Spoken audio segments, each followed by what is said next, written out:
and get there at the end. So you're definitely right. So I think we should move on to this game 2 and see if Deidre can take one from Joe. All right, let's see it. So because of the way 2-game format works, Deidre went first last game, which means Joe should be going first this game. And I think we're going to see Joe try to alter for a pretty aggressive opening hand. We do see a Magic Broom and a Maleficent in there. I think I saw Fire the Cannons at the end as well. Probably considering keeping those, knowing what Deidre may be playing on. You could potentially open, one of your one-drop characters, and then on turn 2, you could play another one-drop character and a Fire the Cannons to potentially banish a Queen or Robin Hood, 2 cards that are pretty popular in an Amber Steel match. We didn't see Robin Hood's last game, but we do know that the Queens are there. Of course, Fire the Cannons wouldn't do anything against a Daisy Duck that got played, though. That would be very heads up. I think if I am Deidre here, I'm definitely looking for Robin Hood and his shift, so that way I can have a turn 3 character that is questing for 2, and also having that 3 strength seems very good from what we saw out of Joe's deck last game. A lot of his characters have that 3 willpower. Robin Hood, when he wins a challenge, gains 2 lore. It seems like a shoo-in. So let's see if Deidre found that in her altar here. Robin Hood would be a very powerful card in this matchup specifically if Deidre is playing it. Because of that ability, one of the things that I love about Robin Hood, Champion of Sherwood, is his ability to sort of play offense and defense at the same time, right? You can challenge, and when you're challenging and winning those challenges, you're gaining lore, which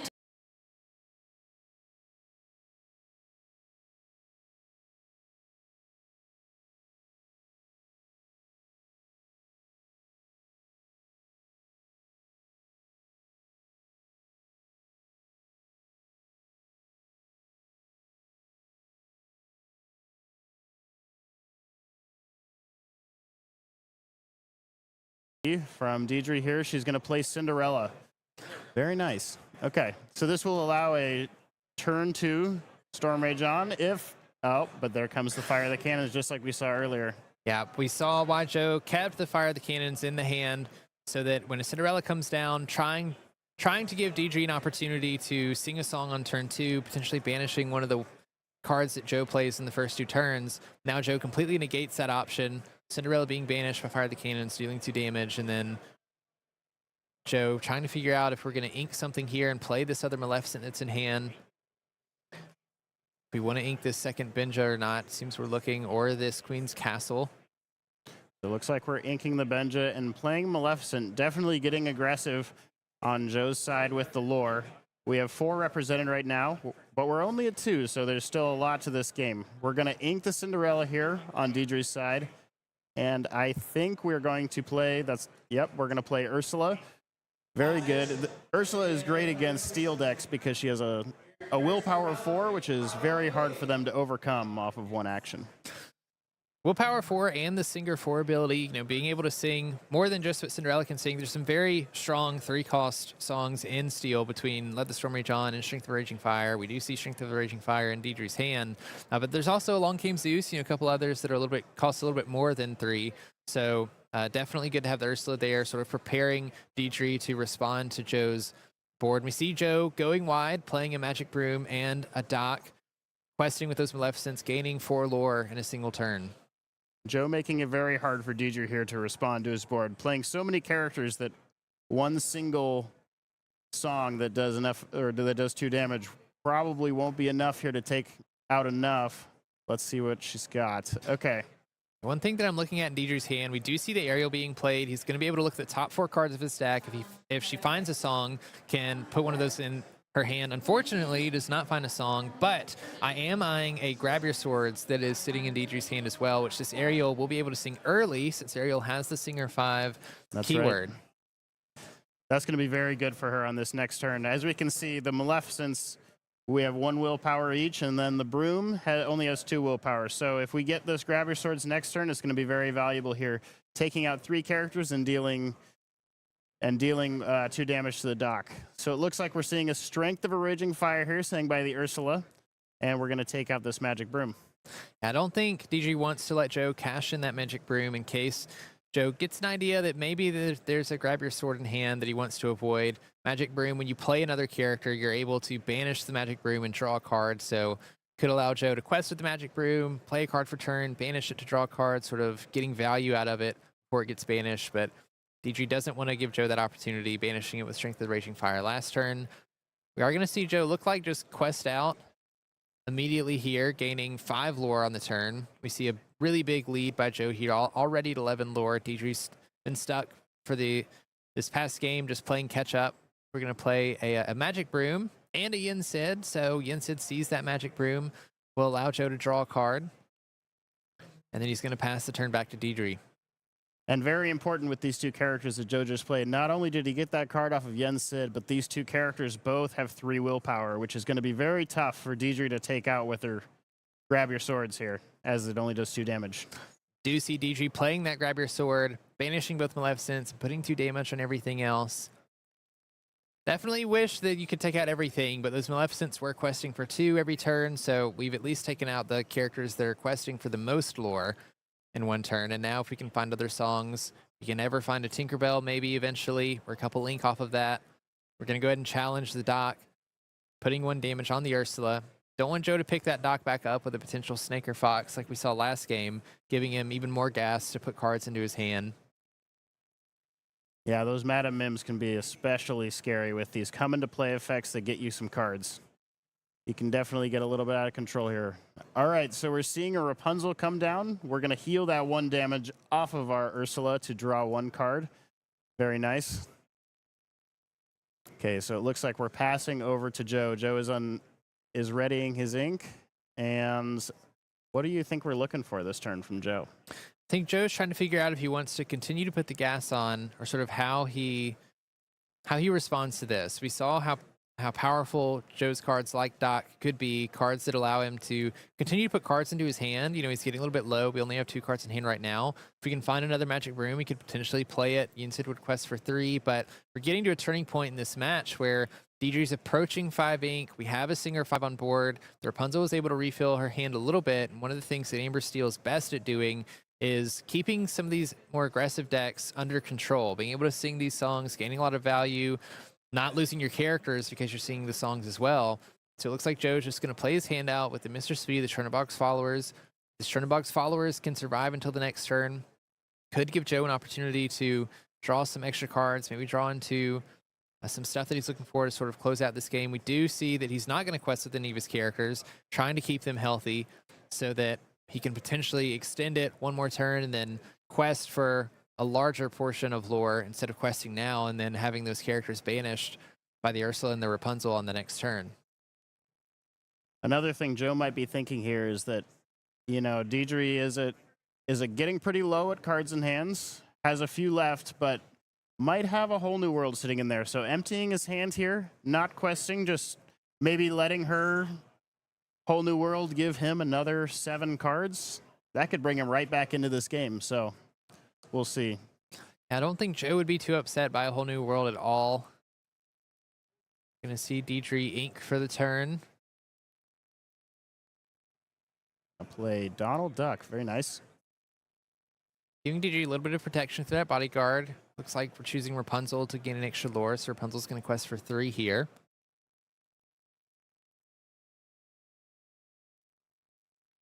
All right, and it looks like we have 1 card left in hand for Deidre. I wonder if it's Whole New World. If it is, I think it would be very beneficial for her here, but we'll see. As difficult as it would be to give Joe 7 new cards, I do think you're right. I think if we have Whole New World in hand, Ariel being able to sing it, giving you a new hand as well, 7 new cards, gives you the ability to react to a lot of what Joe is doing. But Joe is presenting a lot of lore on board as well, so it looks like we're passing to Joe. He's going to draw for turn, quest with the Churnabox followers, cash it in, banishing it and drawing another card. Go ahead and quest for 2 with the Mr. Smee as well, and we're getting dangerously close to 20 here. Yep, 14 lore for Joe is definitely not what you want to see if you're Deidre. Oh, and looks like we are questing with our Yensid and Broom as well. I wonder what we've drawn for turn. Maybe it's a few Madam Mims even. So I'm wondering if we're finding a Madam Mim or we're just pushing for 20. So we do see a Merlin Goat being played. Merlin Goat gains lore when it enters and leaves play. And I don't know what the other card is for Joe, but I think Joe's just saying, you know, before Deidre can come back, she has a lot of singers on board. You know, I want to get this lore out of these characters. We can get really close to 20. Having that goat almost guarantees, or basically guarantees 2 lore. Could potentially be 3 lore if we have him at a mim, we find him at a mim that we can bounce it with back to hand and then replay it. So I think Joe is just trying to close out this game before Deidre can come back.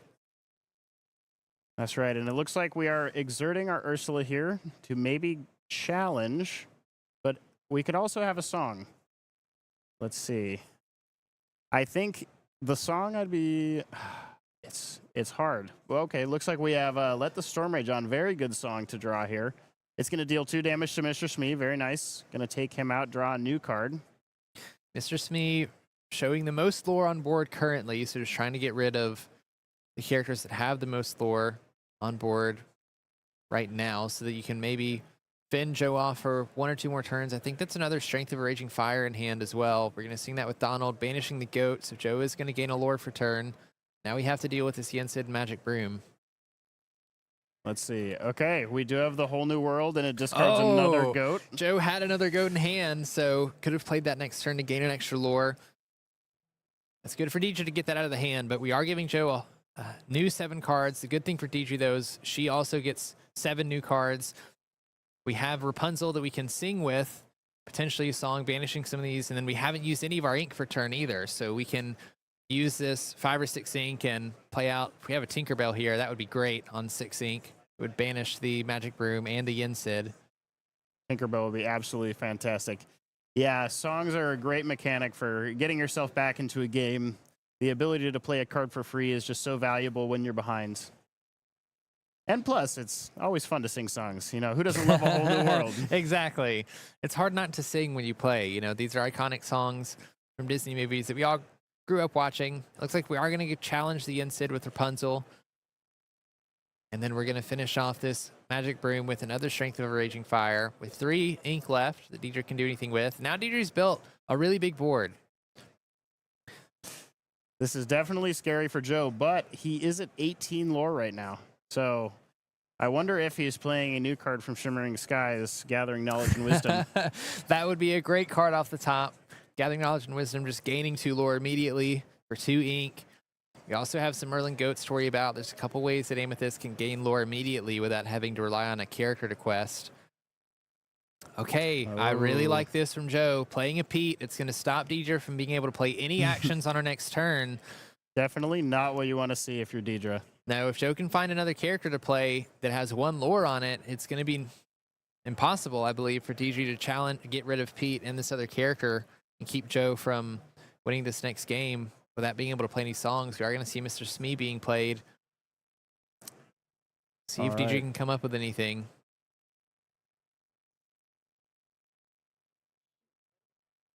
Deidre's going to draw for turn. Again, can't play actions because of this Pete. I think she's just, you know, looking at her hand, seeing if there's anything that can be done. Has to take out at least the Mr. Smee on this board. I think Joe, Deidre, you're talking, saying, there's nothing you can do. Yeah. And Joe is going to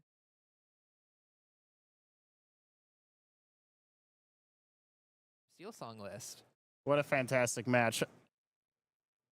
Those games were so close. They were really close. It's interesting because Amber Steel is known for doing well into more aggressive matchups, right? We definitely saw a more aggressive deck by Joe there. So we saw how powerful and how strong the Yensids, the Docks, Churnabox Followers, the Brooms, all these cards that sort of let you refill your hand or replace themselves so that you can continue to put threats on board. And unfortunately for Deidre, she just couldn't catch back up. And she was so close to doing it too. I mean, she might have only been at 4 lore, but she had a lot of characters on board. She had a lot of cards in hand to deal with it, but the Pete really sealed the deal there, I would say. I think we're going to see a lot of Pete doing that this week. He's very great at sort of checkmating your opponent. So yeah. With that being said, we're going to go to a quick break before we go to the next match. So be sure to not go anywhere.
Welcome back, Illumineers, to the Disney Lorcana Challenge here in Seattle. We just finished our first match of round 1. We do have another match from round 1 for you guys too, but it was an interesting match on this last one. Amber Steel versus Amethyst Steel. We got to see Spessy or Joe. A lot of our EU people are familiar with him. He's a caster for a lot of the EU DLCs, so I'm sure if there's any of our European audience out there, they were happy to see him take that one 2-0. Yeah, and I mean, everyone loves to see the brooms do their thing. We didn't get to see Yensid quest for 3, but we did get to see him draw cards. So we saw him drawing cards. We saw a couple brooms in there, but we saw the power of Doc as well, being able to play him when your hand's empty and then discard your hand and then draw 2 cards, sort of refilling your hand. So very fun first match, but we do have another match to get into that I'm very excited for. So Sam, if you're ready, I think we should move on into that. Absolutely. Let's take a look.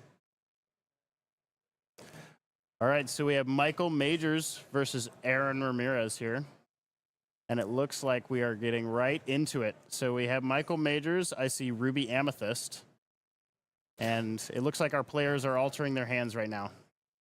I'm very interested to see what the Ruby Amethyst players are bringing on this DLC, because there's a couple of changes people have been making to the deck. Historically, people really look for the 2-drop Flynn Rider into 3-drop Sisu line, sort of putting yourself in a really aggressive opening. Flynn Rider allowing you to gain 3 lore at the start of your turn if you have the most strength out of a character.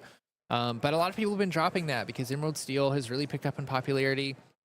And because of that, and Diablo being such a powerful card, most decks are having to answer Diablo. Diablo is a uninkable 3-cost 2/2. Flynn Rider's an inkable 2-cost 2/2, so they both have similar stat lines.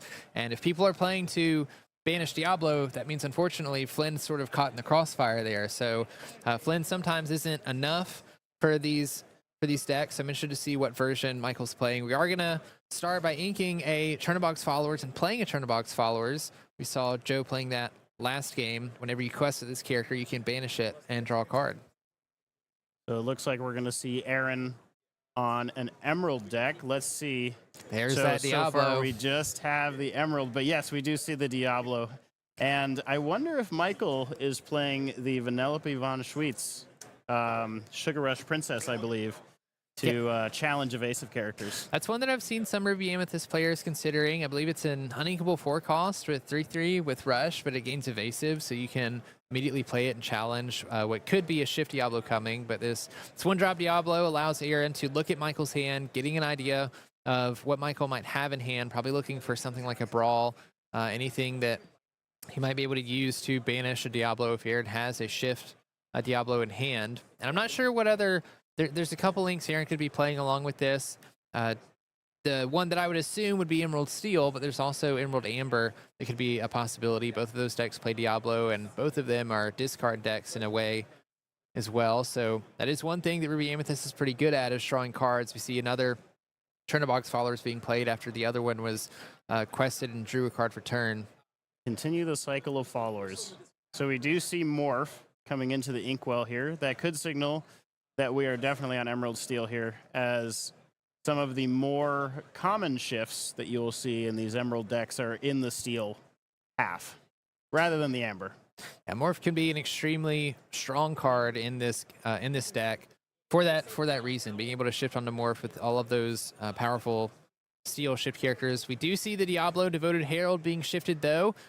When you shift this card, you have to discard an action card, so Aaron discarded Sudden Chill, and Diablo has evasive, and has an ability that when Diablo is exerted, when your opponent draws a card on their turn, you also get to draw a card. So we also see Aaron playing a Hidden Cove, a card that I really like in this Emerald Steel list, because if you can move a character to the Hidden Cove, it only costs 1 to move them there. They get a +1 strength and +1 willpower.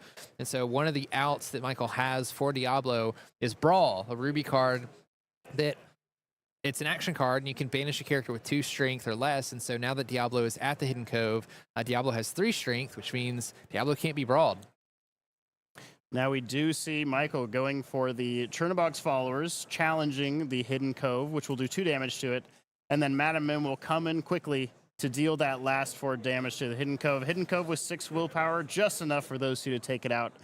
Now, I do see a Brawl in Michael's hand, so it looks like that exact thing that you said is going to come up here in a sec. It could potentially come up on this next turn. Of course, We spent our turn playing the Madam M Fox. Very beautiful play by Michael here, knowing that the Hidden Cove only has 6 lore, keeping the Shredderbox followers there to challenge it and combo that with Madam M for sure. Aaron is going to play an Ursula Deceiver. We're going to look for any songs in Michael's hand. We do see a Prince on the other side. It's the only song that Michael had in hand. Go immediately to the discard because Ursula Deceiver lets you discard a song card from your opponent's hand when you get to look at it, negating Michael a draw option and also whittling his hand down ever so slightly. And Aaron, probably seeing that brawl in the hand, is signaling the last of his Diablo to him. So he will quest with it and probably say goodbye to it once he gets one more draw. So still not bad. Aaron's going to get a draw when it turns over to Michael for his turn and he draws a card. And, honestly, seeing the brawl isn't the worst thing in the world. Michael's having to spend his entire turn force, paying 3 ink, playing a card that's coming out of his hand that doesn't replace itself just to banish this Diablo.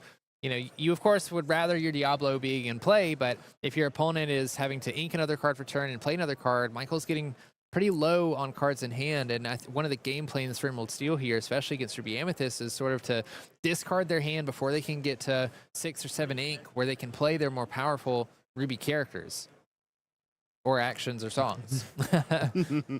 One of the most common Ruby actions, of course, is the infamous Be Prepared. What a great card.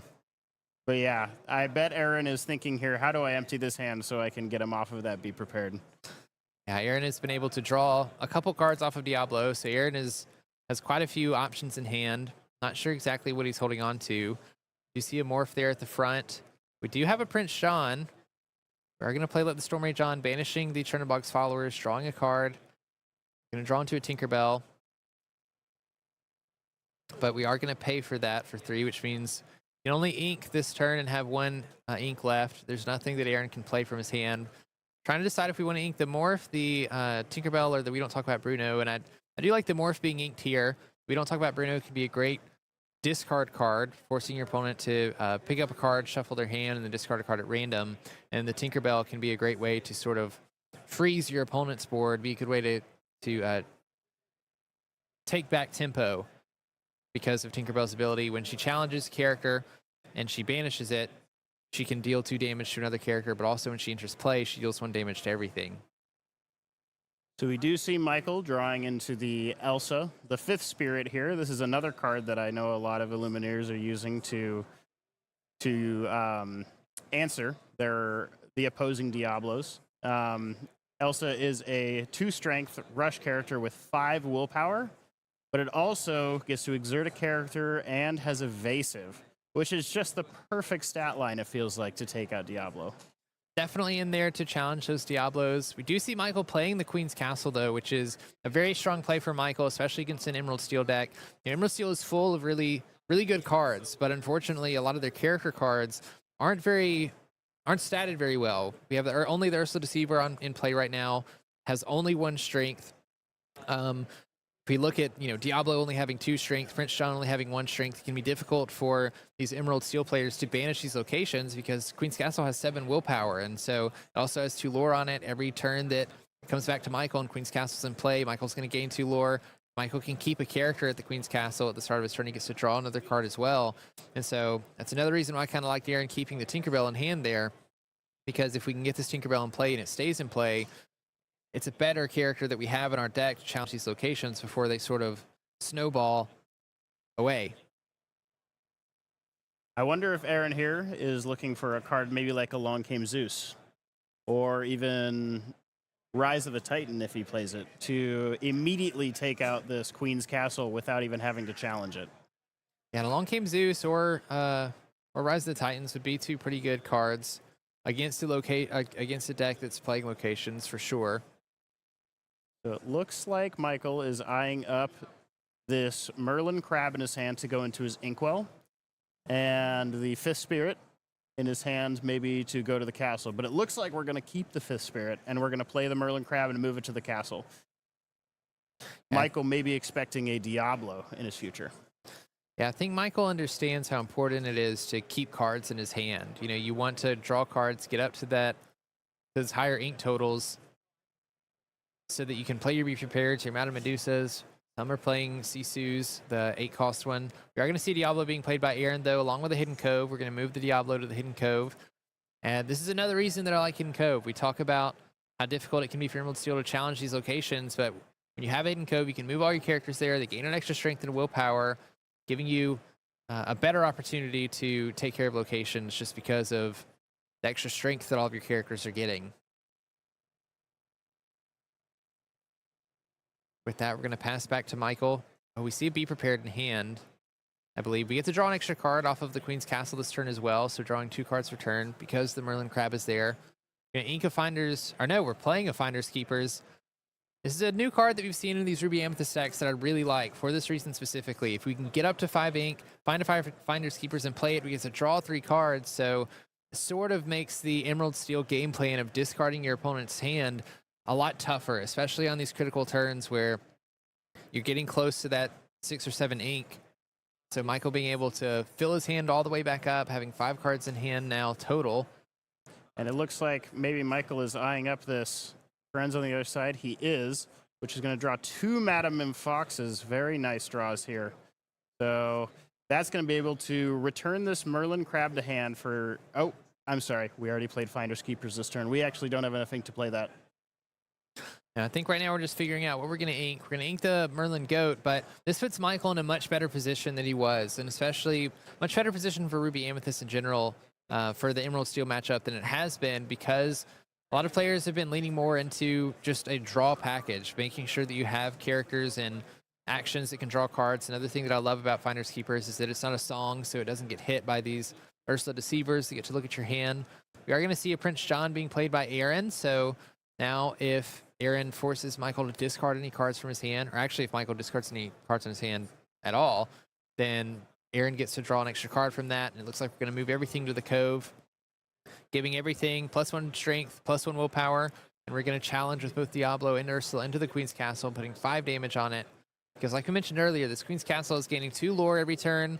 Every turn that a character stays there, Michael gets to draw 2 cards at the start of his turn, or an extra card at the start of his turn. So he draws a turn and draws an extra card for this Merlin Crab. And just a couple turns ago where Michael was looking like he might be in trouble, having only 1 or 2 cards in hand with 5 ink, now he's holding a bunch of cards in hand with plenty of ink to work with.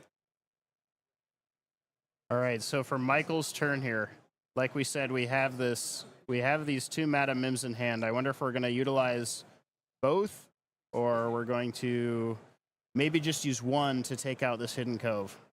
Something else you could do here is, when Merlin Crab enters or leaves play, you can give something Challenger +3, so you could even look at a play line where you can play the Madam Mim Fox, bounce the Crab back to your hand. When it leaves play, you can give the Fox Challenger +3. That means you could challenge for 7. You could challenge the Hidden Cove at that point, making sure that everything loses that extra strength and willpower.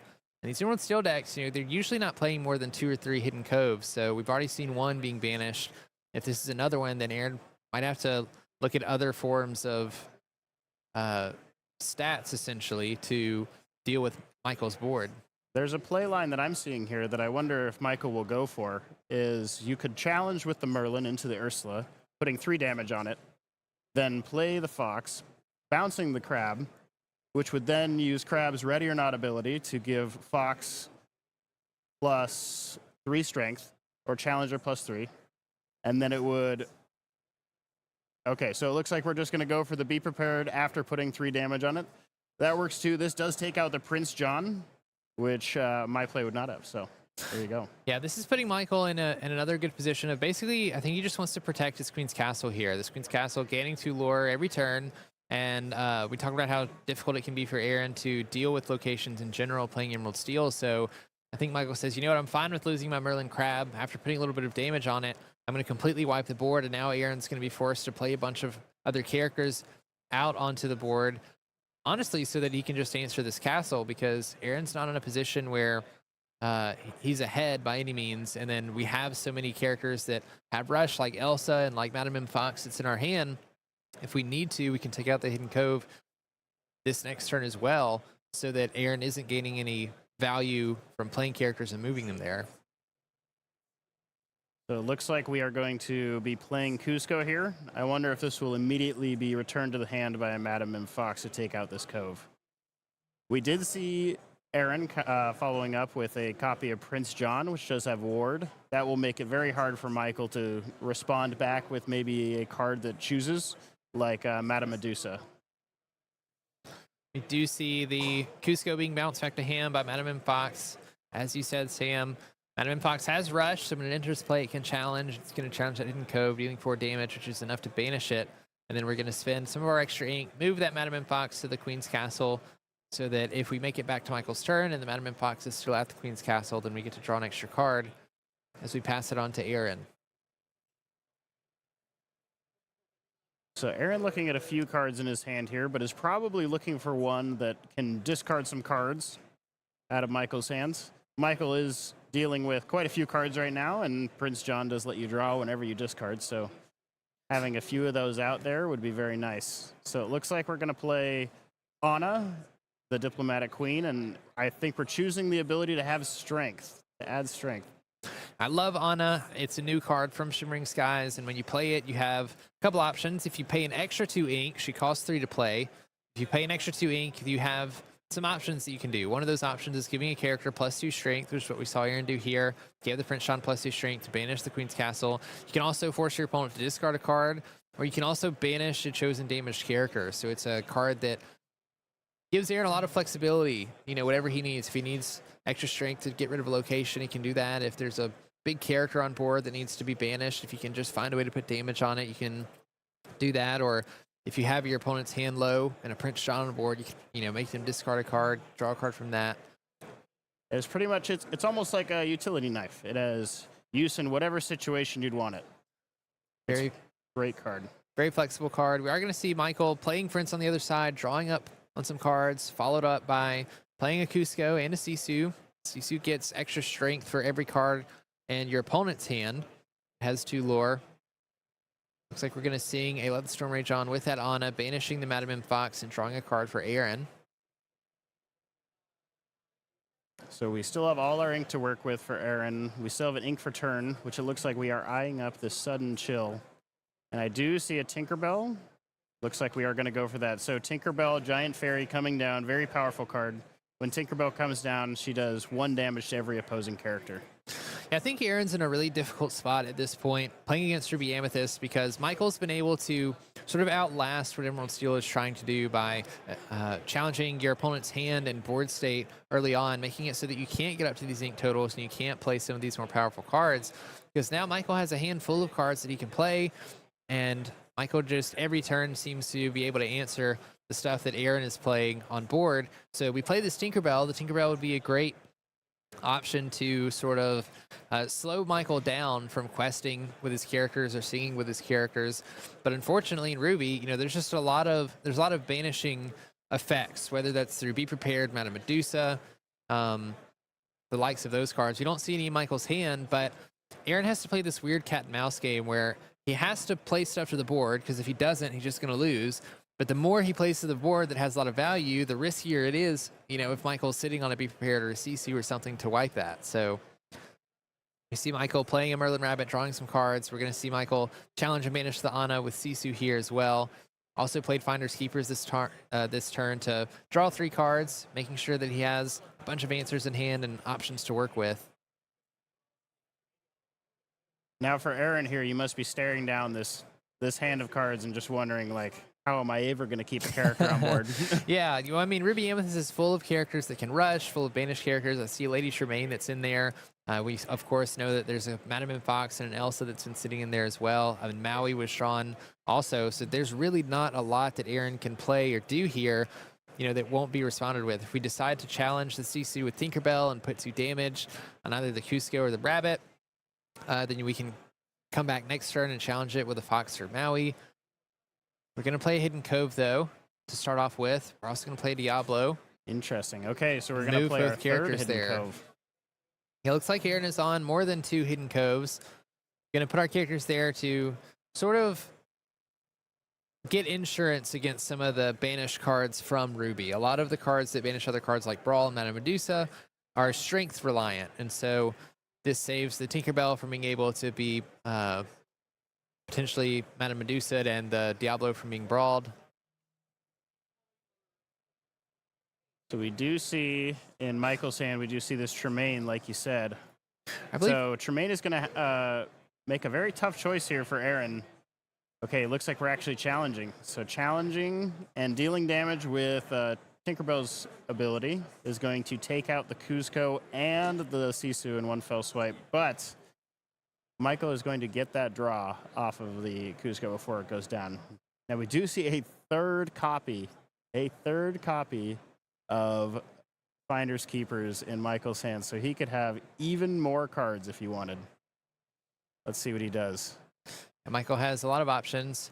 I think I misspoke earlier. I don't think Madame Medusa could banish Tinkerbell anyway, but having Tinkerbell in something like the Hidden Cove makes it so that if we do challenge Tinkerbell, we're taking extra damage. Fortunately for Michael, though, Maui has just enough strength to banish that Hidden Cove with 6 strength and rush to negate all of that extra strength and willpower. And we're going to come down, play that Elspeth Spirit that we've talked about, a great tech against Diablo, banishing the Diablo. Wow. What a back and forth match this has been. Just both players in very good positions, back and forth through this entire match. It's very impressive, honestly. Yeah, we see how close the matchup can become if Ruby Amethyst can just make it to a spot where they can get into their Inkwell and keep cards in their hand. If you can survive the early and mid game, then Ruby Amethyst is a great control deck. Michael having plenty of options here, plenty of ways to keep cards in their hand. We're going to see a Lady Tremaine being played, which forces Aaron to choose a character to banish. Of course, there's only one character in play, so Jafar Dreadnought gets banished. Choice. Easy choice for Aaron. Followed by a Merlin Rabbit, so Michael will draw a card when it enters play. Aaron, it's just going to pass to Aaron, and we have a Beast. And 2, we don't talk about Bruno's in hand that he hasn't really been able to make much use out of. Michael has so many cards in hand that even if you're able to play one of these, you don't talk about Bruno's, and put that card back in hand, the chances that it gets discarded is low, and there's plenty of cards in Ruby Amethyst that I don't think you really want to be putting back in your opponent's hand anyway, So we do see a pretty quick maneuver here from Michael where he played his Madame Mim Fox and then immediately bounced his Lady Tremaine to play it right again. And it looks like our Lumineers are packing up for game 2 here with, I believe it was Aaron who...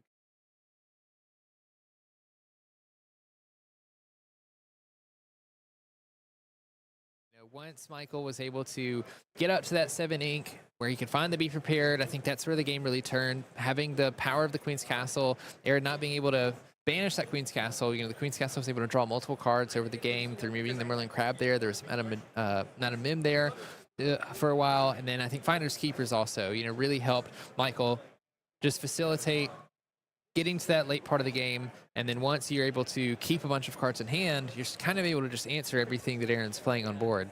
Yeah, when you have 7 cards in hand, those cards like Sudden Chill become a lot less powerful. Yeah, not very useful. So we'll move on to game 2 and see if Aaron can take a game from Michael here.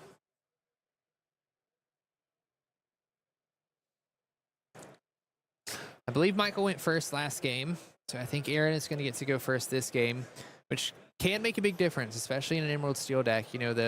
There's some very strong openings in Emerald Steel. If you can find your Diablo and shift Diablo, if you can find a Morph and a Tragic Beast as well, shifting the Tragic Beast on turn 3, there's not a lot that Ruby players can do, especially when they're on the draw against something like that. And it looks like Michael's going to put 5 cards back, only keeping 2, keeping a Diablo and let the Storm Rage on to draw 5. So he's definitely keeping the Diablo and the Storm Rage on for one reason, and that's to shift Diablo on turn 2. Yeah. Very heads-up play from Aaron here to keep those 2 cards, because that card is very powerful against his opponent. Unfortunately, we didn't find the shift Diablo. We only found another 1-cost Diablo. I don't even think we have a 2-cost card in hand that we can play on turn 2, other than our 1-drop Diablo that's sitting in hand. And I think Michael's also altering 5 cards, only keeping 2. We'll see what he's working with as well. I think Michael would be altering this game for more reactive cards. Knowing that Aaron is going to be on the play means that he gets a little bit more initiative than Michael does. Being able to discard some cards from hand sooner. Getting that Diablo out sooner if he has it. And having the extra card from the being on the play does help a little bit with the bleeding from the discard. Yeah, being on the draw and being able to draw an extra card on your turn can definitely help facilitate you against that the discard that Emerald Steel is trying to do. So that certainly helps. All right, so we are going to ink Diablo and play Diablo. Very similar opening to last game. We are giving up on the turn 2 second Diablo, but maybe he doesn't feel like that is a kind of worth it. And he sees Michael's hands. And I don't remember if Michael had any 1-cost characters. Oh, we do see a Chernobog's follower sitting there. There's a Chernobog's followers. I'm eager to see if Michael inks his friends on the other side. It was the only song that's in hand. And I wonder how scared you are of an Ursula Deceiver being played, you know, potentially taking that song. It looks like Michael's not that scared of it. We're going to see a Merlin Goat being played. Chernobog's followers played on turn 1. Very standard opening for Ruby Amethyst. I think we draw another 1-cost Diablo for Aaron when it comes back to his turn. So we're going to go ahead and ink that. And unfortunately, we just have to pass the turn without playing anything. Least getting those out of the deck. Yeah, getting those out of the deck. Not something we wanted to see. We wanted to see the other Diablo. If we were Aaron, I think. It looks like Michael's going to go ahead and quest with the Chernobog's followers, banishing it and drawing a card for turn. We did see him draw the Flynn Rider. I wonder if he'll play it. Flynn Rider being generally not great in these steel, against these steel decks, as they often will have a Storm Rage on turn 3. And we do see that Aaron does have a Storm Rage on in his hand, so you know, maybe Michael's trying to figure out, do I play this Flynn Rider? Do I ink it? You know, because knowing you're playing against a discard deck, I don't think you want to unnecessarily be play cards, unnecessarily be playing cards if you don't want, if you don't have to. But we do see the Flynn being played. Flynn does currently have the most lore out of anyone, even if we found a Shift Diablo. So could potentially gain Michael some extra lore, but might be putting Aaron in a spot where, you know, he's forced on his turn 3 to play an action that he doesn't want to. Instead, we're going to see the Pete being played. Pete having 3 strength, which means that Flynn will not trigger on this turn, but also that Michael can't play any actions. So that Friend's on the other side, can't play that on turn 3. And he does know he have it, so that's very heads up there. Okay, so we're going to see Michael draw for turn. We have another Chernobog's followers. I wonder if we are going to commit this Friends to the Inkwell. Looks like we are. And probably just going to run out this Chernobog's followers. I don't think there's anything else in hand that we can play. So we do see the Chernobog's followers being played. Not going to quest with the Flynn because we want to keep him healthy in case we can get to a point where maybe we can play this Maui, turn the Flynn on. Pete is going to sing Let the Storm Rage on, banishing the Flynn, though, letting Aaron draw a card for turn. Pete is a great singer. I've always said that. Pete is a great singer. And Aaron's deciding to banish the Chernobog's followers here with another Let the Storm Rage on, paying for this one, banishing that card, making sure that Michael doesn't get an extra card off the Chernobog's followers, but also can't bounce it back to hand with any Madam Mims that might be in Michael's hand. But we do have 2 Merlin Rabbits, so I'd be surprised if we didn't see one of those being played this turn. Inking a Queen's Castle, playing the Merlin Rabbit, drawing a card when it enters play. Merlin Rabbit is always a card you're glad to play on turn 4. Just a card with solid stats that's going to draw you a card when you play it and draw you a card when it leaves play. So definitely great to see from Michael here. Almost a guaranteed to draw from Rabbit most of the time, more than that. I do see a Beast Tragic Hero that's in Aaron's hand, but it looks like we're going to opt for playing a Pete this turn, delaying any actions for Michael on the next turn, which I think is a great call out. You know that Michael's moving into his turn 5 where he could potentially play another Finders Keepers. We do see one in hand, so that keeps Michael from being able to do that on the next turn, slowing him down a little bit. We do see he has drawn a Be Prepared. So now he does have 2 songs in hand, so his Ursula's Deceiver will have an option now if he does draw it. He might ink one this turn to play this Finders Keepers, though, but he also has the Maui. If you were Michael here, which one do you think you would play? Well, we can't play Finders Keepers this turn because of the Pete that was played last turn. You're so right. So we do have to play the Maui here, banishing the Pete, putting 3 damage on the Maui. Well, I guess that's an easy answer then. Yeah, makes the decision kind of easy for you. All right, so we draw for turn, and we're seeing a We Don't Talk About Bruno. And we are Let the Storm Rage on the Maui. Okay, very nice. Pete is really letting that storm continue to rage on. That's not how I remember that movie. Banishing the Maui with the 3 damage, of course. And then we're going to see a Jafar Dreadnought being played. for this turn. Jafar Dreadnought, fun card, shift 2, and during your turn, if you challenge and banish another character with Jafar, then you get to draw a card.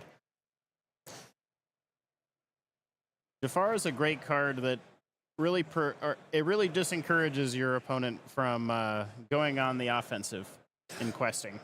Definitely makes it difficult for your opponent on whether they want to quest or not, but I don't know that Michael had much intention of playing characters this last turn, because we do see Finders Keepers being played, drawing 3 cards, and I think this is where we saw the matchup, last game switch. Michael's able to make it to these ink numbers that we want to make it to. There's a Be Prepared that's been in hand for a couple turns. If we can make it up to 7 ink, then basically any card that we draw off the top of our deck we're able to play. And we've been able to keep cards in our hand. Aaron hasn't been able to discard us down to 0, so if we can get it up to 7 ink, keep multiple cards in our hand, keep drawing cards, then we can start to answer any of the cards that Aaron is playing on his side of the board. So Aaron is holding on to this beast and these 2 Annas and this Diablo in his hand, and I wonder if he's looking to play around something like Be Prepared here, something that he's really expecting when his opponent is at 6 ink and inking to 7, and obviously has quite a few cards to work with. Yeah, do you think he's waiting for something like Ursula Deceiver? Could be waiting for something like Ursula Deceiver or even a Hidden Cove. I'm not sure. Aaron might be trying to play around something like Madame Medusa as well, not wanting to play something like your Beast Tragic Hero and then immediately getting answered by Madame Medusa. And Be Prepared is another great example of that as well. Unfortunately for Aaron, though, I think at some point you have to just put cards onto the board and force your opponent to answer them. Looks like we are going to play an Anna. We're going to pay 5. And are we going to force Michael to discard a card? I think we have chosen discard. We're going to see a Brawl enter the discard for Michael. And we do see the Jafar questing here. Yeah, I think, tempting Michael to challenge the Jafar. Fortunately for Michael, there's plenty of cards in Ruby Amethyst that can banish this. If we had a Madame M. Fox or a Maui, thresh into the Jafar, banishing it, not giving it that opportunity to ready and challenge a character. We do see the first Madame Medusa coming down. Madame Medusa, when she comes into play, banishes any opposing character with 3 strength or less. Very good against these Emerald and Steel decks, as a lot of their characters cap out at 3 strength. I think all of their characters, except for Tinkerbell Giant Fury, have 3 strength or less. So that's sort of where the power of Hidden Cove comes in. If you can land one and keep it in play. We do see the Beast being played now that the Madame Medusa has been played. Aaron hoping that there's not another Madame Medusa in hand, or maybe trying to force out a Be Prepared now that the Madame Medusa has been played. But Beast Tragic Hero, a card from set 2, lets you draw a card at the start of your turn if Beast isn't damaged. If Beast is damaged, then he gains an extra 4 strength this turn. So a card worth the legendary status for sure. We are going to see Madame Medusa being bounced back to hand with Madame M. Snake. Sometimes you only need one. It's always the same one. We have just enough ink after we ink for turn to play the Madame Medusa, banish the Beast. There's that Ursula Deceiver getting a look at Michael's hand. The only song being Be Prepared. So Michael going to discard Be Prepared, but give Aaron the time to look at what else Michael has in hand. And unfortunately for Aaron, Michael has a lot of cards that draw him more cards. Yeah, I was about to say it. If you're Aaron here, I'm sure you're not too happy to see that hand, even though you got rid of the Be Prepared. No, because very scary hand. Aaron has a couple cards in his hand that allow him to discard between Sun Chill. We don't talk about Bruno. I think there's another Anna in there that you could use to force a discard as well. But we're going to Sing Friends, draw 2 cards. We could potentially play a Rabbit, draw another card, or even bounce this Rabbit with Madame M. Snake in hand. We're going to play Finders Keepers, draw 3 cards. So we've drawn 5 cards this turn already, not counting the one we drew for turn. We are seeing another Be Prepared loaded up in Michael's hand. Though it looks like we're probably not going to need it for a few turns here. No, I definitely don't think this is a board you need to be prepared. We have a lot of answers with Maui. If we have another Madame M. Snake, so if we want to, we can bounce this Madame Medusa. If Aaron plays anything like the Diablo that's in his hand, just to banish it. Aaron does draw a Prince John. We could look at a Prince John line and then maybe like a Sudden Chill, seeing Sudden Chill with Ursula, or playing it to get some card draw. That's what we see, forcing Michael to discard a card out of his hand, getting a draw off of the Prince John. Choosing Brawl here, very good choice. It is a nice removal tool, but it doesn't seem that Michael is playing Diablos. We're going to see another Ursula Deceiver being played, catching another Be Prepared out of Michael's hand, forcing him to discard it, getting to draw another card from Prince John, slowly whittling down this hand, but also just getting rid of some answers. You know, if Aaron can find a way to answer Michael's board in some way or put enough threats on board that he's forced to wipe the board with potentially another Be Prepared, you know that 2 others are in the discard that aren't able to be used. And that's definitely the game state you're looking for if you're Aaron. You're looking for a game state where your opponent is out of options to remove your characters. And it looks like Michael, noticing that, is going to start questing and catching up to where Aaron is. Something else to note, Prince John has Ward, so there's very few things in Michael's deck that can interact with Prince John outside of a card like Be Prepared. So seeing only 2 of them enter, or seeing 2 of them already entering the discard means that if Aaron can find ways to discard Michael's hand, we can use Prince John as a draw engine, but Michael is going to play Queen's Castle and move all 4 of his characters there. That's pretty terrifying. That does signal 5 new cards at the start of every turn for Michael. And 2 lore. And you can't underestimate that 2 lore. No, that's going to make discard much less effective. It looks like we're going to play the Ana, paying the extra ink to banish Madame Medusa since she was damaged. In this match, we've seen every single mode on Ana, Diplomatic Queen. That's pretty interesting. Yeah, we've seen the +2, the banishing a damaged character, and choosing to discard a card. Aaron is going to ink we don't talk about Bruno, to play Hidden Cove, setting up because Aaron knows he's going to need it if he wants to get rid of this Queen's Castle. But Michael is about to draw 4 cards at the start of his turn. We see a Maui being drawn and 2 Mauis being drawn, which means we definitely have an answer to this Hidden Cove if we want to answer it and keep Aaron from moving his characters there, buffing them up, giving them extra strength to challenge the Queen's Castle. That's right. And it looks like we're just going to quest with all these guys and let Maui do his thing. So we're going to go 5 here, and that is, yep. So Maui has Rush and Reckless, which means he is a perfect tool for taking care of location cards that your opponent has. Now, it looks like we are going for 2 ink here. A Flynn? No, a Cusco. Okay, so we're playing Cusco. Cusco's a great card because it will have when it is banished, you can draw a card, so... I really like the pairing of Cusco with something like Merlin Crab. It can challenge something, and if it is banished in the challenge, it replaces itself, but also it just makes for a great quester because you can quest with Cusco, and if your opponent banishes it, you're really not all that concerned about it because it gets to draw a card. But I think Aaron realizes here that there's not...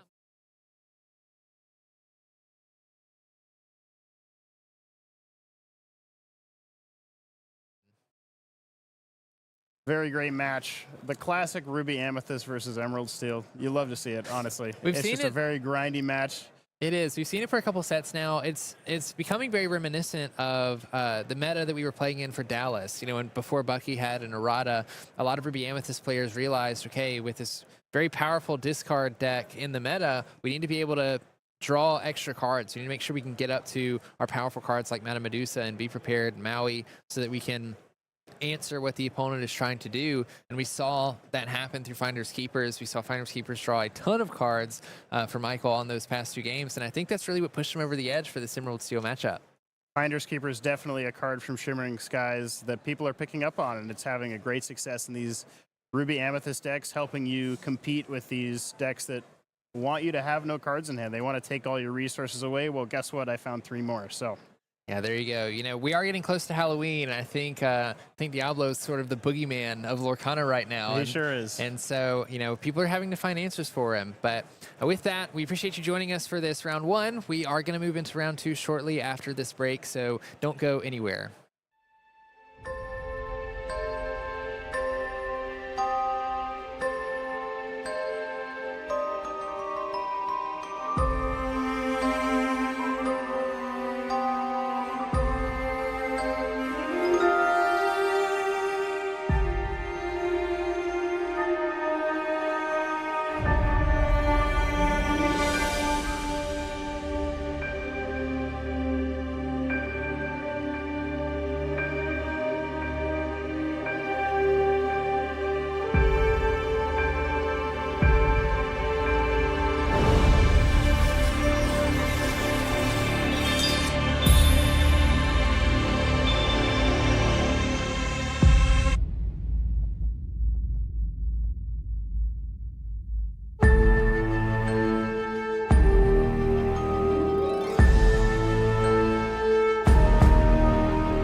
With Merlin, but actually underneath this, it's John. How are you doing, John? And how are you enjoying this weekend so far? Doing fantastic. Really enjoying myself. I used to live nearby, so really excited to be back and go to some my favorite local food spots. So that's been super nice. Awesome. Now, what was the choice here in deciding to come to Disney Lorcana Challenge as Merlin? So I really competitive and enjoy the card game. This is my third DLC, but this is more happenstance. Me and my girlfriend are going to run Disney at Worlds for Halloween. So we already had costumes. I'm like, hey, I might as well get the best bang for the buck. I'll wear it to this too. People have a good time, get a kick out of it. Why not? I love it. And you were telling me earlier that you are a fan of Sword in the Stone, a lifelong Disney fan. Now, is there something about Sword in the Stone in particular that you just like have always loved? Yeah, I feel like they did such a great job with like the characters, the storytelling, like the humor is super great. Yeah, I mean, all of it's a hoot, especially like Archimedes being like a crotchety, but you know, like heart of gold sort of character. And, you know, everyone kind of looks for that Merlin in their life that's going to help them develop their brains. So Excellent. The pun game is strong here. Yeah. Now, you were telling me also that you mentioned your girlfriend, that this is something that the two of you do together. Can you talk a little bit about that? yeah, so it's kind of like a give and take. When we first started dating, I was a theme park enthusiast and she was a Disney theme park enthusiast. And so I quickly became converted. We got annual passes to both parks. We've been having the time of our lives doing that. And doing pin trading, having a great time at the parks with other people at the parks, guests, pin boards and all that. And I was at a box store and I saw some like Disney cards. I'm like, oh, what are these? Like, so I got a couple packs, brought them home to her, and I was like, hey, like check this out. Maybe this is something we can do too. She's like, oh yeah, that's awesome. And I opened the first pack and she's like, oh, this is your thing. And I'm like, okay, great. And so, yeah, I got into it, went to a local store. They were very nice, taught me how to play. I got crushed for weeks and then started getting better. And one night I was like, oh, I won this pin. And she was like, oh, there's pins? I'm like, yeah. And she's like, all right, I'm going. And so now it's been our thing. And so we've been enjoying playing Lorcana and, you know, going to the parks. And yeah, just a little Disney adult life, but it's been fantastic. I love it. Well, thanks so much for chatting with me, and I hope you enjoy the rest of your weekend, and good luck in the challenge. Absolutely. Thank you. Yeah, we're going to kick it back down to the booth.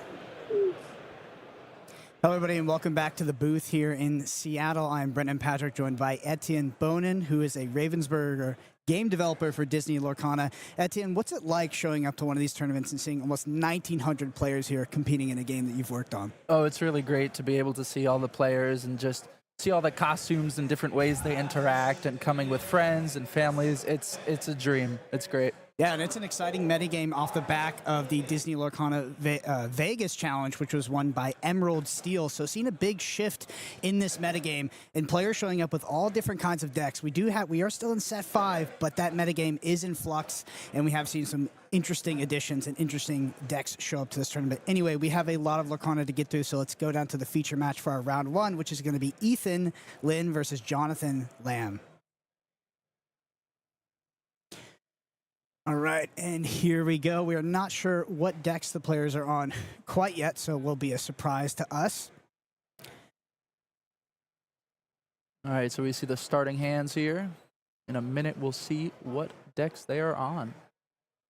Yeah, both players sitting at 7 points. Looks like potentially Jonathan is up a game. Not sure if that's on the UI. And we do see a Sapphire Steel here for Jonathan Lamb. Very interesting deck. This is a deck that a few players that are close to me, a few players that I test with showed up on this deck specifically. And it was not something that was highly represented in Las Vegas. So, off the back of Emerald Steel winning that tournament and, Emerald decks in general having quite a showing, how do you feel about this pick for the Disney Lorcana Challenge here in Seattle? I think it's definitely a strong pick. Sapphire, for sure, is a way to get that advantage early, get a lot of cards into your inkwell before maybe the discard cards come up. And being able to have 4 Popsicle and 4 Fortisphere usually is just a really strong way to start that advantage engine.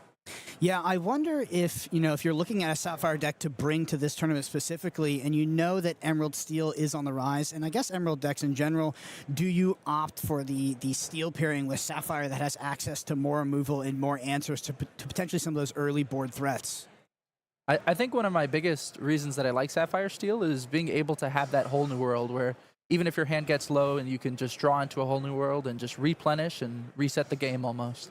Yeah, I really do think that Sapphire Steel is one of the coolest decks in the game right now. It functions similar to Ruby Sapphire in a sense, but now with the addition of that Fortisphere and having these sort of 8 Popsicles, as players like to say, it almost functions as a combo deck where you can see it go from anywhere from, low lower totals like 5 or less and getting up to 20 in one single turn, basically drawing, sometimes 25, 50% of the deck in a single turn. Yeah, especially with that late game play of Tamatoa and Lucky Dime that you usually see, you're able to really just close out those games where you're a little slow at the beginning. Yeah, Sapphire Steel is also a deck that can be built in many different ways. I know you talked about a whole new world, but there are definitely players showing up to this tournament today wondering, they call it the wheel or no wheel list. Do they play a whole new world? Do you not? What version do you favor yourself? Usually I prefer the not whole new world list, but I think in this Emerald Steel discard heavy meta, I think it's actually a really smart choice being able to have that refill at any point. What advantages do you think the non-whole new world list has over the whole new world version? You're able to just run more cards, more tech cards, maybe cut back on your uninkable count a little because those 4 whole new worlds that you usually play take up a big chunk of that. However, with cards like Tipo, maybe you just don't have to worry about that. You have more Fishbone Quill-like effects that are able to put even uninkable cards into your inkwell. How do you feel about the conversation of Tipo versus One Jump Ahead? Do you think that it's an either-or conversation, or do you usually run a combination of both? I've always been a big fan of more Tipo than One Jump Ahead. Being able to have a character in play is very strong, especially into some of the more aggro decks that we're seeing in Amber Amethyst. Yeah, absolutely. That was one thing that we saw a lot at the Disney Lorcana Challenge in Las Vegas is Tipo, serving that role as the accelerator, but then also actually having a reasonable presence on the board and very good against some of the aggro decks that run those 1-drops, the Quest for 2, the uninkable 1 costs. Tipo was really putting in work over in Vegas. Yeah, and it looks like we have here that Ethan Lin is on Ruby Amethyst. So what do you think of that matchup there? So Ruby Amethyst versus Sapphire Steel, but I guess traditionally a very rough matchup for Ruby Amethyst. I mean, it's tough because you're presented at the beginning of the game, you're presented with 2 divergent paths, right? Which is, do you prioritize card draw and serve a more controlling role, or do you ink your hand as quickly as possible, deploy to the board as quickly as possible to sort of hedge against that whole new world? Because the last thing you want to do is be drawing a bunch of cards, not deploying onto the board, not getting tempo, and then the opposing Sapphire Steel player plays a whole new world, and all those cards that you just put in work to try to draw go away. Yeah, I think it's very interesting that because Sapphire Steel has 2 variants almost, one with whole new world and one without, you're never really sure what you're playing into when you sit down for that game 1. Yeah. Speaking of, we do see a Mr. Smee here deployed for Jonathan, a great early game threat out of the Sapphire Steel list. And there's the opposing Flynn Rider. Flynn Rider, a very good card into Sapphire Ruby, but definitely not nearly as good into the Sapphire Steel list. I mean, the Flynn Rider into Sisu is probably one of the most powerful lines against other Sapphire decks, but this Sapphire deck in particular, when paired with Steel, the Flynn Sisu line's not nearly as powerful. especially because Sapphire is able to really just empty out their hand faster with cards like Tipo and Fishbone Quill. Ooh, and we see a Fire the Cannons on the Flynn, so never a chance to get that lore there. Has that clean 1-for-1 removal with the Fire the Cannons, also trades up on Ink, you know, a 1 cost for a 2 cost. And so we got to see what our turn 3 is going to be out of here, going to be out of Etsen. So did have the follow-up Sisu. So definitely very disruptive to have that Fire the Cannons go off. I think I saw a very interesting card from Ethan's Inkwell there, a Finder's Keepers. I've seen it a lot recently. What are your thoughts on that card popping up in a couple more lists? On Ethan's Finders Keepers, that's funny, that was brought up pretty recently. I am not sure in regards to the efficacy of the card, but I do know that that is the new quote-unquote spice for the list. Particularly, I think it's used against Emerald Steel more often than not. That's like the use case. It can't be snagged by Ursula, so this is, while it is an action, it is not a song, which is very important. So I guess a way to sort of stabilize and get ahead on card draw from the Emerald Steel decks that a lot of these players expect to show up. I'm assuming, though, against Sapphire Steel, it's really a dud card. Yeah, I could definitely see that. It's definitely interesting as it serves that role, almost like a whole new world, as we mentioned before, into that Emerald Steel matchup. It's just a very strong card that you can draw when your hand is empty and just replenish and replay. Yeah, so we do see the Cogsworth come down for Jonathan Lamb, so you have to be wondering, is that whole new world going to be coming soon? Is that going to be the follow-up here? Has deployed most of the hand into the Inkwell and to the board. Going to quest with Tipo for 1 here, and there is that whole new world. We're going to sing with Cogsworth, draw 7 new cards. Whole new world is a symmetrical effect, so the opposing player will also discard their hand and draw 7 new cards. And if you're new to Lorcana, you might be wondering, why is that good? The opposing player gets the same thing. Well, it's all about card advantage. It's about making your opponent discard more than you, and you get to, before that happens as well, deploy more resources into your Inkwell, onto the battlefield, and you effectively get more advantage and more value out of the card than your opponent, therefore making what is a symmetrical card and a symmetrical effect asymmetrical. Yeah, I also really like it with cards that maybe look at your opponent's hand early, things like Ursula Deceiver. And if you know what their hand is, you can know whether you want to commit to that whole new world and really just get them to a starting point again. So we do have the Cogsworth on the field now. I do see an Ariel in hand for Jonathan as well. Could start, progressing that lore advantage quickly soon here. Let's see if the follow-up, Ariel very powerful with things like Lucky Dime. Yeah, we see the Fortisphere come down, just see more of your options, get more draws. And Chen Po. Chen Po is going to be pretty good, as Jonathan is very much in the driver's seat here and is the aggressor in this matchup. Yeah, that Chen Po is super interesting. Just a very large statted bodyguard that can survive a challenge of Maui, a very common staple in Ruby Amethyst.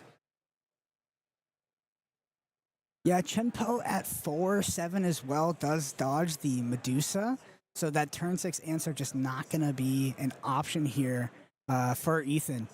Honestly, Chen Po, quite an all-star against Ruby Amethyst, especially if you are ahead on board before deploying Chen Po.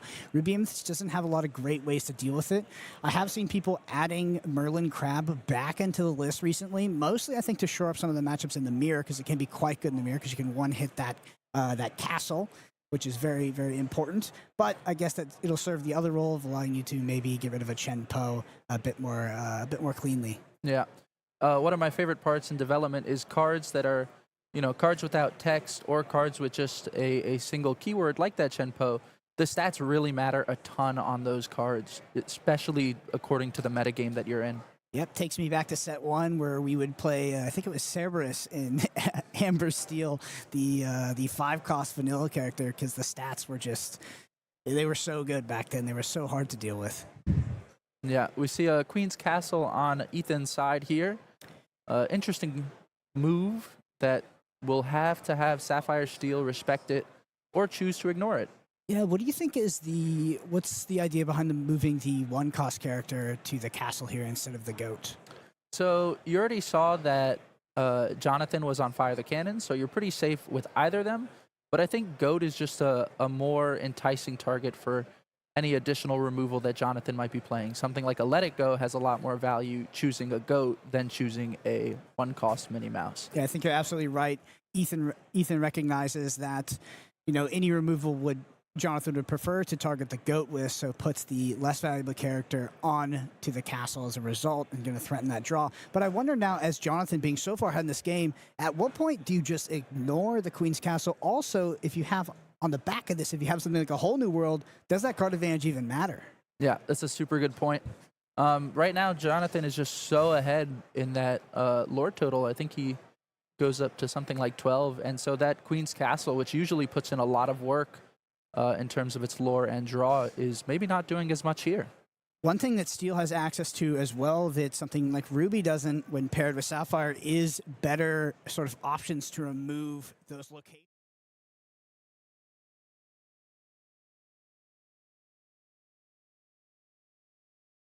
Traditionally struggling against those locations, but Sapphire Steel has a lot more answers, and we saw in that match where Jonathan just, kind of answered the castle by being the aggressor and being ahead on board and making Etsen respond to him. Yeah, it seemed like he was very much in the driver's seat that whole time, and having a Cusco or Hideaway would really just insulate that fact. So, great game there. Absolutely. Well, let's get down to game 2. We have Jonathan versus Etsen, Sapphire Steel versus Ruby Amethyst here in Seattle.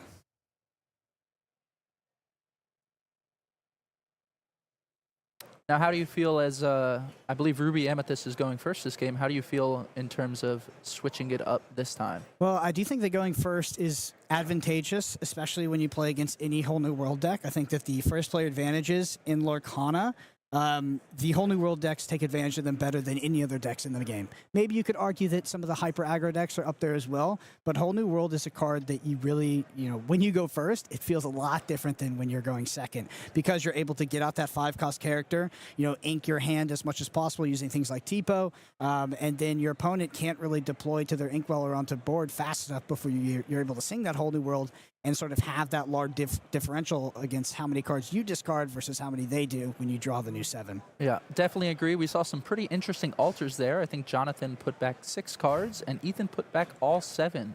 Are you looking for anything in particular in the Ruby Amethyst deck?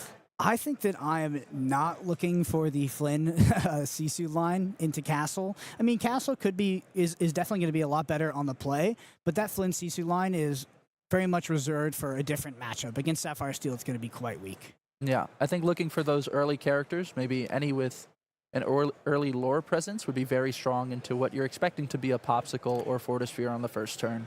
Yeah, I do wonder, do you think that Sapphire Steel, in regards to the popular metagame that showed up, so you could say top 6 decks that have showed up to the tournament here, do you think that Sapphire Steel might be Ruby Amethyst's worst matchup in the room?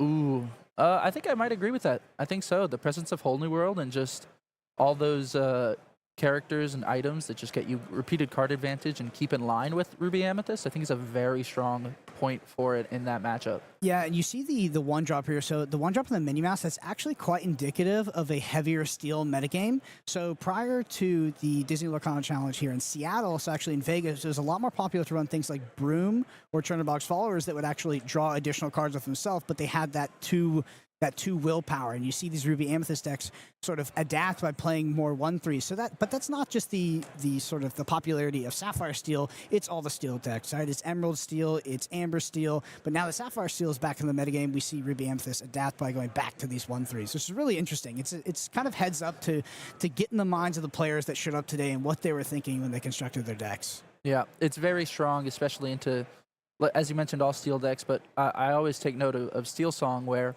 they're able to play that Cinderella into Storm Rage on, and you really want your 1-cost character to survive that exchange. Mm-hmm.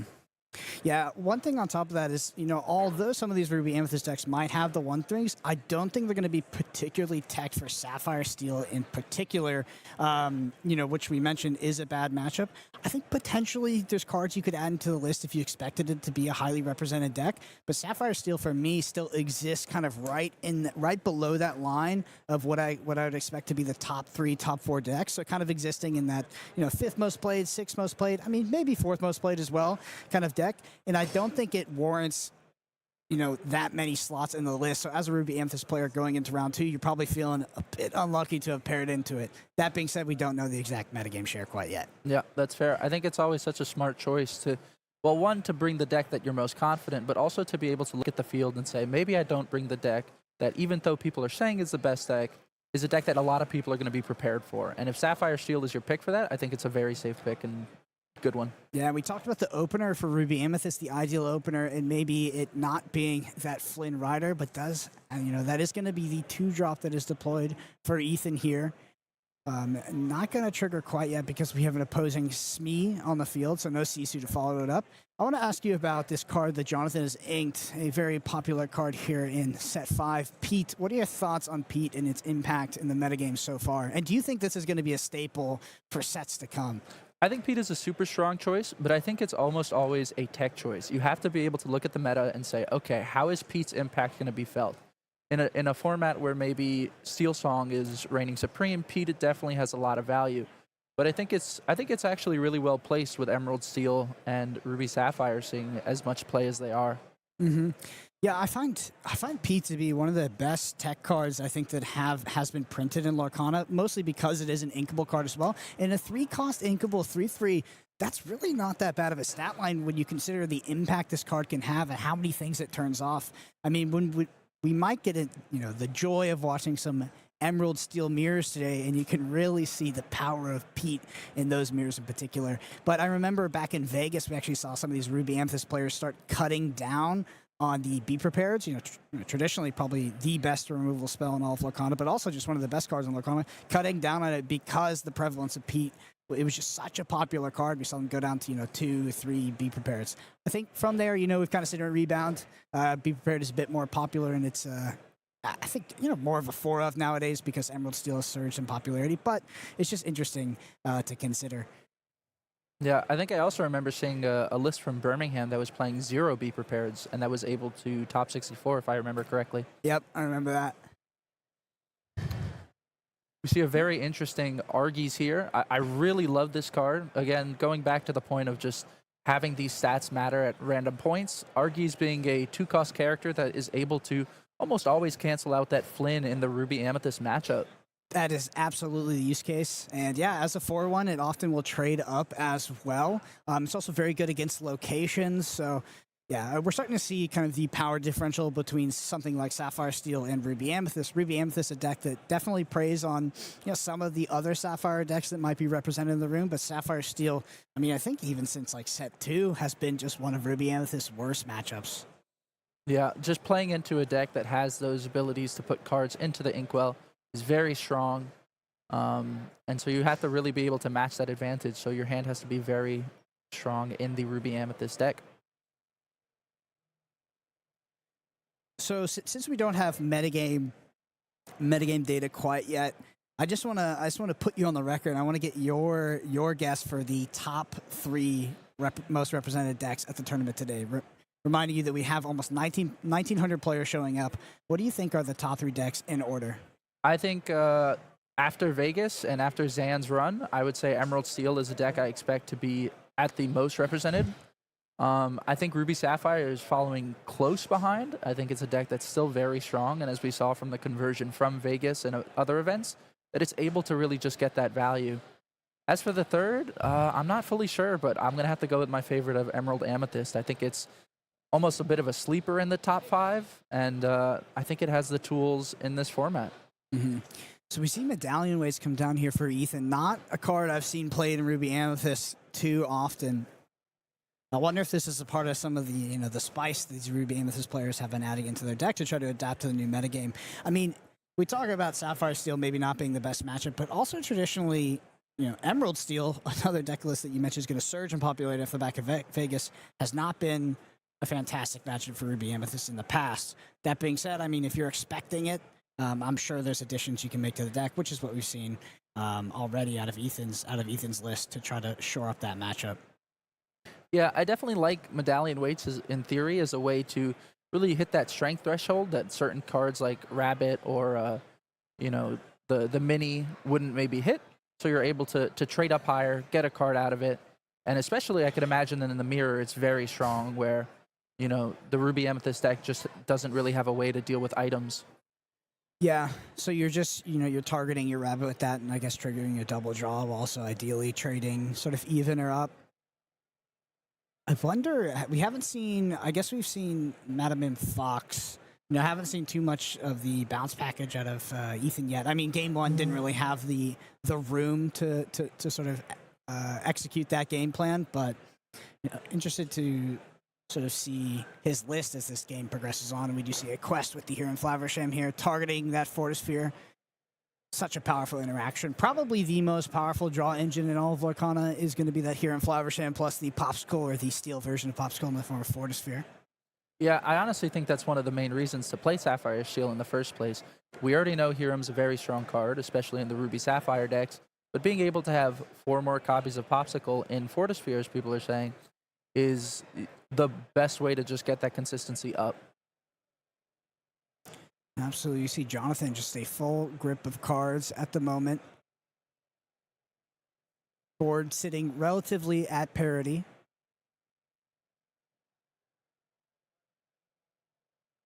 It's really interesting because a lot of players expect Ruby Amethyst. Ooh, and we see a Baboom double trade. and Fire the Cannons. So that is not, traditionally, right, you say that is not a great exchange for Jonathan, but because Jonathan has had so much card draw, has so many cards in hand, he can afford to take trades like that where he 2-for-1s himself, and this is actually almost a 3-for-1 because the Merlin cantrips and draws another card. Almost 3-for-1s himself, but just spoiled for resources with that draw engine here in Flaversham +1 cost, so is able to take trades like that. I think the medallion weights also forced that sort of interaction, because if that rabbit wasn't cleared by the Fire the Cannons and Baboom, it could have traded, maybe with a crab, traded into that Hiram, or actually not trade, but survive, and clear that Hiram without Jonathan having much response to it. So in Jonathan's hand, I see Vision of the Future. I think I see Double Pete, Lucky Dime. Gonna take a look through the discard or the yard here. How do you feel about Pete in this matchup? I think it can actually be pretty decent. So if you're deploying onto the board, you're playing a whole new world on turn 5. You're deploying your entire hand to the board because you have so much ink. I think using Pete to stop the Be Prepared as the sort of the one out that Ruby Amethyst might have to use sort of swarming the board is very effective. I think it can be quite powerful. So I actually really like Pete. I like Pete in most matchups. It's like I don't think there's many popular matchups in the current metagame where Pete is not an impactful card. And I do think that when we're analyzing the metagame of the Lorcana Challenge in Vegas, one thing that permeated every decklist decision that I saw was the existence and the threat of Pete. It felt like it had an overwhelming presence to that tournament in deck building, and then when we went through the entire tournament, just in the gameplay and in the execution, it also felt to be the most impactful card in the metagame, in my opinion. Yeah, and even being able, since it's inkable, being able to, say if you run into a Mufasa deck that maybe even plays no actions, you're still able to use it and not have to worry about it clogging your hand. Yeah, the difference between inkable and uninkable tech cards in Lorcana cannot be overstated. When you can find a powerful inkable tech card that has this universal application that can be so backbreaking to some of these other popular decks in the metagame, that's exactly the kind of card you want to be putting in your list. Yeah, and it's definitely something we try to keep track of while working on the game. We always want to make sure that these very strong tech cards stay inkable, so that way you guys can use them in a versatility of matchups. All right, so Vision of the Future, another Argus in hand for Jonathan. Man, that medallion weight's honestly putting in work. I mean, it's a very threatening presence on this field. It kind of feels like the thing that's keeping Etsen in this game right now, actually. Because it does feel like Jonathan, with access to the better draw engine and kind of better card quality, potentially, as we go into the late game, being the better control deck, especially with the threat of something like Tamatoa plus the Lucky Dime, and then, of course, more here in Flavershams plus items. Like, this medallion is really what's keeping Etsen sort of at parity in terms of power level, because a Chernobog's follower and Madame Medusa that's already had its, enter the field effect versus, a Tinkerbell and an Argus and whatever's going to come down after this, I would definitely be on the side of Jonathan in terms of favorability to win this matchup. But that medallion it keeps Etsen in this game, in my opinion. Yeah, and I hadn't seen it before today, so I'm very excited to be able to see that sort of tech spice that we talked about, even starting at round 2. So off that Visions of the Future, I do see a whole new world was grabbed. And it looks like Etsen, 4 cards in hands, going to ink this Flaversham and deploy everything out onto the board. And I think he's going with the thing you mentioned earlier, being able to play that Pete, get rid of all the cards in your hand, and just single whole new world. Oh, I guess not this turn. Yeah, maybe not this turn, but, you know, it does stop Ethen from playing something like a Be Prepared. Because right now, you know, Ethen would be trading the 2 characters for the 4 on the field right now for Jonathan. But that Pete is going to put a stop to that. Yeah, it lets you play very either aggressively or protective, because you can protect your next turn's play of maybe singing the Be Prepared with the Tinkerbell or something similar to that. Yeah, Pete is just so powerful. I mean, Pete, in my opinion, could say songs instead of actions, and it would still be one of the best cards in the game. But because it hits all the actions, like, he's just in a tough spot with friends on the other side and Be Prepared in hand. I think also Finders Keepers, which is just hilarious. So, gonna trade here, but we know that Jonathan does have that whole new world in hand, so that card advantage is not going to be super effective versus Jonathan here, most likely. Yep, I think correctly inking the friends on the other side. Madame Medusa is going to take out that Pete, so we have 2 4/4s on the field. It's a very interesting board state here. Doesn't look too crazy in either player's favor currently, but that Medallion Waits is keeping up the pressure. Yeah, I do think the longer that you go into a game, the more you would want to be the Sapphire player. At any given point, Sapphire is just a deck that, you know, tends to, especially Sapphire Steel and Ruby Sapphire, they tend to add value and just be way better late game and control decks than any other decks in Lorcana. So as the Ruby Amethyst player, while you're keeping parity on board, you know, you're kind of, you know, you're competitive with your opponent. As your opponent gets up to, like, you know, 7, 8, 9, 10 ink, and they have cards like Whole New World, you've got to be feeling the pressure for that Tamatoa to come down. And a lot of these Ruby Amethyst lists, they don't really have answers to Tamatoa outside of Be Prepared. You know, they've cut things like the Lady Tremaine and the Bee King Undisputed, which used to exist in the list. So not a lot of answers to Tamatoa. And there's that singing of the Whole New World.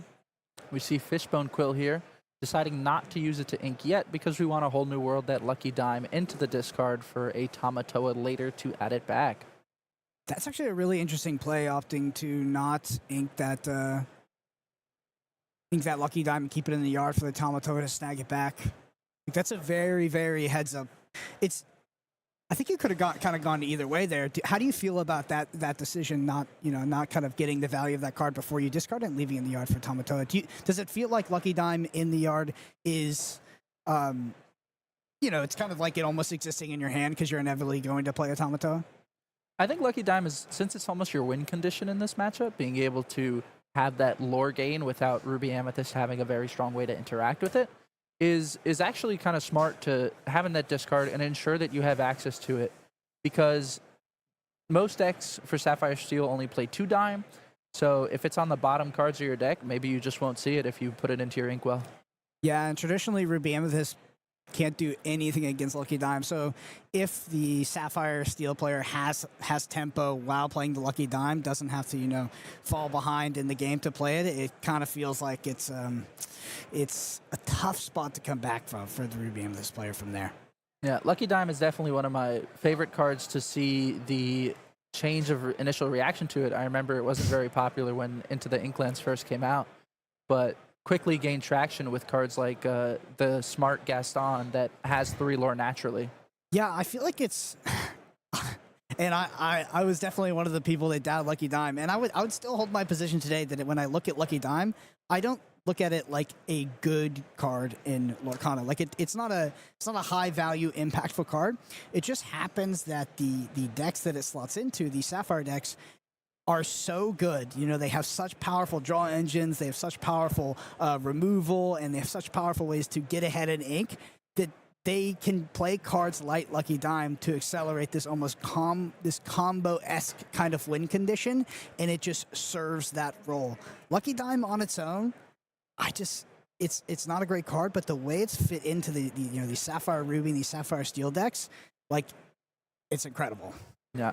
And we just saw a really interesting application of the Medallion Waits there, where there was the Exerted Chenpo bodyguarding the Tinkerbell, and giving the Medallion Waits to the Madame Medusa helped Ethen draw a card, and then the Elsa, the 5th Spirit, was able to get rid of that Chenpo from the board, which you wouldn't normally be able to do if you just had Elsa and Medusa. So Jonathan's got to be wondering where that Tamatoa is right now. Does have double Ariel in hand as well as a Lucky Dime. Let it go as well. It's really interesting because since Ruby Amethyst doesn't typically run a lot of items, that Ariel currently would not be getting the lore gain. I didn't even think about that. That's a part of Ariel's text that I never thought would be relevant in a Sapphire Steel versus Ruby Amethyst matchup. That's very funny. Well, not anymore because we see the Lucky Dime come down, but is a pretty good start for Jonathan here. All right, so you got to be feeling the pressure as Ethan here now. Now the Lucky Dime has hit the field. You know this game is not going to go much longer. That Lucky Dime drastically accelerates Sapphire Steel's ability to close out the game. Yeah, I'd be interested to see if Jonathan can just use those aerials rather than waiting on that Tamatoa to really burst ahead in that lore game.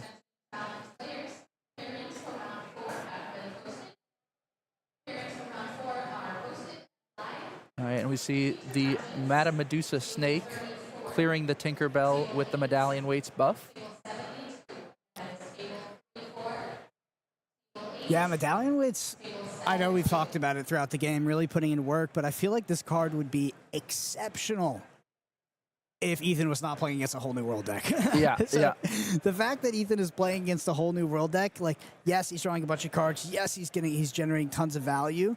But, you know, for Jonathan, it's not as threatening as it would usually be if you were on another version of a Sapphire deck, and you wouldn't have a way to sort of, equalize that card advantage. Yeah, I'd definitely be interested to see it in sort of a maybe Ruby Amethyst mirror and see how its impact is there. Yeah, so I think that this Queen's Castle hitting the field is actually a little bit scary for Jonathan now. You know, kind of both winning on board in terms of having the Sisu on, but also generating that passive lore via the Queen's Castle. We haven't seen any, I think, clean one-for-one answers for locations out of Jonathan quite yet, which is something to note. So I'm not sure if they're in the list. Sapphire Steel is a deck that has just a myriad of tech cards in it. You never really know what type of list you're looking at. And there we go. There's that Ariel. We see the Aerial Treasure Collector come down, boasting a strong 5 lore while you have more items than your opponent. A perfect target for Lucky Dime. Oh, yes. Well, I did, while looking at the screen, kind of get the P1, P2 mixed up. Jonathan was actually the one that was ahead in lore. So I think with the, deploying the Ariel plus the Mr. Smee here, Ethan's going to be in a really tough spot. I mean, Jonathan's threatening to win the game on the next turn. Yeah. Especially if we see Ruby Amethyst cutting those cards like you mentioned of King Undisputed and Lady Tremaine, this Aerial is incredibly difficult to answer. Except might be prepared. Yeah, I was actually wondering if, Jonathan, I think ideally would have liked to have a Pete actually on that turn intended Mr. Fee. I don't know if he had enough ink, but might not have had enough ink to deploy or to actually activate the Lucky Dime. But a Pete would have stopped what was kind of the only one of the only answers out of Ethan's deck. I don't know if we had things like Big King Undisputed, but yeah, one of the only answers was be prepared to try to stabilize the board. That being said, Jonathan's still in a great spot. Yeah, I think he was 1 ink short from playing the Pete down there.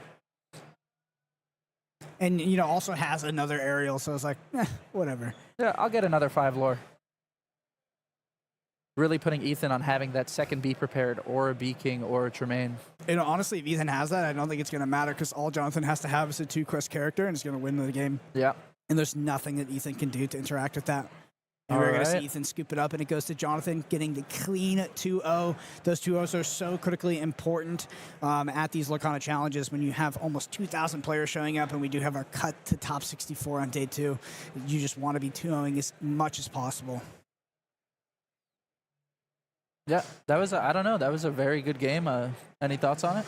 Yeah, so I think as we talked about, Sapphire Steel not the ideal matchup for Ruby Amethyst. Ruby Amethyst definitely can win, but I do think if you're going to look at the the metagame of the room, Sapphire Steel is the deck you want to play against the least. Because we did see the Ruby Amethyst player, we saw some of the cards in the list, is obviously teched for a more popular green steel metagame, which is what you should expect showing up to Seattle. You should expect a lot more green steel to be here, and emerald steel, and a lot more emerald decks in general to show up to this tournament. And we saw that, I think I would say that Ethan's list is teched for that. Yeah. It almost makes you wish that there was a more aggressive version of Ruby Amethyst to challenge that Sapphire Steel, because as you mentioned, once that lucky dime comes down, it's a very difficult fight. Yeah, that's what's interesting about Sapphire Steel is it's both good against, it's still a very good control deck with that Tamatoa and draw package, but it's also pretty decent against aggro because of the steel removal. Anyway, with that, let's get into our second game, which is going to be Zan versus Danny. Zan, our champion from the Disney Lorcana Challenge in Las Vegas. Let's get down to the feature match. All right, let's see. All right, does look like Danny here is going to be on Sapphire Ruby. A deck that we expect to be highly represented. And Zan running it back with the Emerald Steel. So what I would say is probably the two best decks in the room. What are your thoughts on that? I think I would agree with you, but I do believe that there is an argument against that, right? Like, this is a metagame where, if you want to have the conversation about the two best decks in the room, I think people can reasonably disagree with you at many, many, many different points. Yeah, and I really love to see those metas where there's a ton of different decks that you could bring as options, and I think we're in one of those, so yeah, I'm happy. We are absolutely in one of those. I mean, Lorcana is that in general, though, just due to the nature of the way the game works and how you have inkable and uninkable cards, and you don't have this additional set of cards that you bring into, maybe swap out in your deck.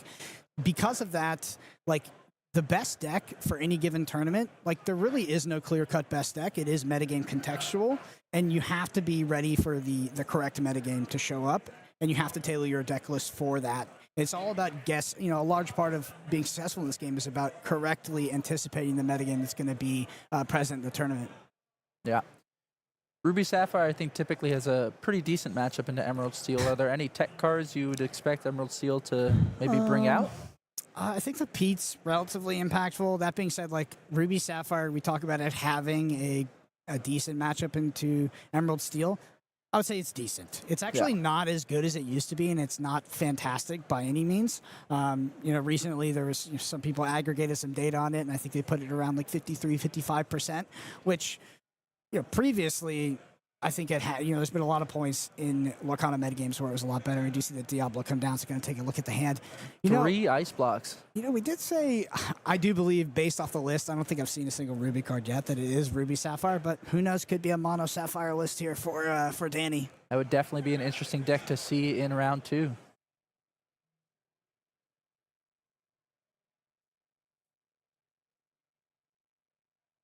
Wonder if Zan is running back the same 60 from Las Vegas. I doubt it, because like we mentioned before, anticipating the metagame and making that 5 to 6, maybe 8, 10 card tweak of your deck, very, very important. Would you see the Shift Diablo line here? So it's going to discard, let the Storm Rage on. Going to go ahead and quest at Diablo, see Brawl off the top here for Danny, who does draw the answer to Diablo. And immediately. More importantly, it's an answer that Zan didn't see when he used the Diablo base. He saw only the Sapphire cards. Yeah, but Zan just has a cove off the back of it. That's got to be very, very sad. Does have double ice block in hand, so I guess we have a way out of it here. It is interesting to see the ice block almost back and forth with the hidden cove deciding, are you in that threshold? Are you out of that threshold? Well, let's find out. It's funny to see Danny draw the answer for the Diablo after Zan looked at the hand, and then Zan kind of immediately blanked the answer, but then Danny also having the answer to that with this ice block. Yeah, the Diablo Hidden Cove minigame is a really funny part to watch in these matchups. It was a very funny sort of 3-turn sequence we're going to see out of these players. And the follow-up with the Ursa, so threatening to double sing a song on the next turn. If you're Danny, what songs are you worried about being double sung here? I think I would be worried about something like a Prince John coming down and then a double sing on a discard. That would be absolutely devastating at this point in the matchup. Yeah, definitely agree. If I was Danny, honestly, part of me would be wanting to draw another Brawl here to answer that Ursula. Because, I do think that's what we see out of Zan's hand here, is he does actually have that Prince John plus the discard. Yeah, such a strong ability to pair that ice block with Brawl and really just use that removal on something that maybe you might not have been able to. Okay, so Prince John comes down here for Zan. And we're going to see that double sing on Sudden Chill. One of the most powerful interactions out of this Emerald Steel deck. The discard 2 cards, and Zan is going to draw 2 cards for his troubles. So although Danny did have the answer, gets rid of one of the scariest threats that currently exists in this Lorcana metagame, which is that Shift Diablo, is still facing down a very threatening board. Yeah, it really just goes to show the power that the Sapphire items hold in this format. Popsicle being able to draw you that card, Fishbone Quill being able to get you more cards into your Inkwell, and then Ice Block just letting your Ruby removal feast on cards that it might not have been able to. So Danny's in a good spot, needs to draw an Inkable here, does not find it. That's absolutely devastating. Has the Hero and Flaversham in hand and 3 uninkables. Needed that Inkable to come off the top to stabilize, withdraw, and draw 2 additional cards. This is absolutely worst case scenario. No way he can ink the Flaversham here. So this has to play the Ice Block and say go. Zan definitely is going to be...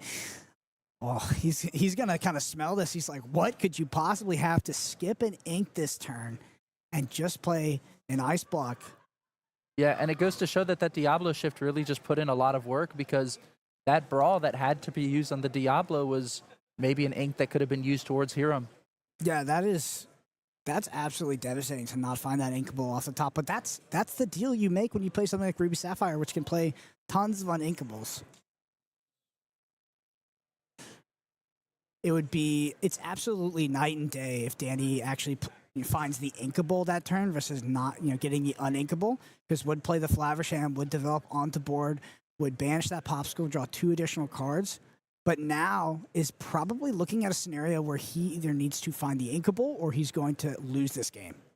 And do we see it here? There it is. And yep. we do. So Maui off the top, absolutely going to be inked, and we're going to see that Flaversham come down, target a Popsicle. We're going to draw 2 additional cards here for Danny. It's unfortunate because that Maui is very strong into a card like Hidden Cove, being able to just make sure Zan does not get his cards out of that 2 strength range. Yeah, and we have to wonder, Danny does find the Inkable, does play the Heron, but is he potentially too far behind, because the Diablo was deployed on the back of that, and the Ursula obviously still exists on the field. Very, very scary. Access to double Ice Block, actually very important in this matchup, funny enough, because we do see these small 3-cost Sisu come off the top as well. So that is a potential answer to some of the threats that Zan has deployed here, due to the context of the double Ice Block being already on the field. We see the Hypnotize here, a super interesting card that Zan popularized in Vegas that I hadn't seen too much before. I was a big fan of this card and surprised I hadn't seen it too much. But it really puts in so much work when you have Prince John, and just almost always guarantees you, even if you don't, at least you get a card if your opponent has no cards in hand. Yeah, absolutely. This is just the quintessential 2-for-1. All right, so we're going to quest, target that Popsicle, most likely, and draw 2 more cards. The Diablo is exerted, so there's going to be a trigger for Zan as well. Zan picks up some interesting cards there. We see 3 copies of We Don't Talk About Bruno and a Cricky. Very strong 5-cost cards. Would love to see them come up in this matchup. So interesting, the Brawl comes off the top. If you're Danny, are you brawling any card here? Well, you have to get rid of the Diablo. Like, you can't let an exerted Diablo exist on the field at any reasonable point in the game, right? Like, it's just not an option. But we do have 2 Diablos, so there's the Sisu. And then we're going to Vision of the Future. And I believe the way this works is it does not draw a card, it's put a card into your hand, so it's not going to trigger that Diablo. Correct. It adds the card, it does not draw it. Why do you think that did Danny need an Inkable? Why did Danny quest with the Flaversham before playing the Sisu on the exerted Diablo, do you think? Not sure. Maybe he was looking for a particular answer, but I'm not sure on that one. So we see, I think, 3 of a kind. We don't talk about Bruno in Zan's hand here. Very strong card, and one of my favorite songs, so goes hand in hand. Yeah, we see we don't talk about Bruno being sort of a critical component of the Emerald Steel deck to kind of lock people out of the game as we progress to that mid to late game once it is really far ahead on board. Very interesting play here. Returning that Sisu, even though it could hit a Diablo, it guarantees that Danny will not be shifting onto it next turn with all his draws from Hiram. And then it also gets you a card from Prince John in the process, since Danny will be discarding one at random.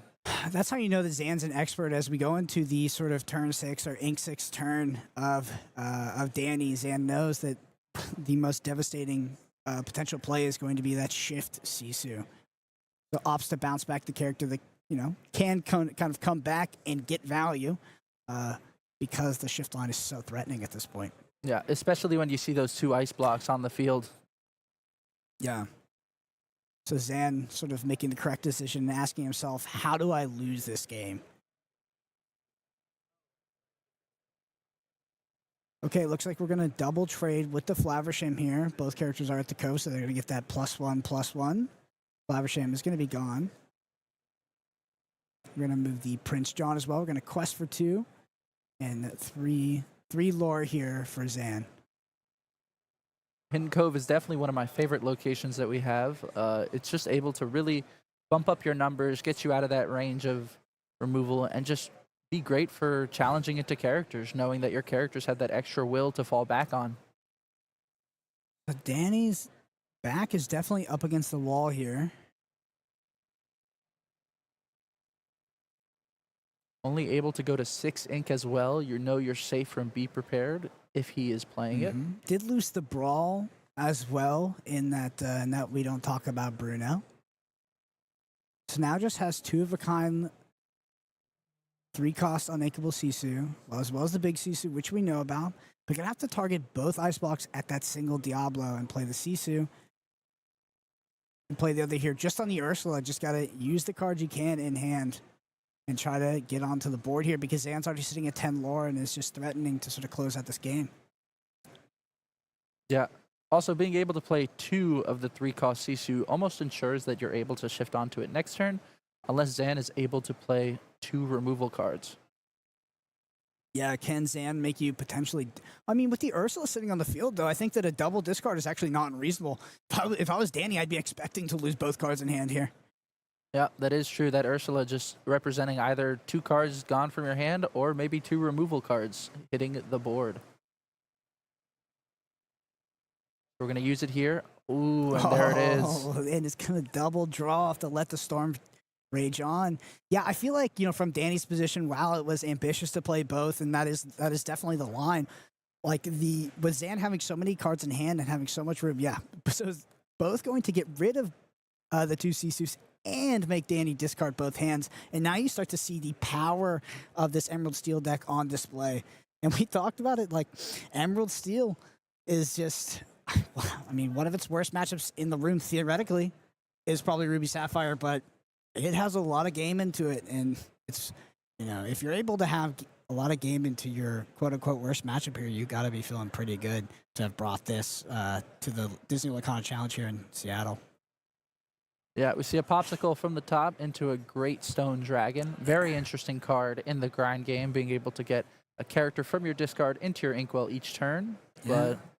But fortunately, I think it's just going to be a little too slow. And we do see Danny go ahead and scoop it up, and the game goes to Zan. I mean, Zan did have one of the most powerful openers possible. Danny had an answer, so we saw, it was a bit more of a game. Sometimes the Emerald Steel, when it does have that Diablo opener, can snowball. We did see, first of all, Diablo opener, but then Ursula. We had the Ursula double sync discard with the Prince John on the field. I think Zan probably had one of the best openers possible for the Emerald Steel list. Danny had some answers, but ultimately Zan's able to edge it out.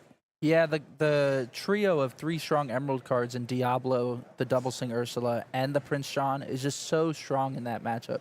Your opponent constantly has to respect each one and plan answers for them, and sometimes you're just not able to answer all 3. All right, well, with that, let's go down back to the feature match for Game 2. Actually, we'll be there in a moment. What are your thoughts? So Emerald Steel is the new, quote-unquote boogeyman of the format.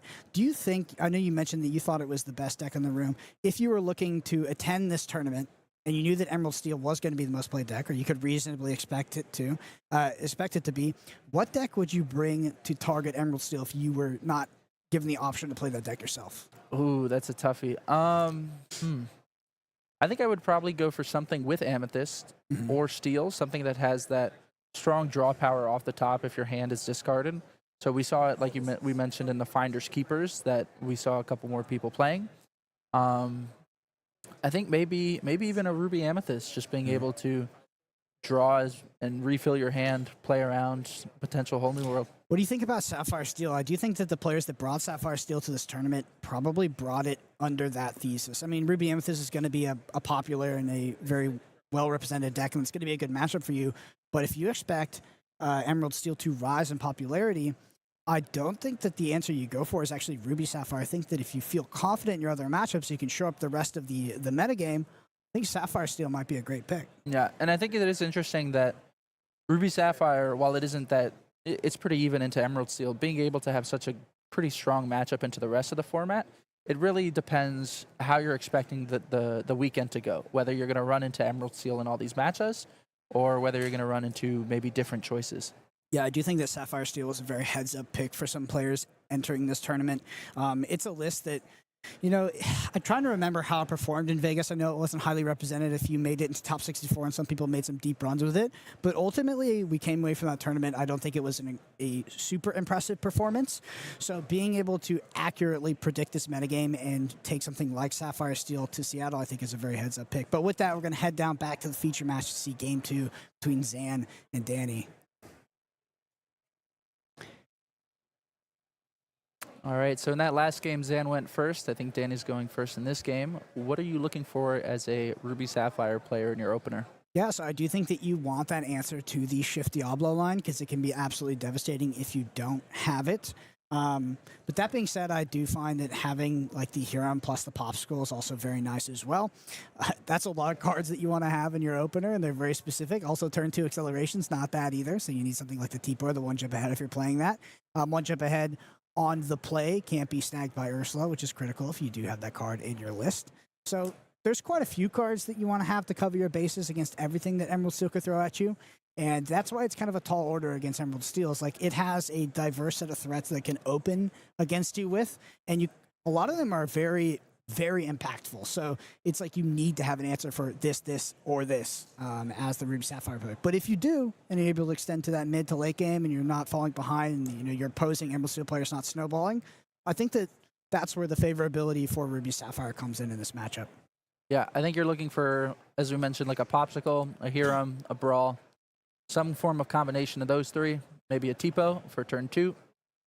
Yeah. I do think that turn 2 acceleration in the form of Tipo or something like One Jump Ahead is really important as well. Yeah, being able to hear him on turn 3, maybe if Zan doesn't have that Diablo that you have the Brawl for, just puts you ahead in that game. So we see double Greystone Dragon in hand. So Greystone Dragon is actually a card, at least in the past, has been seen as a tech card for Emerald Steel traditionally. I remember in the Bucky metagame, a lot of the Ruby Sapphire players were adding this card. Its efficacy and how powerful it was, I know, was up for debate even towards the end there, but I'm assuming that's why Danny has opted to have Greystone Dragon in the list. So we do see that Tipo come down. We're going to have that turn 2 acceleration. Yeah, really. No Flaversham, though, in hand. Really hoping to draw it off the top and just get that draw engine started. So I don't have Zan's list right now, but I wonder if Zan is playing the amount of Coves that he was playing in Vegas, which is 1. And I think that card is quite impactful as well against some of these removal cards that are very conditional on the amount of strength that a character has. So we see that 3-cost uninkable Sisu in hand for Danny. Yeah, and we see the morph here. If you're Danny, what shift or Floodborn character are you most worried about hopping on top of that morph? Beast. Yeah, so Shift Beast is really tough to deal with. If you're on the play, you can get to your answer pretty quickly. When you're on the draw against a Shift Beast, you just don't have answer to the Medusa. So I guess you can Ice Block plus Brawl. Like if you have, if you're this Ice Sisu on Ice list, right, that has access to Ice Blocks, which has not always been the case for Ruby Sapphire, right? And I'm sure there's plenty of lists that showed up not running a 4 of or not even running 3 of the Ice Blocks. You do have answers to it, but traditionally an aggressive shift onto the Beast can be really, really, really tough to deal with. It's not the ideal opener for Emerald Steel, but it is an opener that can be backbreaking for a Ruby Sapphire deck. Yeah, it's definitely one of my favorite uses of Morph, and we see the Diablo come down on him by discarding the Let the Storm Rage on. So Diablo comes down, shift. It's crazy because Zan is going to be able to move that Diablo to the Cove, which is going to insulate it against the Sisu, because we only have the one ice block. It's interesting that you have to almost play to whether your opponent has Brawl or Sisu, and I think in this case, Zan is almost predicting his opponent has that Brawl. So moving the Diablo to the Hidden Cove might not be worth it. Yeah, it's actually so interesting. So moving the Diablo to the Cove, I'm not sure how ink efficient it would have been, but in the context of only Sisu being in hand, pretty decent, right? But in the context of Brawl being in hand, with the one ice block being on the field, it is much better to play out the double Diablo here because the Brawl would only be able to hit one of them. So super interesting. So we see the Sisu come down, get rid of that non-exerted Diablo. Danny's probably not going to be drawing any other cards this turn, so seems reasonable there. So Zan does have access to that beast as well, which Danny's going to have to answer. Likely going to be looking for something like a Medusa. Once again, has the 8-cost shiftable Sisu in hand as a potential answer here, so I could find Inkable off the top and deploy that 8-cost Sisu. It is a very dangerous position for Danny to be in, though, having only one card in hand against the litany of discard cards that Zan is playing in his list. Yeah, I think it's a huge gamble, right? If you're Danny, you're probably more expecting to have that card discarded rather than not. Almost the reason we probably see 2 Great Stone Dragons, right? You're expecting those character cards to get put in the discard, and now you don't have to worry about inking from hand. Exactly. I mean, that's kind of your way of getting card advantage in this matchup because there's so much discard and so much hand disruption out of Emerald Steel. You can instead get that card advantage out of your yard using something like Gravestone's Dragon. It also potentially, when you do, it potentially stops your opponent from being able to draw cards off of Prince John if you can sort of deploy all your cards onto the field and enter your inkwell and have represent 0 cards in hand, but still get the ink advantage out of Gravestone Dragon and stop them from getting that additional value out of Prince John. Yeah, so we see the Prince John coming down, moving the Diablo to Hidden Cove, getting all your pieces set up, those strong Emerald characters that I mentioned earlier. What are you looking for if you're Danny here, do you think? If I'm Danny here, as we go into the 5th turn of Zan, I know we can see Zan's hand, but I would be kind of worried about that beast. I don't want Zan drawing a bunch more cards. That being said, I also am not super keen to keep cards in hand now that the Prince John is on the field. Potentially, Zan did telegraph that he did not have to discard, but we do see the shift. Did find the Inkable, and so we have the shift 8 cost, which is probably best case scenario there because there was no discard from Zan. So Danny took the gamble, and it did pay off. There's an interesting world out there where you use Sisu and Tipo to clear the Cove to ensure that that strength threshold is just never met again. But I don't disagree with questing with that for lore early in the game. Yeah, and now Zan's just going to make Danny has to have it now, has to go ahead and find that answer to the beast, which could be the form of a Brawl. Speaking of, Visions as a fantastic top deck to find that Brawl, maybe. Yeah, I would have preferred to, top deck the Medusa at this point to get the 4/4 on the field and also 2-for-1 my opponent. But Brawl is going to be a reasonable answer here to the Beast.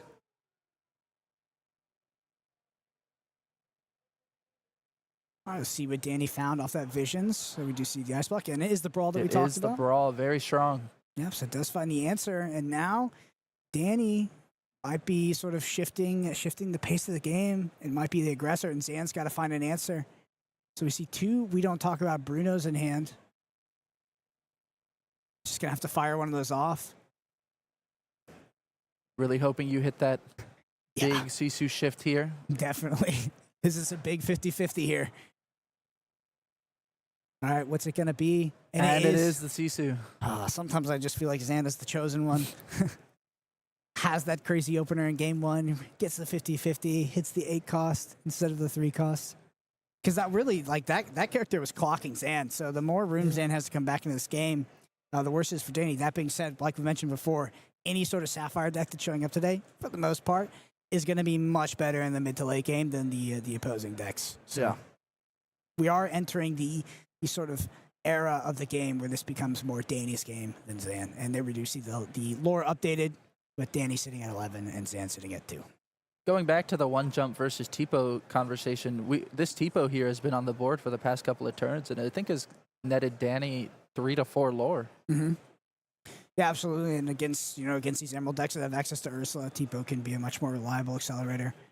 The thing about Tipo and One Jump Ahead is card advantage, right? So One Jump Ahead is effectively drawing you a card to put it into your inkwell, where Tipo is deploying a card out of hand, which is card disadvantage. So that's really the trade-off. Also, one is a 2-cost Uninkable Song that can't do anything else, and I guess Tipo is sort of a body that can exist on the field and can actually trade, and is a lot better into aggressive decks. Yeah, very interesting dichotomy between the two there. But we have a Diablo at the Hidden Cove. What are you looking for Danny here? Another brawl, maybe? Yeah, for sure. I would like to answer the Diablo, because how does Anna get back into this game? Has to draw cards, because once Emerald Steel gets down to a few cards in hand, doesn't have anything on board, it doesn't really have like these big swingy ways to get back into the game. It could drop something like a Beast or a Diablo and say, do you have it? But if you're a Sapphire or Ruby player and you have access to here in Flaversham, you're drawing a bunch of cards every turn, you're more than likely going to have the answer. One of the strongest reasons to be playing Sapphire, I think, on top of the Hero package, is being able to play that Visions of the Future from Shimmering Skies, being able to look at the top 5 for only 2 ink and be able to grab the piece that you need. It's just, the consistency is so strong there. Well, speaking of dichotomy, how do you feel about Visions of the Future versus Develop Your Brain? The previous sort of 1-cost, look at the top, draw a card. I think Develop is still a very strong card, but when you want to be playing Popsicles on 1, I think Vision has a lot more power, because you're also just looking 3 deeper for that answer. How do you feel about lists that run, the 8, so they have the 4 Visions of the Future and 4 Develop Your Brain? Do you think that's a little too much? It depends. I think if you're looking for a consistent answer, maybe if you're playing that 4 Develop, 4 Vision, you can play less than 4 of the cards you're looking for, because you're more likely to be hitting them with those cards. Mm-hmm. Well, we do see Ursula played here for Zan is going to be moved to that cove as well. All right, what can Danny find off the top? Finds another Flaversham. See a Lucky Dime, Maleficent Monstrous Dragon, and a 3-cost Sisu, which we know is in the hand. Since we know that Sisu's in there, that Hidden Cove is putting in so much work protecting against the Ice Block Sisu. Yeah, so we have 1, 2, 3, 4, 5, 6, 7, 8. So could play the Maleficent this turn. Sure. How far ago, one of my favorite additions to Sapphire decks in Lorcana. Not the most recent addition, but I believe it came in 2 sets ago, and just an all-star. Yeah, I love it being when you sing it with Grandma Tala. I especially love when you have those songs from the same franchise and you're able to get that synergy off on them. All right, so it's going to target the Ursula here. Yeah, after that, Ursula put in so much work in game 1, being able to just answer it very cleanly with the Monstrous Dragon and not let that double Sudden Chill or double Let the Storm Rage On affect you is very strong. And there's the okay, so the targeting of the Ursula is very fortuitous with the top deck of Sudden Chill here for Zan. Yeah, double singing Sudden Chill, not that crazy here though, when Danny has climbed back with Flaversham, putting him at 4 cards in hand. Yeah, Danny is very far ahead. What do you think is Zan's way back in the same, also considering that Danny's sitting at 14 lore? I'm not really sure. It's difficult because the dime could come down at any moment, and you just don't have a very clean way to deal with the characters on the board right now. I think that with Danny targeting, I mean, there's probably a lot of scenarios where it's correct to target the Ursula here, but targeting the Ursula instead of the Diablo, I think telegraphs that he's going to win on the next turn. Yeah. It's like, yeah, you can draw a card on my turn, whatever, right? Like, it's not going to matter because I'm going to win. He's like, I don't want you to play something Let the Storm Rage On, or play something like we don't talk about Bruno and move things off my board. So I think Danny's definitely telegraphing that he has something like a Lucky Dime or some sort of acceleration in hand to win this game. Yeah, it's also definitely one of Emerald Steel's weaknesses is that their characters don't have that much strength. You're looking for the removal pieces, and if something is out of a Long Came Zeus threshold, it's very difficult to clear cleanly, like this Hiram. Yeah, and we do see the Strength of a Raging Fire as well. Dealing 1 to that Monstrous Dragon here. We have Yep, that's our first Anna we've seen. And a very strong legendary from Shimmering Skies, being able to when you play her, pay 2 additional to choose one of 3 effects. And the most common one that I see is to banish a damaged character. Yeah, I love these modal cards that have choose one of X. They're just super fun to play with. They give you tons of options and a lot of agency as a player. Yeah, we had a bit of a camera issue there. We'll be back in a moment. But going off of that, one of my favorite cards is the 1-cost Clarabelle. Being able to play her on 1, quest with her, use Madam Mim Snake to return it, and then on turn 3, you're able to get full value. But let's hop back in.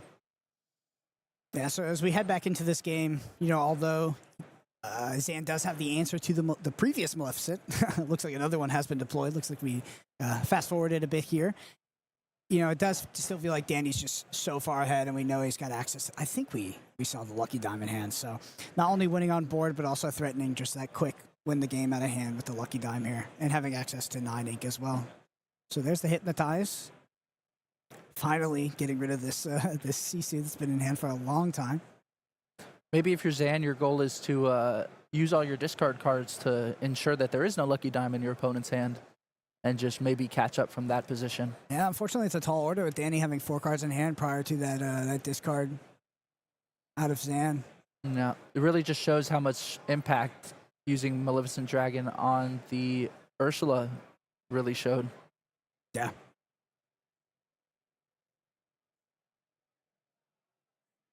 So Zan gonna trade with this Anna. Banishing the Tipo there, slowing the lore a little bit. How much lore do you think Tipo got this game? Honestly, probably 5 or 6. All right, so threatening 5 lore here, which is game. If we do have access to that lucky dime, which I think we do. Counting out his ink. There it is. We see it in the hand. Even if you don't hear him banishing that ice block, drawing you 2 more cards, you'd be close. But I think we do see it. Mm-hmm. So there's the 7. Lucky Dime comes down. Activate Lucky Dime. Target the Maleficent. And there's 5. And there's the game. Yep, there's the hand. So we split 1-1 with Zan and Danny. Zan, splitting 1-1 with what might be seen as an unfavorable matchup. I think that's an okay place to be. Obviously, would rather 2-0 in that scenario.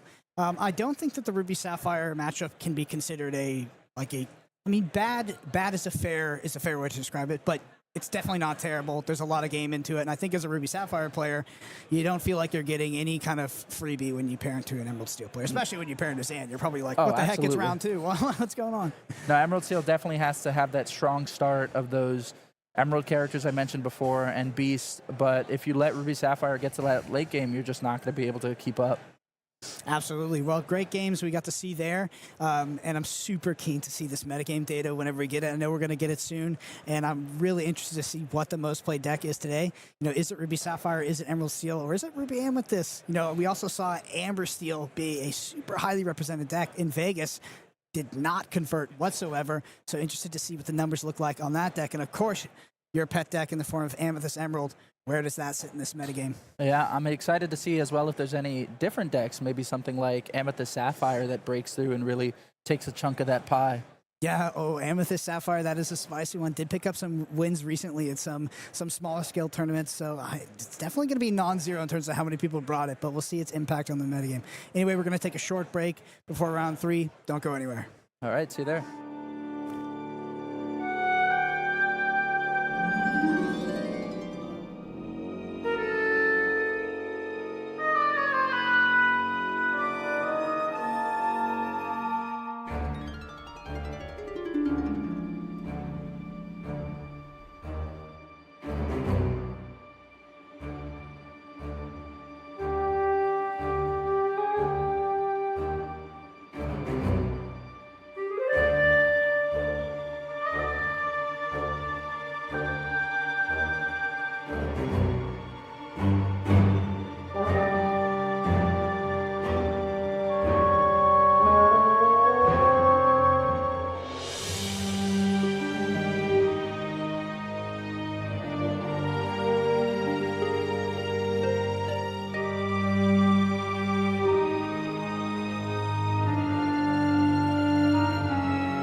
Samantha, who has come to her very first Disney Lorcana challenge dressed up as Peter Pan. Can you tell us about the inspiration for this outfit this weekend? So the inspiration was the Lorcana card of Peter Pan Neverlanding, and I remember I saw the card and I love the design.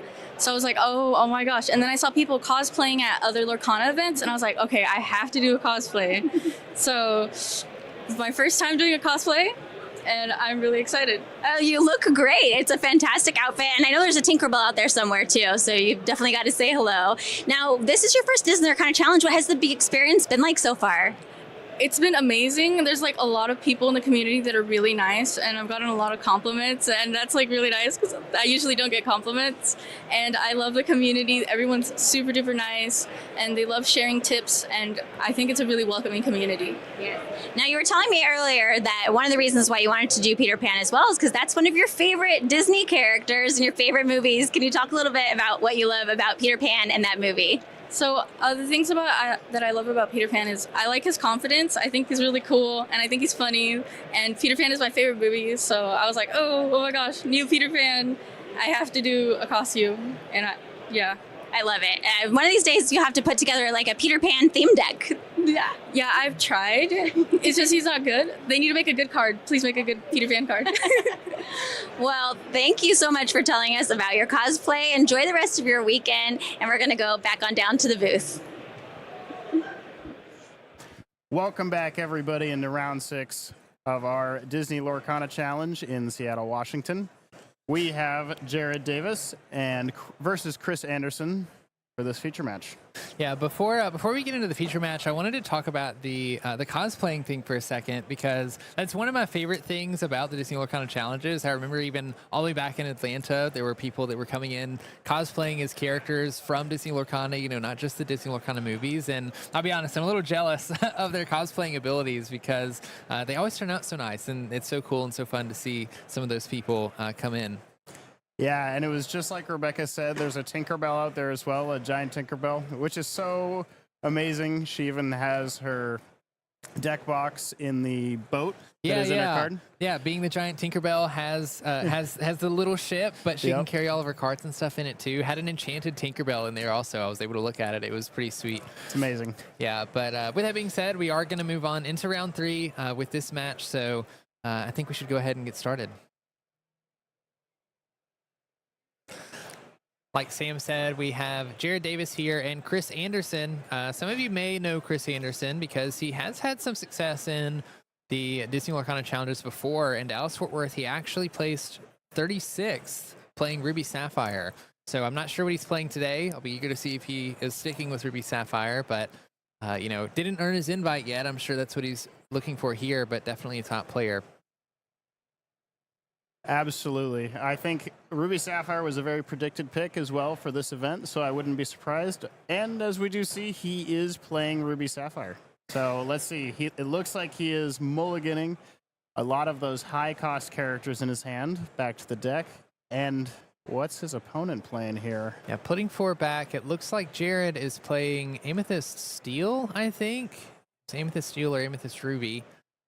But one thing that I noticed in Chris's hand that I thought was interesting is he is playing Chicha, which is sort of a tech that people have been using in Ruby Sapphire. There's a little bit of discussion in the community on whether you play Chicha or you don't, so kind of interested to see that build. But it does look like Jared is playing Amethyst Steel for this, so we saw that in round 1 with Joe or Spessy playing Amethyst Steel. I saw a couple Magic Broom Illuminary Sweepers in hand, but that doesn't necessarily mean that it's a Magic Broom build. That's just a pretty good 1-drop card in Amethyst in general. So, yeah, we might see a few more Yen Sids here. I wonder if he's playing them. So what you were saying about that Chicha, I think it's so interesting because I really think the Chicha is amazing in these, or in a mirror match situation when a player is playing more of a Sapphire deck, or Sapphire Ruby deck, and but when your opponent is playing a deck with steel in it, it can be a very awkward card to have in your hands because it gives them a target early on for their removal. Yeah, and so if Jared is playing an Amethyst Steel list that is playing more towards songs with singers, we could definitely see that coming into effect. And so Looks like Chris is going to be going first, inking a card, not having a 1-drop. We don't see the popsicle, which is what these Ruby Sapphire players are normally looking for, and then he passes over to Jared.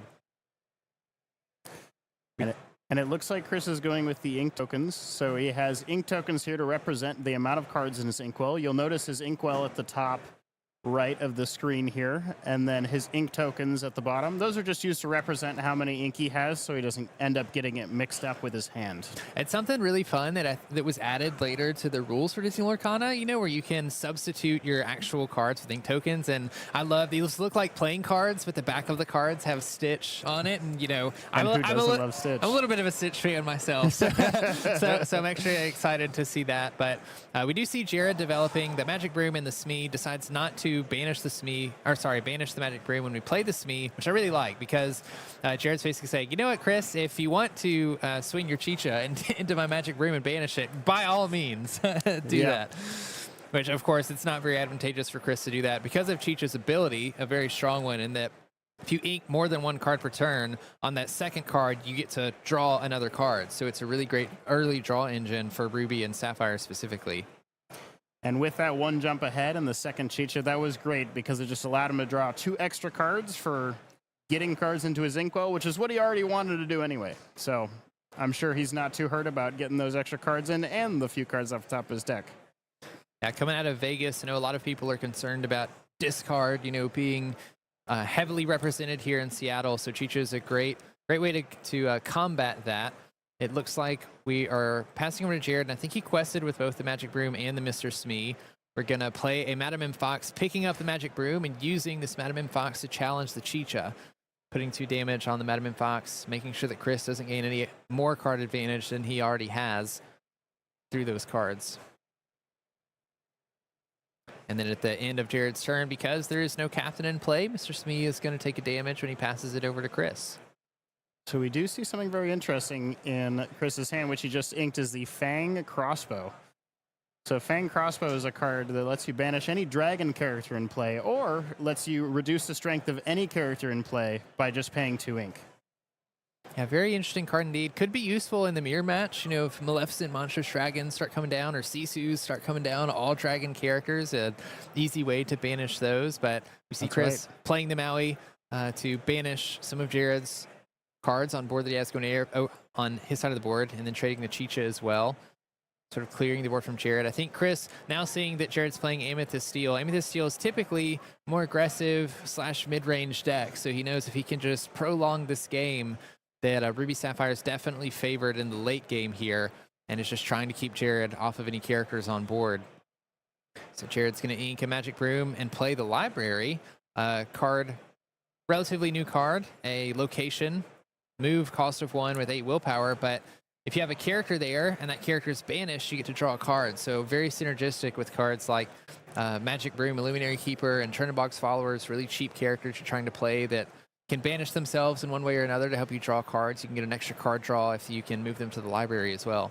And like you said, that 8 willpower with 1 lore is so valuable sometimes, because sometimes your opponent only has 7 strength. A lot of the time, people are trying to hit 7 strength to take out Queen's Castle exactly. And when you can kind of mess up that math for them with an extra willpower, it can get really difficult.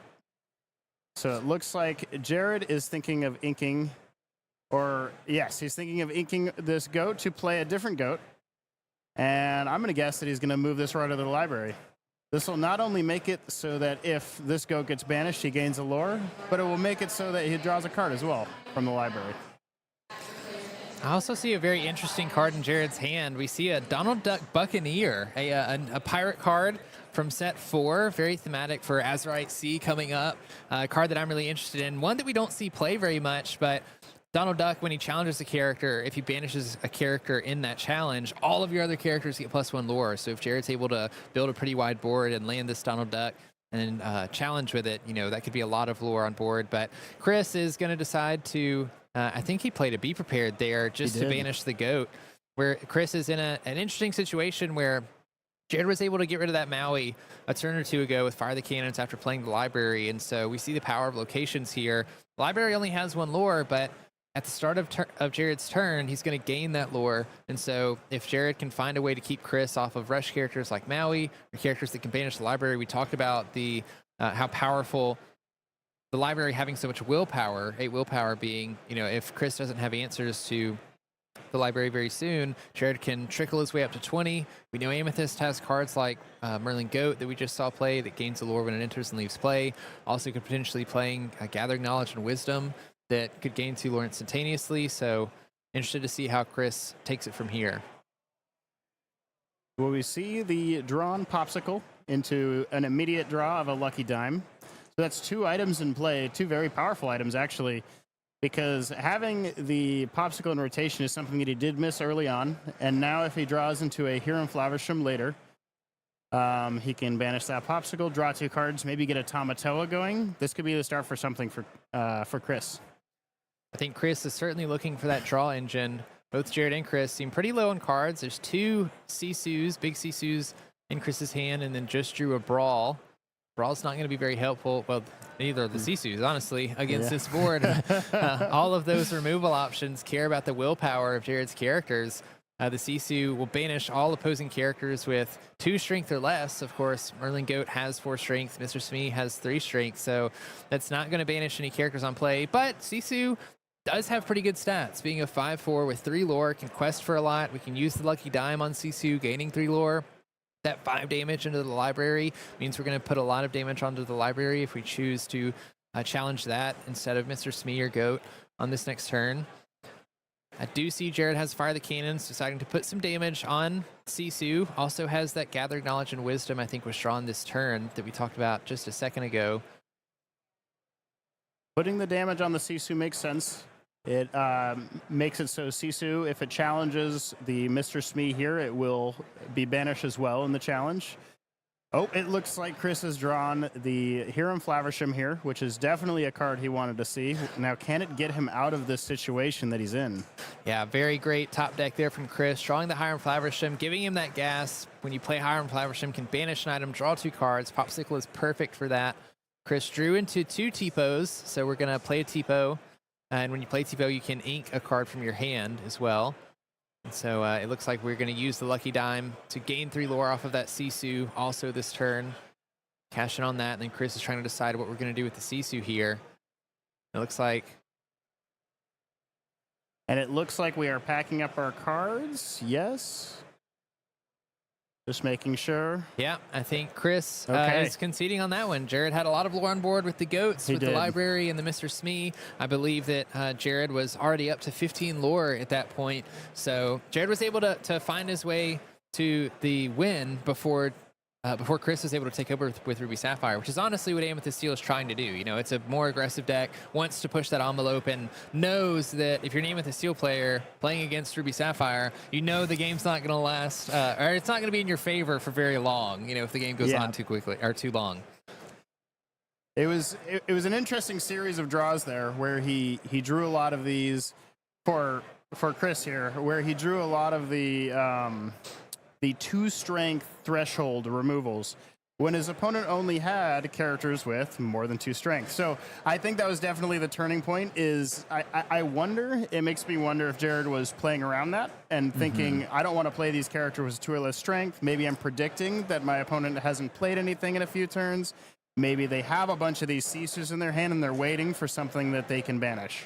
Yeah, it's definitely something that we've seen a little bit today already, is how strong Amethyst Steel can be into those Ruby removal options, because a lot of their pretty aggressive characters like Mr. Smee and Goat has that higher willpower, is above those thresholds of the Ruby stuff. It makes me wonder if Chris is playing any Ice Blocks. You know, Ice Block Sisu is a combination that we've seen throughout this set and last set, a very powerful one where you can reduce the strength of characters to sort of get them under that threshold. So I don't think we saw any that game. We did see the Fang Crossbow, though. There was the Fang Crossbow, you're right, absolutely. The Fang Crossbow that can reduce strength, so that's another option. And that can reduce by 2. Can reduce by 2, but I'm interested to go into this game too, see if Chris can pull it back. So let's get into it. Yeah, let's see what they got.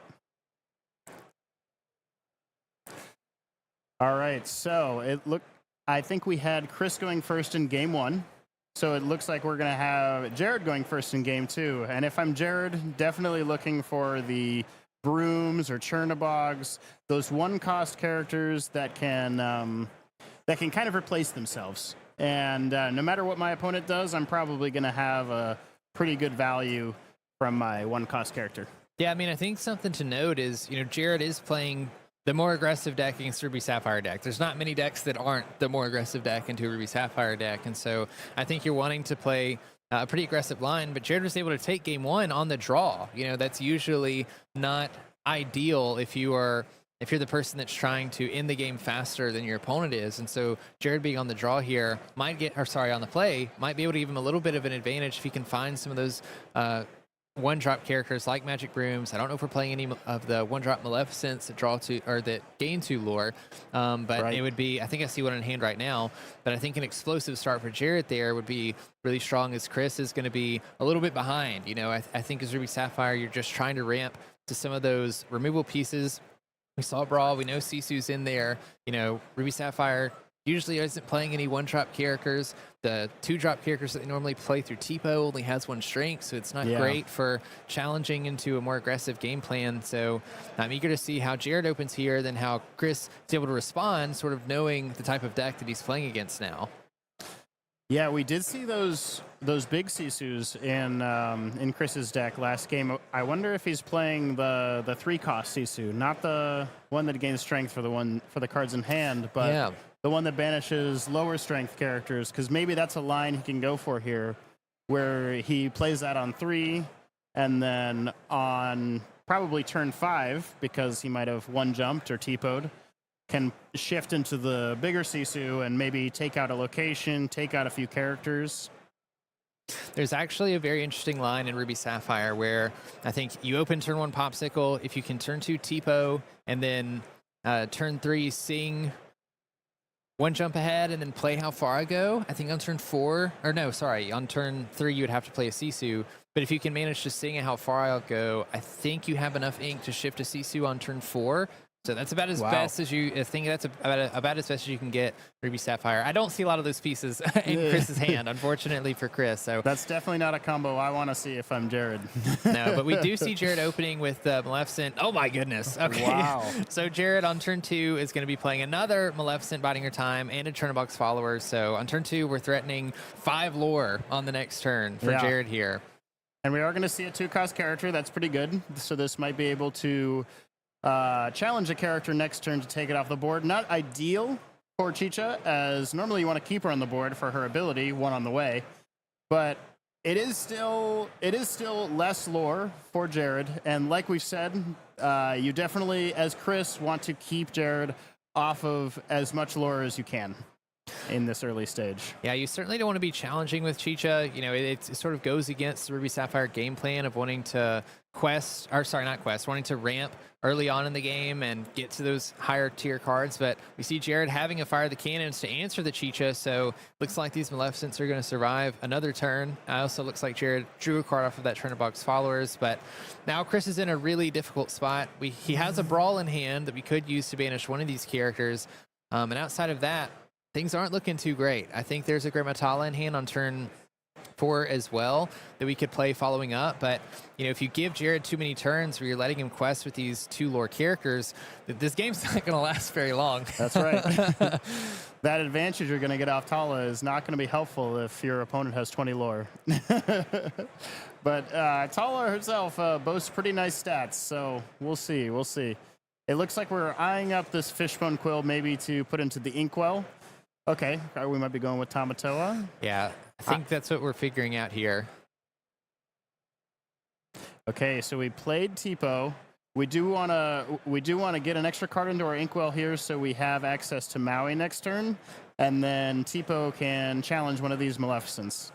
Yeah, I like the play here, accelerating your ink just a little bit so that we can get to those more expensive cards a little quickly, like Maui, like you said, to start answering this board. Tipo can challenge any of the Maleficents on board. Maui could take out a Mr. Smee potentially, or the other Maleficent. If Jared doesn't bounce one back with a Madam Mim that might be in hand. Jared, I think I did see a Madam Mim in his hand earlier, so I wonder if he plays that this turn, or maybe he drew a better card to play. So if we have a Madam Mim Snake, even with only 3 lore, we could bounce the Maleficent back to hand and then replay the Maleficent readied. It looks like no. It looks like we're just going to pass over to Chris here. I know he has a Fox in hand, but he's choosing to wait a little bit. So it looks like Chris does get to do his Maui strategy, his bigger turn of taking out 2 characters. Now, Chris probably saw this coming. He probably saw, Jared probably saw this coming. Chris at 4 ink going to 5. I mean, you can only assume that they're going for a play with Maui. It doesn't take very many games of Lorcana before you learn against a Ruby player, you know, as they're getting closer to 5 ink, you better be careful about a Maui coming down. Definitely a scary card. I think we're just going to quest with the Mr. Smee here and then play a Mr. Smee afterwards. Yeah, we're already so close to 20 for Jared here. There is a Gathering Knowledge and Wisdom in hand, which means we're basically actually 2 lore closer to 20 than Chris might realize. Gathering Knowledge and Wisdom, definitely a card that is very scary when you play against these Amethyst decks, allowing them to just close out the game without you having anything to say about it. If you let them get too far ahead, they can just get there. So you have to stop them early. We also see Chris finding a Hiram Flaversham, being able to play that. It's very reminiscent of last game, you know, Hiram coming in, maybe not later than he was supposed to. You know, you're spending a lot of the early game challenging and banishing a lot of what Jared has been playing, but Chris hoping to find some answers by drawing those cards with Hiram to follow up on the next couple turns. So it looks like we are thinking about inking a smash here, and maybe we're going to use the Gathering Knowledge and Wisdom that we saw last turn. So we're going to quest for 2 to start us off. It's me. We have 2 Gathering Knowledge and Wisdom, so we just win here. Oh, we man. do. Oh, my gosh. Okay, so Jared drew Wow. the 2. Was Excellent able to play from Jared. quest for 2 with Smee, and then immediately gain 4 lore Yeah. with Gathering Knowledge and Wisdom. Like Game we over. just said, nothing you can do about it. No, nothing you can do about it. I mean, that's what Amethyst Steel does. You know, we've seen it a few times today already. It can, one of the things that I really like about the deck is how you can sort of sculpt it to be a really aggressive deck, playing the left and biding their time. So you can play the Gathering of Knowledges and Wisdoms. Of course, goats are going to gain you lore when they enter and leave play, but you can also play a little bit more mid-range if you need to. Like, there's decent bodies in this deck. You have the Madam Fox, you have the Madam Snake if you need to sort of establish a board presence, but we saw how well Jared did just playing out those high lore questers, keeping them on board. Unfortunately, Chris didn't find the answers fast enough. You know, I don't think he had particularly great openings into this deck, but, you know, that's what happens sometimes with Ruby Sapphire. Sometimes it's all about the draw. It really is. Yeah, so with that, we do have something exciting coming up for this. I believe we have a card reveal for the stream. The first of our card reveals this weekend. The first of the card reveals this weekend. So with that being said, Sam, do you want to give us, you know, any hints on this card that we may be showing soon? Well, it might have something to do with, you know, a card that we just saw, an Inventor. An Inventor. Yeah, it could be an Inventor. I believe it's one for the Big Hero 6 is something that I heard too. You know, a franchise that is coming to Disney Lorcana for Azurite Sea. So I'm excited to get a look at this new card. And this is the Institute of Technology from Big Hero 6. So this is a location card. It costs 1 to move, 5 willpower, and it has 2 abilities. First ability, we have Welcome to the Lab. Inventor characters get +1 willpower while here, and ability 2, Push the Boundaries. At the start of your turn, if you have a character here, gain 1 lore. So just like we were saying, an inventor friend of ours, Hiram Flaversham, if he's here, he has 7 willpower. Yeah, I mean, Hiram already has a lot of willpower at 6. Fortunately, it's just enough for a Maui to take out, you know, for those Ruby players. But if you can manage to put a Hiram Flaversham here, he's a little bit safer against that. He's also gaining an extra lore per turn on top of your likely questing with Hiram and drawing extra cards if you can. There's also some pretty interesting inventors that are being revealed for Azurite Sea. It's sort of, we have a couple inventors already in Disney Lorcana. They're not particularly synergistic, and that there aren't any cards printed right now that care about inventors, so to say. But they're already in the game. With this set, there seems to be a big influx of inventors. It seems to be an archetype that people can build around. One that I'm really excited about is yokai. There's a one-drop yokai that you could potentially play with Institute of Technology pretty early. You could play this location on turn 1, play yokai on turn 2, and move it here. Now yokai has some extra willpower, and you can gain a lore. And then, of course, there's a Floodborn yokai that got revealed later that is really expensive. It's like a 9 cost, I think shift 6, but it cares about microbots, I think, which was an item that was revealed as well that can reduce the strength of your opponent. And yokai synergizes with microbots and being able to draw cards when your opponent's characters have 0 strength. So lots of really interesting and fun inventor synergy coming for Azurite Sea, I think. As it is home to our Big Hero 6 heroes, all of our Big Hero 6 characters in set 6, except for Fred and Baymax, naturally, are inventors. So when they're at this location, as they normally are on their day-to-day, they'll be getting an extra willpower, you'll be getting extra lore per turn. It's all good stuff there. And just like Brandon was saying with the yokai, so it lets you play any item that you have in your hand named microbots, you can play it for free. And microbots is an item that when you play it can reduce any character's strength for the number of microbots you have, which is very good because you can just start reducing character's strength, so you can either use Yokai's ability to draw cards, or maybe you're pairing it with Emerald and their ways to bounce characters that have low strength, or Ruby with their ways to banish characters that have low strength. So there's a lot of really cool stuff you can do with yokai and the inventors. Yeah, you know, there's a card from set 1 that this makes me think of as well. Playing microbots for free, playing items for free. Aerial Who's It Collector is a card that I think people have wanted to make work for a really long time. So Ariel's no inventor, but you know, maybe she has a place in a fun inventor deck like this that cares about items and wants to play a lot of items as well. The creative juices are flowing for me. I love reveal season when we can sort of see new cards and try and figure out how they can exist in current decks that are really good, or how we can build completely new decks around them. My friend Cross, who is here at the event this weekend and is a fellow Ravensburger game developer for Disney Lorcana, is walking around playing a yokai deck. So if you find him, have a match with him. Might have to ask him. He's playing a yokai deck with microbots and the aerial that we were just talking about. Yeah, so with that being said, I hope you guys enjoyed the card reveal. There will be more coming throughout the stream, so be sure to stay tuned because you never know when we're going to drop extras. But with that being said, we are going to move on into the next round, so don't go anywhere.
Lumineers. I am here with one of my favorite cosplays that I've seen so far this weekend. This is Mindy, who is cosplaying as Giant Tink with the boat and everything. Now you have to tell us what inspired this cosplay this weekend. This has been my very favorite card since the entire game came out. When I saw the art, it was my absolute favorite. Tinkerbell's always been one of my favorite characters, and it was just so inspiring to be like, oh, I can come here and I can dress up as her. I've got a few months. What can I put together? Yes, I love it. Now, I was talking to you and you said you've never done cosplay before, so Lorcana kind of inspired that. Yes, I've always been into crafting, and crafting's always been fun. But I've never actually done cosplay aside from Halloween costumes. But this is my first trial at it, and I think it's been a pretty big success so far. I think so, for sure. And not only is your costume and everything wonderful, but there's something really special about this boat. Can you show us? So this boat is a prop, like the Enchanted Tink, but it's also my deck box. So it's 3D printed, it slides open, so it actually has my dice, my deck, and my pen and paper, everything I need aside from my playmat for the tournament, because this costume doesn't really have pockets. So I love it. So functional and also fits the whole Tinkerbell outfit. Yeah, exactly. Yep. Now, you were telling me before that you play Disney Lorcana with your husband, and that there was kind of like this perfect mix and mash between the two of you and your backgrounds. Yeah, absolutely. So my husband played a different card game for many, many, many years, over half his life. He was a registered judge, is very knowledgeable in card games in general. And I tried it. It wasn't quite my thing. It was just a little overwhelming. But for me, I love Disney. I grew up with Disney. It's been my favorite. And so when this one came out, it was just perfect because it's literally a mashup between the two of us. It's something we get to do together. Yes, and even your 13-year-old daughter, you're saying, gets to play sometimes. She does. She actually plays in our league at home, but the competition part was too stressful. She didn't want to participate in the big event, but she is watching at home and enjoying it. So fantastic. Well, she will get to say hello to you then during the broadcast. Well, I hope this experience has been wonderful for you. I know this is your first time, so good luck and have fun the rest of the weekend. Awesome. Thank you so much. Of course, and we'll go back down to the booth. Welcome back to the booth here in Seattle for the Disney Lorcana Challenge. I am Brendan Patrick, joined by Etsen Bonin. Etsen, we're almost halfway through day one as we head into round 4. How are you feeling about the decks that we've seen so far? Is it the metagame that you were expecting? I think it's actually a little more diverse than I was expecting, which is I'm always happy to see. And I hope we see more exciting, spicy deck lists coming forward. Absolutely. Well, next up we have Zach Bivens versus Aaron Wilp. Let's head down to our feature match area. Zach Bivens, quite the prolific player on the Disney Lorcana scene right now. Very, very famously has done quite well in day ones. Often finishing first in Swiss. I think he's done that multiple times. A player that if you have watched the Disney Lorcana Challenge streams, you have definitely seen before. Yeah, and here he is trying, I assume, of course, to make that top 32 or top 16 that has eluded him thus far. Mm-hmm. And keen to see what deck Zach is on. Zach previously brought Emerald Amber to the previous tournament in Vegas and brought it to a tournament before that as well. I think kind of popularized the archetype. It looks like he's going to be on Amber Steel today.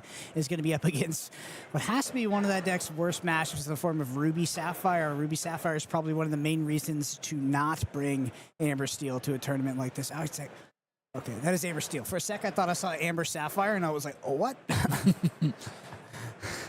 Way to spice it up. But if you're playing Amber Steel, what do you think your game plan is into Ruby Sapphire?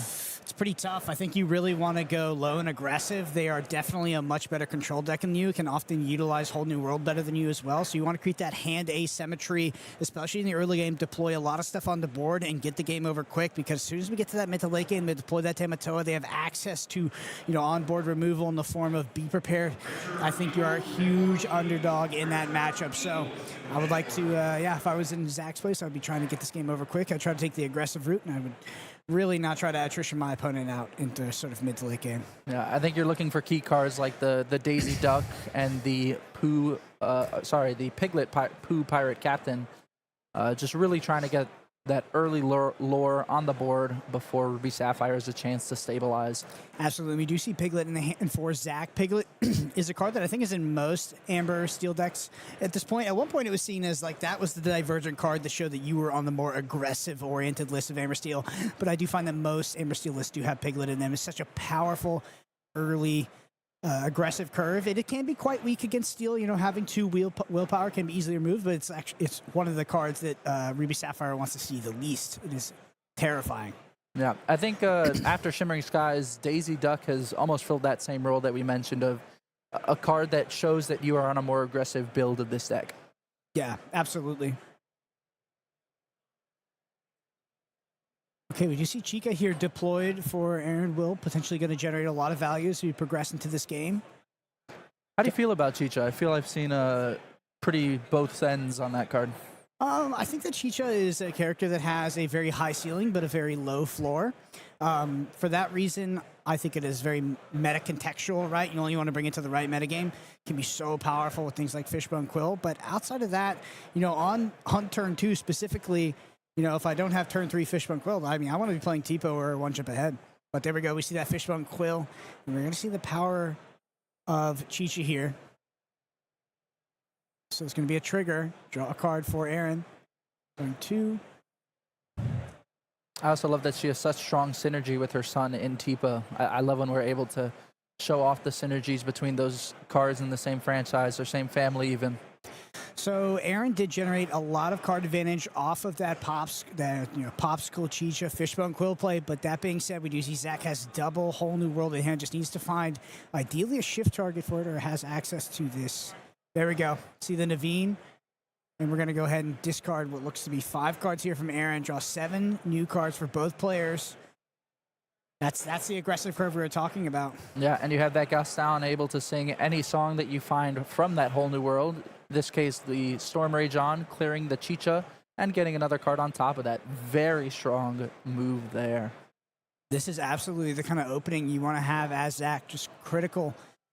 Access to the Fishbone Quill, though, is very, very powerful for Aaron. Going to allow Aaron to accelerate up to that 6-7 ink sort of area and have access to things like Madame Medusa and Be Prepared, which can really help him deal with this board. We do see a Pete in hand for Zach as well. So we see the Medusa get rid of that Piglet, stopping that extra lore early on. Back of Zach finds the 3rd Whole New World. We know 2 new Whole New Worlds are in the bin currently. We're going to see him deploy, you know, if he deploys multiple characters, I think you want to put, it might actually not be a Pete. That is not a Pete in hand, actually. We see an interesting card in hand, the 1-cost Nala, another one of those really aggressive openers with the 0-4 stat line. We've seen multiple very aggressive cards out of Zach here, which I think kind of checks out. That's definitely the line I believe you want to be taking if you're bringing Amber Steel to a tournament like Seattle because of the prevalence of things like Steel and, of course, you know, Ruby Sapphire maybe being one of the most played decks.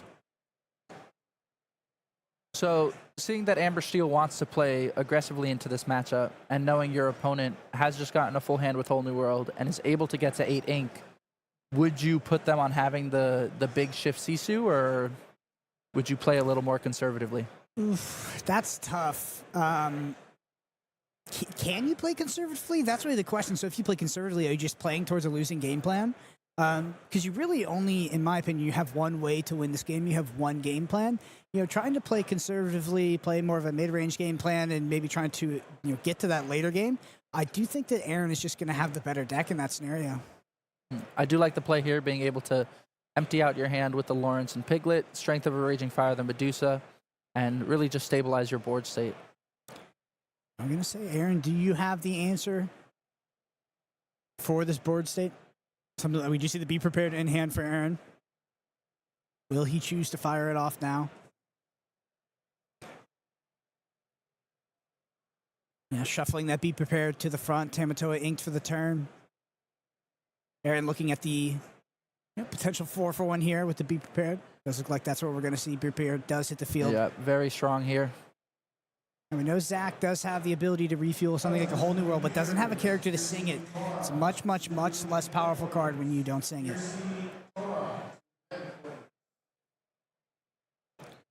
See the aerial looking for 4 songs here. Probably not another whole new world, as we already have one in hand, but Yep, only one whole new world left in the deck. Does find Let the Storm Rage On. Ariel going to be a potential singer on the following turn for that whole new world. Looks like we see the Gaston as well. yeah, I really like this play. You're keeping yourself a Singer 5 guaranteed, assuming Aaron doesn't use another Be Prepared to clear both of them. So if I'm Aaron, I think I'm trying, I'm smelling that whole new world right now. So gotta be asking yourself, how do I insulate against that? Does have access to Fishbone Quill. Fishbone Quill is a great way to hedge against cards like Whole New World. Deploying 2 cards in your Inkwell for that turn, as well as a threat onto the field, maybe even 2. Tamatoa in hand. Playing the Tala. Are you looking for anything here, or just... Not, I don't think so. Because, Gaston is a what singer again? Is he a singer? Singer 5. He's a Singer 5, yeah. So I think both characters being live to sing that whole new world, you don't really have a clean answer for both Ariel and Gaston. So I would assume that I would probably be looking for a card that I can also deploy onto the field this turn, because I'm assuming that my entire hand's getting discarded. Maybe even something like a Great Stone Dragon if it's being played in this list, to really just get that advantage off of being whole new worlded. Yeah, but Aaron, Aaron has chosen to go for the more draw-intensive route with the Tala into the Huron Flaversham, so Zach's got to be feeling pretty good with that whole new world in hand. That being said, we are sitting at, I believe, 9 ink here for Aaron, so, Aaron is going to, so when Zach does play the whole new world, although that might be a very good play for Zach, Aaron's going to be able to take advantage of it, having access to more ink than Zach.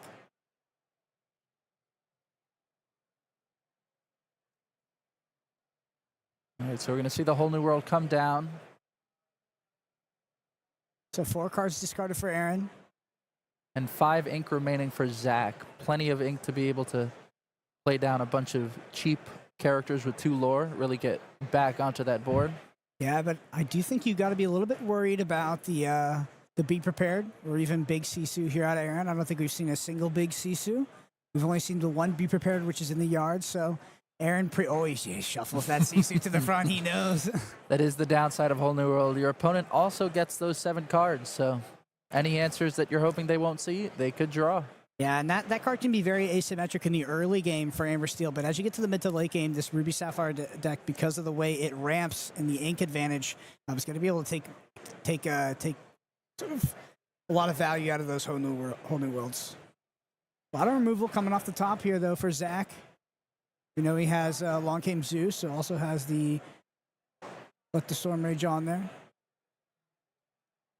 Or sorry, no, not Let the Storm Rage On, but Strength of Raging Fire. Yeah, being able to just go wide and choose Huron for the Strength of Raging Fire, banishing it makes it such a flexible song. Yeah, they're currently just the 5 characters on board. And the Cinderella has already been inked, so we're going to clear the Tala. Not enough to get the Huron, unfortunately. And I think we know the upcoming play here for Aaron. Double Smee, though, pretty decently insulated against that Big Sisu, representing a lot of lore. Gaston also surviving means that you get to keep your Singer access for next turn. Yeah, I think the thing that Zach doesn't want to see the most is probably another Be Prepared. Ooh, we do have Scar in hand, though. That's pretty interesting. Scar's a card that actually made its way out of this list for a long time. And Scar looks... Scar can be really effective against these big board states by Amber Steel. Not this one in particular, because the Smees are not exerted as well as that other Ariel, but interesting to see the tech card in Aaron's deck. I think Scar is also super well positioned into Pete being a very staple card in Steel decks. Yeah, that's a great point. Your opponent thinks they're safe with the Pete, and then you play the Scar and actually clear up their whole board. So it looks like we are going to play the Sisu because we did find the ice block. And there we go, a nice 3-for-1, as well as this 5-4 off the back of it that can quest for 3. Aaron potentially going to be able to pivot to a more aggressive role here as he contains Zach. Zach does not have the 4th whole new world in hand, and it is unlikely that Zach would as well, so Aaron could potentially smell that, knowing Zach doesn't have the ability to refuel like he traditionally would. Yeah, very strong position for Aaron to be in here. But Aaron does opt to banish that Fishbone Quill with the Heron Flaversham, draw 2 additional cards. Oh, you see double Daisy Duck in hand. So Zach on a very aggressively oriented list here. And I think Aaron has Aaron's really turned the corner in this matchup. Aaron definitely in a great spot.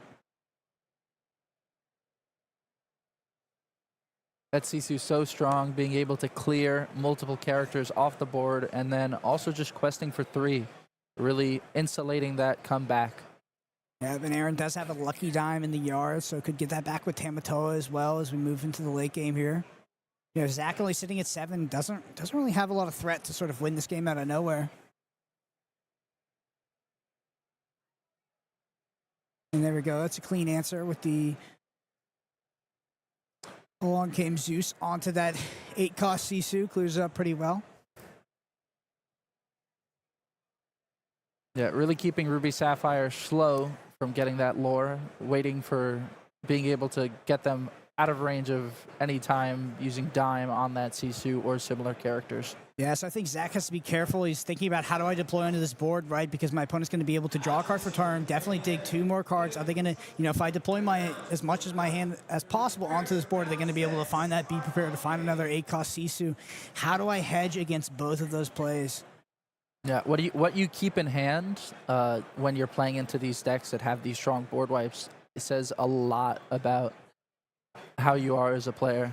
Yeah, and if you go 1-drop, 1-drop, 1-drop, it's probably the last window for Aaron to, you know, if Aaron does find that board clear, it's probably the last window for Zach to come back in this game, because even if we circle back over to Zach's turn, Zach does find the whole new world off the top. If he has to expend 5 ink to play that card, I think Aaron's just going to be in a great spot. That being said, I think Aaron currently does not have the answer. He's going to be able to dig pretty deep. And Ursula's going to be the follow-up here. I like establishing another singer here just in case that board wipe is not there and it's a bunch of single target removal. You're able to maintain your singers. Yeah, ironically also good against the Scar as well. All right, we do see another Ice Block off the top, so if we do find the Sisu. And Vision of the Future is a card that can really help you find those critical pieces. And there's the Be Prepared, but does go with the 8-cost Sisu, which I didn't see tucked behind the first card there. With the double Ice Block, it's going to be quite a good answer to this board. Yeah, it should theoretically clear all the characters. Yep. Target, 8-cost Sisu. And I think that Aaron has cemented his lead in this game at this point. Yeah, very strong position to be in. Plenty of cards still in hand. Yeah, and you know, Zach knew this coming into this tournament, knew that this was probably one of the, you know, the worst matchups for him. Yeah, theoretically, right? I mean, the more aggressively oriented your Amber Steel list is, you can kind of swing that differential. But, you know, if you're not able to close out the game early, it's a really tough spot to be in. And we do find another Long Cape Zeus. That is a great top deck out of Zach here. Zach is not letting that Sisu quest at all. Yeah, but now we go into these late game threats by Aaron. You're going to see something like potentially like a Tamatoa come down. Not finding it yet, but with Hiram in play, hopefully we'll draw into it. Yep, that Hiram draw engine is so powerful, as we see time and time again. There's that Great Stone Dragon you were talking about, as well as the second Hiram. Yeah, Great Stone Dragon, a super exciting tech card into the Emerald Steel expected metagame. Able to just get those cards back from your discard and continue ramping. Yeah, and these Mauis are super good against an Amber Steel board state, especially one that's unlikely to refuel with a whole new world. Oh, does the aerial find it? Are we going to find the fourth? Last card off the top, it looks like it's Strength. Raging Fire and Long King Zeus. Zeus able to clear one of those Mauis, but you'll still have the second one to deal with. Yeah, it's tough. Is Maui even the target, or do you kind of like 2-for-1 into this Flaversham? I don't even know. Daisy Duck trigger does on the teep off the top. I don't know. It is a very tough decision because if you exert the Gaston, the Mauis will be able to clear both the Daisy and the Gaston. Or if you get rid of the Hiram, maybe that cuts off their draw. into any large board wipe removals. Yeah, it's tough. Goes for the Maui.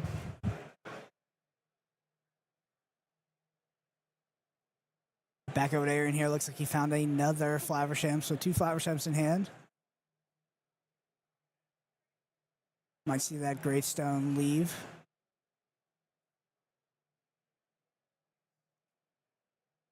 Yeah, just the flexibility of these Sapphire items, super strong. All right, Grandma Tala, gonna look at the top 2. Pick one of them. How far go? So goes to the bottom. It's pretty far. Picks up a looks at popsicle. popsicle. There we go. So that's kind of what you were looking for here. Outside of something like a Tamatoa, which surely has to be the best draw on the deck right now. Get that Tamatoa, recur that lucky dime.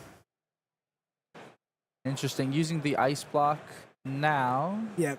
Gonna go ahead and play it. Shuffling this guard to the front.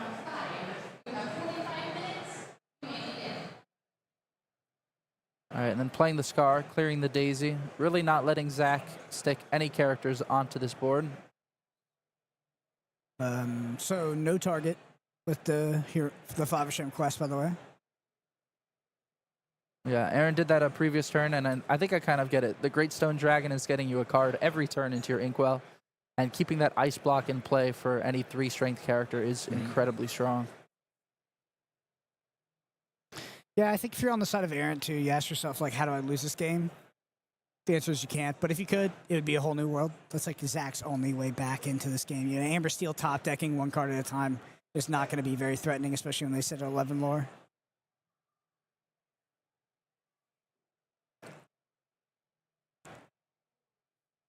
I also love Maui's flexibility in these decks to be able to sing the cards like How Far I'll Go when they don't have a character exerted. That's like the big punish when they don't get rid of the Maui and your Maui's able to sing something like How Far I'll Go. Or in Ruby Amethyst, you sing the friends on the other side with it.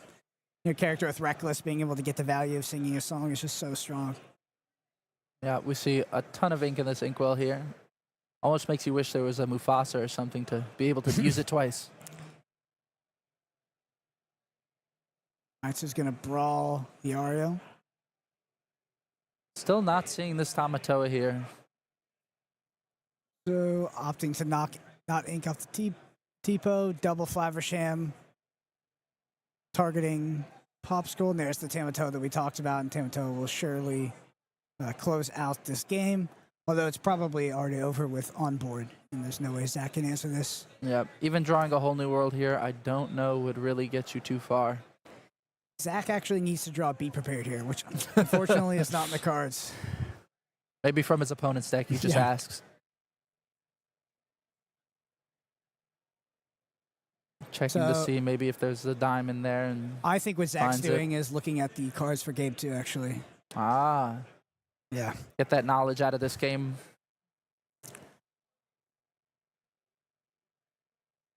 Yeah, Zach knows there's no way back into the game, so just wants to understand the opponent's deck as much as possible before we go into game 2. Yeah, very smart.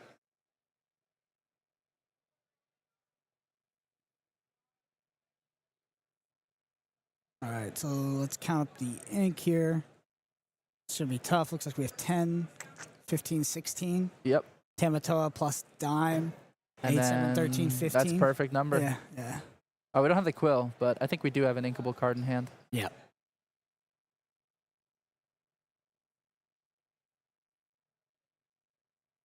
There's going to be a dime. And that should be it. And Zach knows. Zach's just getting as much back into the discard. What I'm going to be facing down in game 2 here. You know, honestly, good information knowing about the Scar.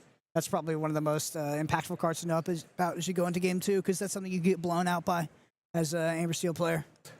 Yeah, Ruby Sapphire being able to play Be Prepared, Sisu, and Scar really gives you a lot of board clears into that Amber Steel matchup. Absolutely, with the Sapphire ramp, Whole New World is a scary card in the beginning of the game, but then not so scary mid to late game. Anyway, let's head down to the feature match for game 2. All right. All right. So interesting. I wonder what like to hear Zach's thoughts. Maybe there'd be an interview later about the switch from Emerald Amber over to Amber Steel. I think it's probably due to the prevalence of Emerald Steel, which has quite a good matchup into Amber Emerald. I also think near the start when he was playing Amber Emerald, it was relatively an unknown deck. It was, you would expect that some players you'd played against just didn't understand what was happening. Yeah. And I think as it's gone on, it's lost that sort of surprise factor. So I see a Pete in Zach's hand, which I don't think we saw a single Pete last game drawn for Zach. I think there was multiple times in that match where you might have been wondering where those cards were. Yeah. Every turn after that whole new world, I was just wishing for one. Yeah. But I see Zach kept 2 Daisy Ducks here, really hoping to get that strong aggro start. Yeah, absolutely. Those Daisy Ducks, or actually you go 1-drop Daisy Duck, and then turn 2, 1-drop, 1-drop. That's like, that's a phrase that transcends card games. As as a control player, the last thing you want to see is 1-drop, 1-drop, 1-drop, because it is just so hard to deal with. But we are going to see Aaron on the play. So Zach was on the play the previous turn. We're going to lead with that Popsicle. And does have the Fishbone Quill in hand, which is quite nice with Daisy Duck, like we talked about. Does have the Piglet, so interested to see what the turn 2 looks like here out of Zach. Personally, I think I prefer the Piglet on 2, because it forces the brawl. You guarantee your Daisy. Absolutely. I think the way the Piglet works is you want to deploy it as fast as possible because, when it checks the conditions for how many things are on board, that's, you can do that on turn 3, right? Where on turn 2, you need to make it so it can quest on turn 3. Exactly. You're delaying yourself a full turn if you do it the other way around. Looks like we're going to snag potentially how far go off this Visions of the Future. No, it's going to be a Grammatala. I think I agree. Having the character in this matchup matters a lot more. Ooh, and Daisy is not feeling generous, not giving a gift to Aaron, putting that Popsicle to the bottom of the deck. Yeah, I absolutely agree with getting the character in the early body on there. But there's the Piglet like we talked about. And over to Aaron here, who has to be feeling the pressure. No turn 2 acceleration. Yeah. That's one of the key things. So Vision of the Future, while it does we talked about finding the character that can help us sort of contest this board, no turn 2 acceleration is really rough. I think that maybe Aaron can get bailed out of it by being on the play. If you're on the draw and you were facing this start from Zach Bivens, I think it would have been a really rough spot to be in. It's not great, but maybe Aaron can turn it around. Yeah, you've got to feel really strong if you're in Zach's shoes, being able to just not see a character from Aaron's side and just quest super safely. Yeah, that being said, Aaron is currently facing on the question of, do I play the Brawler or do I play out the Fishbone Quill? Both have their relevance. The Brawl is going to get rid of that Piglet, which is threatening a lot of lore on the next turn, while the Fishbone Quill insulates you against that whole new world, which might come down soon. For me, I think I would opt for the Brawl here, as weird as it is. But then you have to wonder, so your turn 4 is not going to be here in Flowerstone, then it's probably something like a Grammatala. So maybe turn 3 Brawl into turn 4 Tala. Yeah, we see the Brawl come down. I think I agree with you there. You just have to slow down this Amber Steel deck. It's the only way you'd really lose to it. Ooh, is he contemplating the target here? Yeah, he is. Eyes to the sky, talking through it. If you've ever played a TCG, you know that look. Exactly. They talk out the play. I think it's interesting. I think I would go for... I would have thought it would have been Piglet here, but now that Aaron's been thinking about it, yeah, I do question...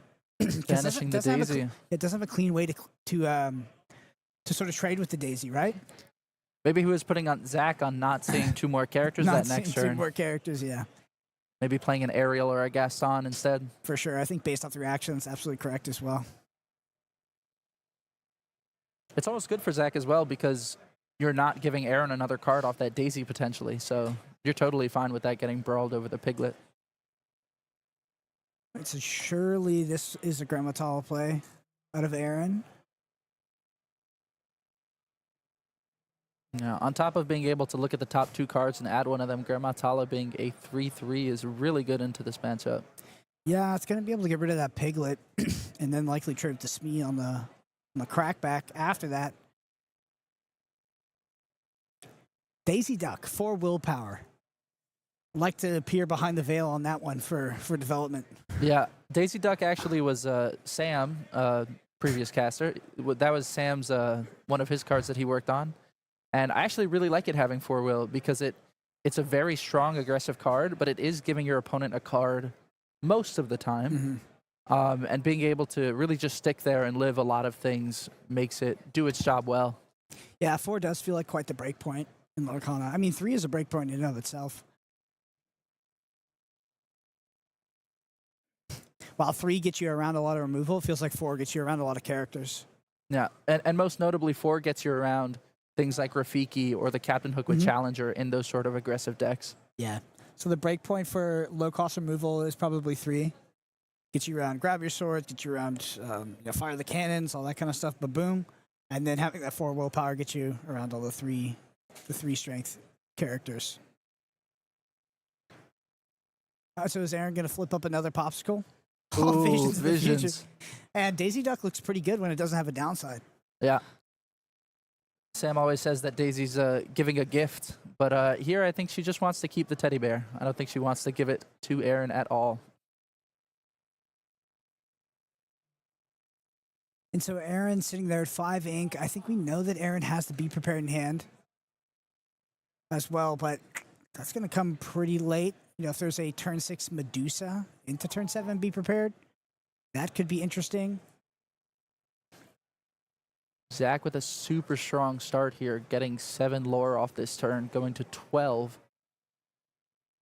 Really hoping you had that Pete, but... Yeah, I think Pete would be super nice, but actually might not be needed here.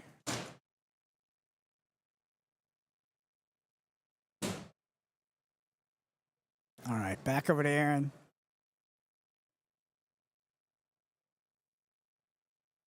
So we do have the 8 cost Sisu, and we have the Be Prepared, so we just got to survive at this point. Oh, I almost forgot that Piglet is a captain, so Mr. Schmid takes no damage from that interaction. Well, I did forget the Piglet was a captain.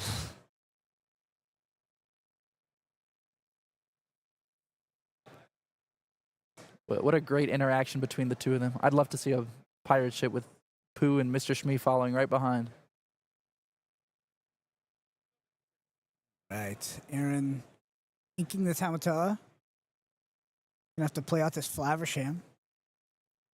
That's correct.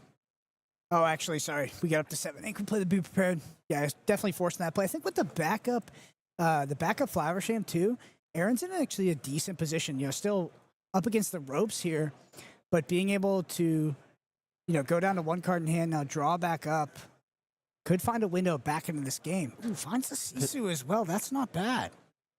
Yeah, just having that board wipe ready for next turn, super strong. Ooh, a brawl as well. I think Aaron might have Aaron put himself back into this game. That was looking really rough there for a while, but that's some pretty interesting top decks out of Aaron. On Zach's side, I love seeing this Lawrence, while having no damage, becoming a 4/4/2 and really just dodging all those Ruby removal options and being such a strong character to both quest with and challenge with.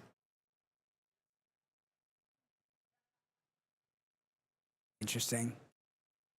Naveen here going to get rid of that Flaversham. Singing the Storm Rage on with Lawrence to really just get that threshold up to 6. I spoke too soon. This Sisu and Brawl not looking too good. Visions of the future are going to dig deeper. Can we find the answer? What are you looking here off this vision since you already have the Sisu and Brawl?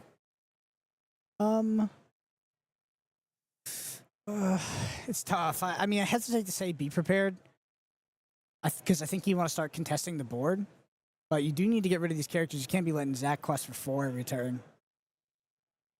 No, maybe the Medusa there.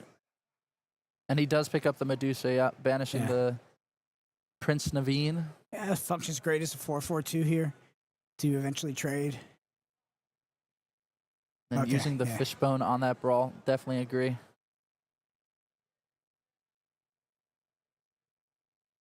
So bare necessities in hand for Zach. And the other cards not looking too great. Another 4/4 for your trouble. Yeah, so even if Medusa trades with his Lawrence, you have another one on standby, ready to quest for 2 more. Very strong card. Yeah, that Lawrence is an MVP against some of this Ruby removal. Finds another Brawl off the top. That's not what you want to see. might have to actually play the 8-cost Sisu and then trade the 5 for the quest for 3 into the into the Lawrence after trading with this Medusa, because you're just on survival mode here for Aaron. Yep. You've got to feel great about that if you're Zach. That Sisu coming down, not banishing any characters, and going to be trading with your 3-cost character. Yep. And Aaron opts to hold on to the Brawl there, which I think is correct. So likely looking at a follow-up turn, trade with that Lawrence. Zach sits at 16 lore, Brawl the other character. Oh. We're going to have a Daisy Duck into Rapunzel. And Ooh, at 16 lore, threatening game. Yep. So Aaron is going to have the answer to stop, worst case scenario here, but Zach's going to go up to 18 lore, and Aaron will have no presence on the board once that happens. So Aaron is in a bad spot. Which of the two do you brawl here? Definitely the Rapunzel, right? Try to get the extra card off the Daisy. Yeah, I think so. Interesting choice to ink the T-Po. What are we playing towards? We got 4, 1, 2, 3, 6. So it went up to 10 ink. The change, the difference from 9 to 10 ink versus... that's picking Medusa off the Daisy's so big. Best case scenario. Oh, and a Be Prepared. And Zach not seeing any other character to pair with it. Yeah, the Be Prepared is sort of the backup option here. Oh, and it's 2 songs. That is the absolute worst case scenario here. Trying to see any 2 quests or not seeing it. So he goes song, sitting at 18 lore. Almost makes you miss the Sleepy's Flute. Oh, I do not miss that card. That card definitely gave Amber Steel a lot of reach versus Sapphire Ruby. Actually kind of flipped the matchup a little bit to make it almost favorable for Amber Steel. Okay, so card comes off the top here for Zach. Are we just going to be priced into playing a whole new world? It is actually a Pete, but... The whole new world is so rough here because Aaron's only on 1 card. You're refilling all his removal. Yeah. But you can't, if you just play, I guess Pete, Pete's fine, right? It's still threatening at this point. Yeah, it's a character. Unfortunately, not a 2-quester. But Yeah, 2-quester would, make Aaron have it, but... Oh, the dime here. Dime's pretty good. Dime's pretty good with the Be Prepared backup. Can Aaron find a way back into this game? We're going to quest for 5 with that dime. Can he outrace Zach at 18? Oof. Does Zach find a character? Draws a Lawrence. Really strong here. Yep. Might put Aaron in the position of needing to actually cast Be Prepared on the next turn. Which is not ideal, but you got to do what you got to do. Zach up to 19. Do you quest with the Pete here? I think so, Yeah, right? for sure. I think that there's no option. I think it's the only play. Because you're also saying, Zach, do you have it? You have to have Be Prepared here. Zach does have it. Oh, and the Tamatoa. Tamatoa is good off the back of the Be Prepared, so Aaron's going to quest here. Is there a world where you're seeing Be Prepared with Scar?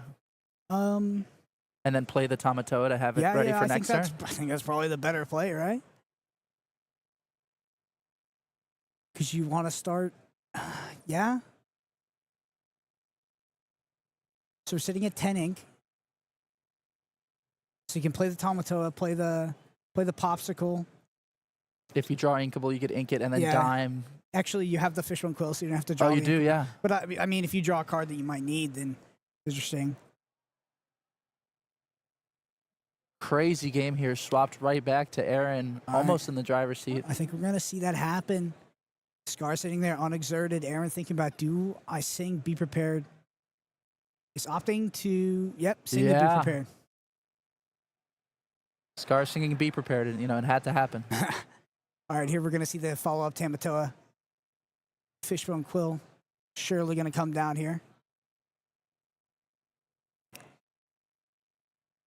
Diming now. Diming now. Getting 3. I think that puts him at 10. Yeah, that makes more sense. Because now you're almost done in game. As Aaron. So you're at, I think Aaron's at 10 right now with Popsicle. That puts Tamatoa at 4. You quest, you get 1 back. You play That gets you 9. Yeah, so you need to find, like, off the draw off of the popsicle, right? You have to find something. A second item here would do it too. Yeah. Does Zach draw another character? Does he even have another item in the yard? I don't think he does, but, I think he sent something with Hiram earlier. All right, show us a character. On the Piglet. Piglet is enough. All right, let's see. Can Aaron hit it? Draws the Chicha. Not doing many favors here. Okay, big draw step. Oh, it's a Maleficent Monsters Dragon. That actually works. That's enough. Right? Yes, that's perfect. Using the quill, putting the Chicha. Oh, man, what a draw to Aaron here. What a draw. So you have to Monstrous Dragon, right? Because Yeah. But he's just getting value. yeah. Yeah, you're locked into Monstrous Dragoning, and then you need your... So The no other Tamatoa. items in discard. Tamatoa getting back the popsicle he just banished. You need your Tamatoa to, like, not get removed, but it's extremely unlikely. Draws a second dime. Has access to 9. Yeah. Monster Spanish. That's it. I mean, what a top I don't know deck. what you draw here that does anything. Nah. Oh my goodness. What a draw out of Aaron. Zach sitting at 19 lore.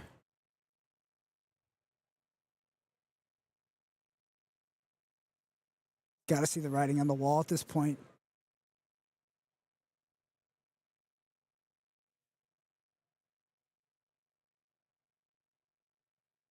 What a tight game here. Yeah, it just shows the Zach being at 5 ink while Aaron I think is at 11. You just have so many more options available to you. Yeah, and the concede. Oh my goodness. Wow, what a match. What a match. I mean, Zach's got to be feeling it, getting all the way up to 19 lore and not being able to close out that game. You really wanted to go 1-1 there. Going 0-2 can just be devastating in these, these large day 1 tournaments. You have almost 1,900 players. Yeah. Tough matchup, but it looks so close there. Yeah, tough matchup, but I do think that Zach came prepared for that matchup. He's on a much more aggressive list than we've seen in the past. I mean, we've seen variations of this. People will bring a more mid-range version, they'll bring the more aggressive version. He's definitely on the more aggressive side, which is super interesting because I think he's pretty well, like he's decently positioned. I know it's a bad matchup, this Ruby Sapphire into Amber Steel, but the more aggressive you are, the more you can kind of flip that, and it can be okay as the Amber Steel player. So I feel good for Zach's chances in the tournament. Seems like he's ready for the metagame. But 0-2ing here in round 4 is just, it's a tough spot to be, but he's kind of shown resilience before and been able to pull out. Yeah, hopefully it's only this round that there's an 0-2, and we'll keep our fingers crossed for him. Awesome. Well, we are about to go down to our next feature match, which is going to be Evan Moore versus Dave Saheb Jam. So let's go down to the feature match and check that out. All right.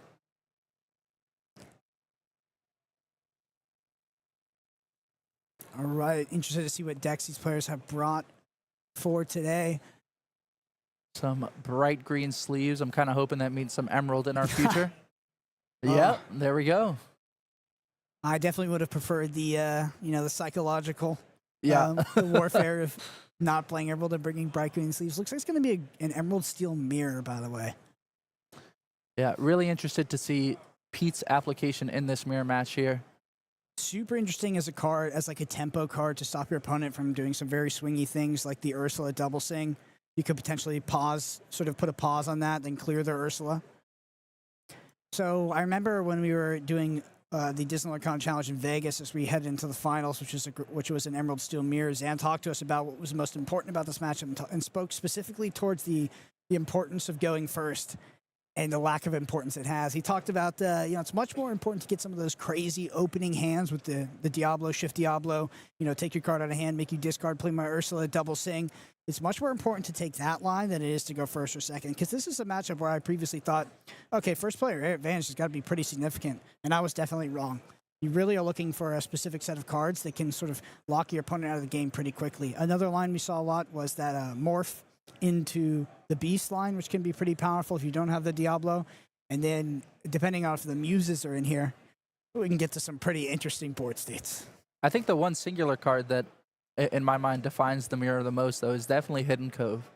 The Emerald Steel deck just has very low strength overall, and so it's very difficult to crack that Hidden Cove on your opponent's side. And then it also just, that extra will keeps characters out of range of cards like Storm Rage on.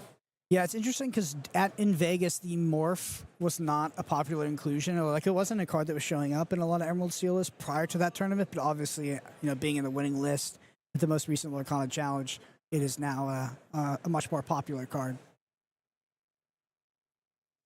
So we do see the one cost Diablo in line here for David, but no Shift Diablo. We'll take a look here for Evan. Evan does have access to the Shift Diablo line. Yeah. Double Ursula in him for David. You've got to feel pretty good if you're Evan here, looking at a hand without Diablos. David's hand is very poor, I think. Does have access to the double sing discard with Ursula, or double sing a removal spell, but Evan's hand is much, much, much more powerful, I think. How do you feel about a card like Clarabelle that we just saw Evan ink in this sort of mirror match? I mean, it's an interesting card. I'm not sure how important it is in the mirror specifically, but I don't know. It's a card that I hadn't seen much of prior to the challenge in Vegas, and now it seems to be very much a metagame relevant card. Yeah, the Diablo scouts out the Diablo shift line there, and we also know that the Ursula could probably come down and get rid of our sudden chill. Yeah, so the Ursula can get...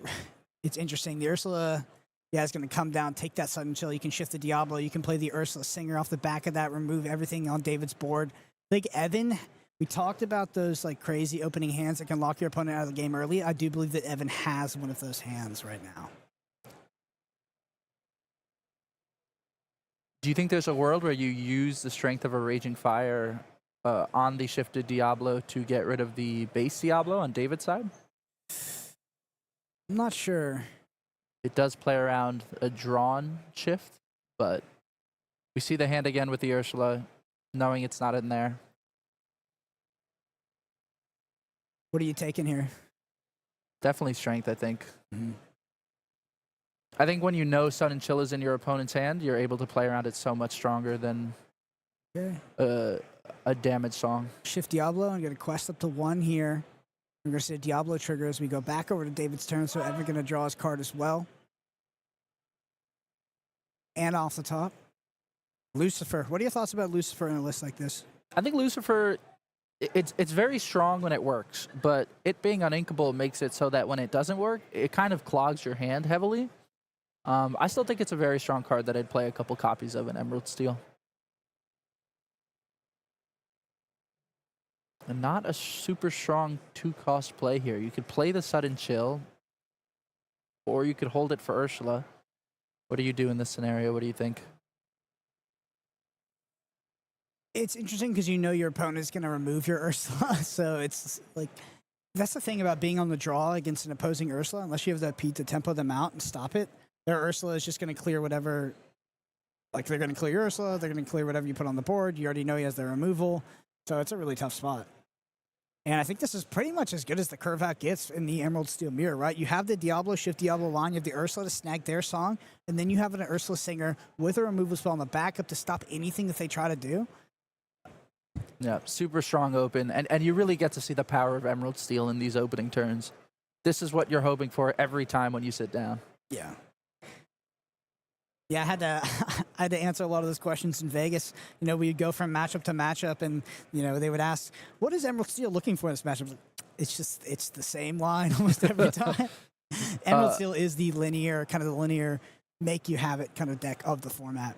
Yeah, we see Pete in David's hand here. Interestingly, probably being able to turn off that Ursula line that Evan's probably hoping for, but inking it anyway. Maybe it's just delaying the inevitable at that point.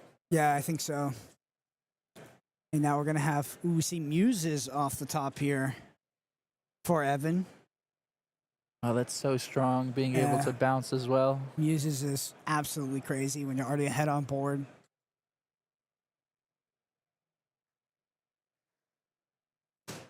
You might not even need to use the bounce effect of the Muses, because if you use the Ursula double sync to play Yeah. strength. Yeah. You just get rid of them both. And this is that advantage that we talked about. Like now Evan is sort of locked David out of the game. So the issue with the Emerald Steel Mirror is that the cards feed into themselves. So as soon as you fall ahead, you get to this sort of snowball effect where all of your cards make your opponent discard and draw you cards. And then all the cards you draw are, a lot of them are removal spells that remove things off your opponent's board. And they're also card draw engines that make you draw more cards. So you get into this kind of like, I don't know, this almost snowball-y pattern when you just get so far ahead and there's no way for your opponent to come back into the game. Yeah, you could definitely see this now with the Diablo setup, the Ursula setup, and the Muses setup. And Muses also being able to bounce your own characters as well is very interesting. You're able to return maybe that 2-cost Ursula to get another song out of your opponent's hand. Yeah, so David threatening something like a Let the Storm Rage On double sing with Ursula if Evan's not able to remove it, which, wouldn't be devastating, but would be impactful. Like, get rid of the Diablo. Never mind, we do have the Ursula. He was going to snag that. That's what I'm talking about, is like, you're drawing more cards. These cards are making your opponent discard more cards. They're removing things off the field. It just almost becomes a bit of a win more in a lock. Yeah, and the targeted answers are typically cards that just get discarded by that Ursula Deceiver or discarded by sudden chills or things like that. So Hypnotize and Ana in hand here for Evan. Back over to David. Pete off the top. Pete, Lucifer, and our Beast Tragic Hero in hand. And draw a card off that Diablo trigger. Beast Tragic Hero off the top here for Evan, which I have to assume is a pretty decent draw as well. Very rough game for David here. Not many cards I can think of drawing that would help you come out here.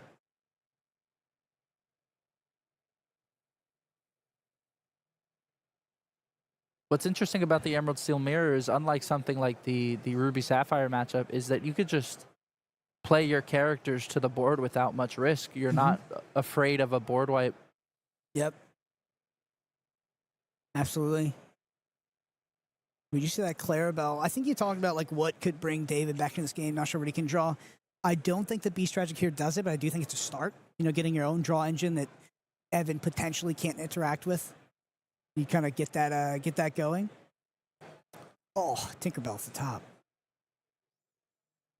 And you did just hypnotize the last card out of David's hand, so whatever this beast picks up, you need to hope it's very strong.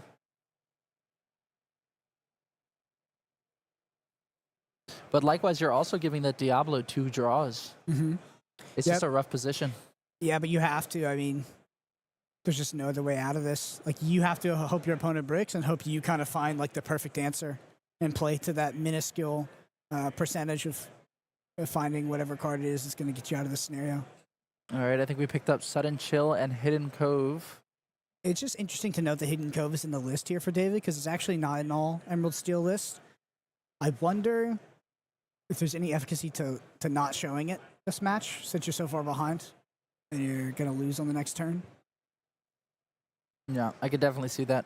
Sudden Chill not very effective here. And we play the Hidden Cove, moving both characters there. The Ursula Deceiver of All maybe is able to clear the other Ursula Deceiver of All, but just not having an answer for that Diablo just is really unfortunate. Mm-hmm. So you're going to start trading, which, I mean, we'll definitely delay this game a turn. Playing the Sudden Chill. Evan finding the Pete is actually really good. Because whatever outs David did have, they likely existed in the form of songs because Evan's going to be at 17 off the back of this.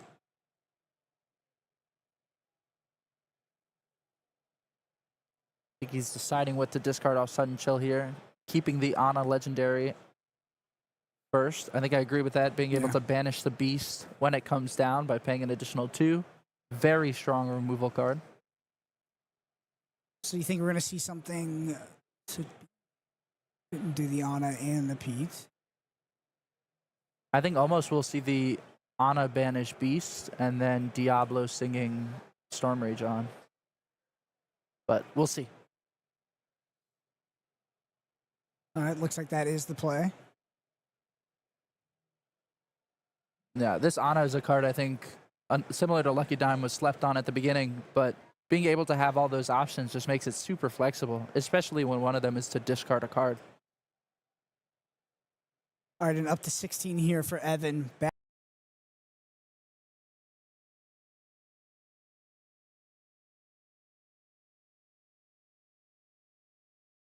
Back over to David.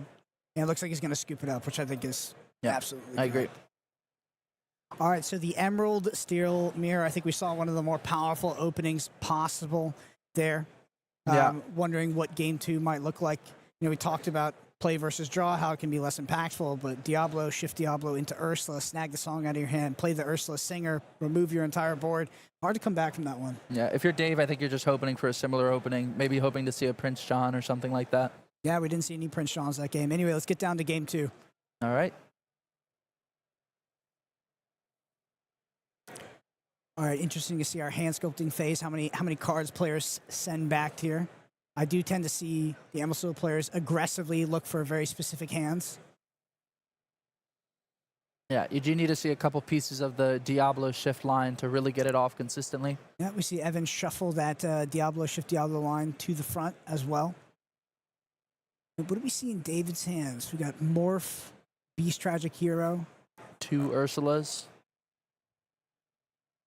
So Morph, and what was the other card he was keeping there? I think it was a Beast Tragic Hero. Beast Tragic Hero, yeah. So gonna go with the Morph Shift Beast line. Pretty decent line in the Emerald Steel Mirror. Oh, looks like Evan has the Diablo, Shift Diablo, Ursula, get the song out of your hand, and turn 3. I didn't see even an Ursula Singer in hand, but Evan's got a pretty similar opener to the previous game from what I saw.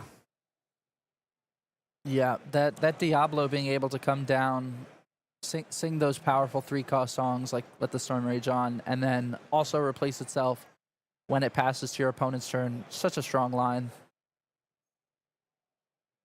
Let's see, I have to see if David has the answer here.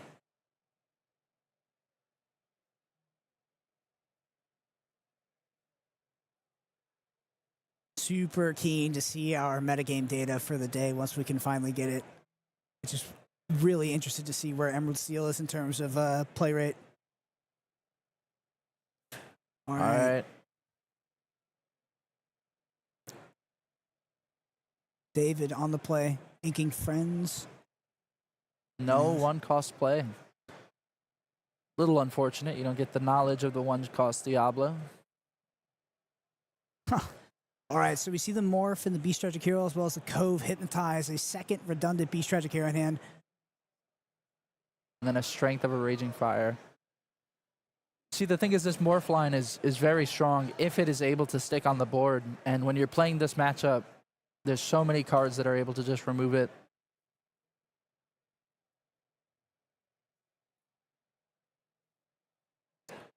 David, you know, definitely remembering how the last game went. Now wondering if we're going to be facing down a very similar fate. Morph here, turn 2. Back over to Evan. Yep, seeing the 1-cost Diablo, it turned too late, unfortunately. Strength of a Raging Fire off the top. Going to shift the Diablo here. And there we go. There's the Let the Storm Rage On. Stops the Morph. And it feels like David was a bit all in on that as well. And our own Morph here for Evan. So Evan, I think, has an even better opener than the previous game. Is going to be able to turn 3, shift the Beast onto the Morph, potentially with the Diablo already on the field. Yeah, being able to see your opponent's hand and knowing, okay, I had the answer to this, and then I could do it right back is just such a strong play. Okay, Ursula going to snag that Strength of a Raging Fire. It's decent value, but when you're in the face of a Diablo and a B shift, it is difficult to answer. Yeah, I'm going to start to pull pretty far ahead here, potentially.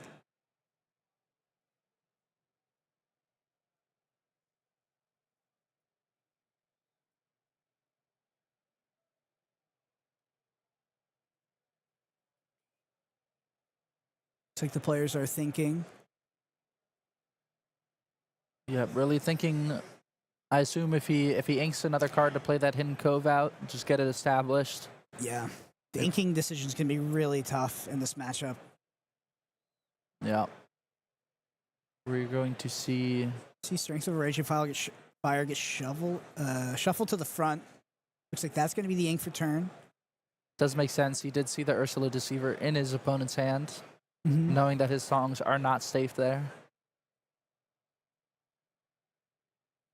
But it's also rough because that Ursula Deceiver being able to hit songs, your songs are almost always your answers to Diablo. So you're just stuck between a rock and a hard place of, do I ink this and not let them get the free card, or do I hold it to answer this Diablo in the future? So it doesn't play the Cove. Talk me through that line. Maybe it's just the Cove right now doesn't do too much for him. It should be maybe his future ink or something like that. Yeah. Okay, here's the Shift Beast. The draw engine is fully assembled for Evan. So I think that what David really doesn't want to see, outside of what he's seeing right now, is to see Evan draw into like a discard package, drawn to something like a Prince John plus some of these discard cards, because the combination of, Evan drawing cards is not great for David, but if Evan is drawing cards and making David discard cards, that's when the snowball starts. Yeah, you're losing your answers and your opponent is simply drawing more answers as well. It is a tough position. How do you feel about Evan opting to keep the Clarabelle and ink the Ursula Singer? I think I agree with it. I actually really like the Clarabelle as almost like a last chance thing. If all goes wrong for Evan, maybe he could play that refill up to David, but I think he's in a very firm position here.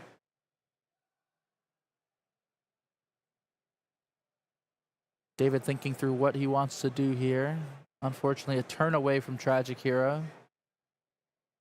Playing the Hypnotize. You think he's going to hold on to that Clarabelle now? Probably not. Yeah. Just very far away from Clarabelle. Obviously, we could find the one cost. We could shift it, but, this game likely is going to be, if not over, on its way to over by turn 7, unless something drastically different happens for David. Yeah, that Beast in Diablo, just being able to get that advantage every turn. You just put your opponent on having to see the answer every turn, and while they don't, you get cards. All right, so Pete and Clarabelle off the top here. Pete very strong behind a Beast Tragic Hero, as most of the ways to do damage are action-based. I don't think anyone's playing any of the Tug of War Stitch. As well as having... Okay, let the Storm Rage on the Ursula, going to draw cards. We don't talk about Bruno off the top. So while having access to this, Pete also has access to the Ursula Deceiver. She's going to say, hey, look at the hand. Are there any songs? There are none. So he knows his Beast and his Diablo are relatively safe outside of whatever exists on the top of David's deck. It's very interesting to compare this super strong start next to Ruby Sapphire, because Emerald Seal is able to do this while on 3 ink. Mm-hmm.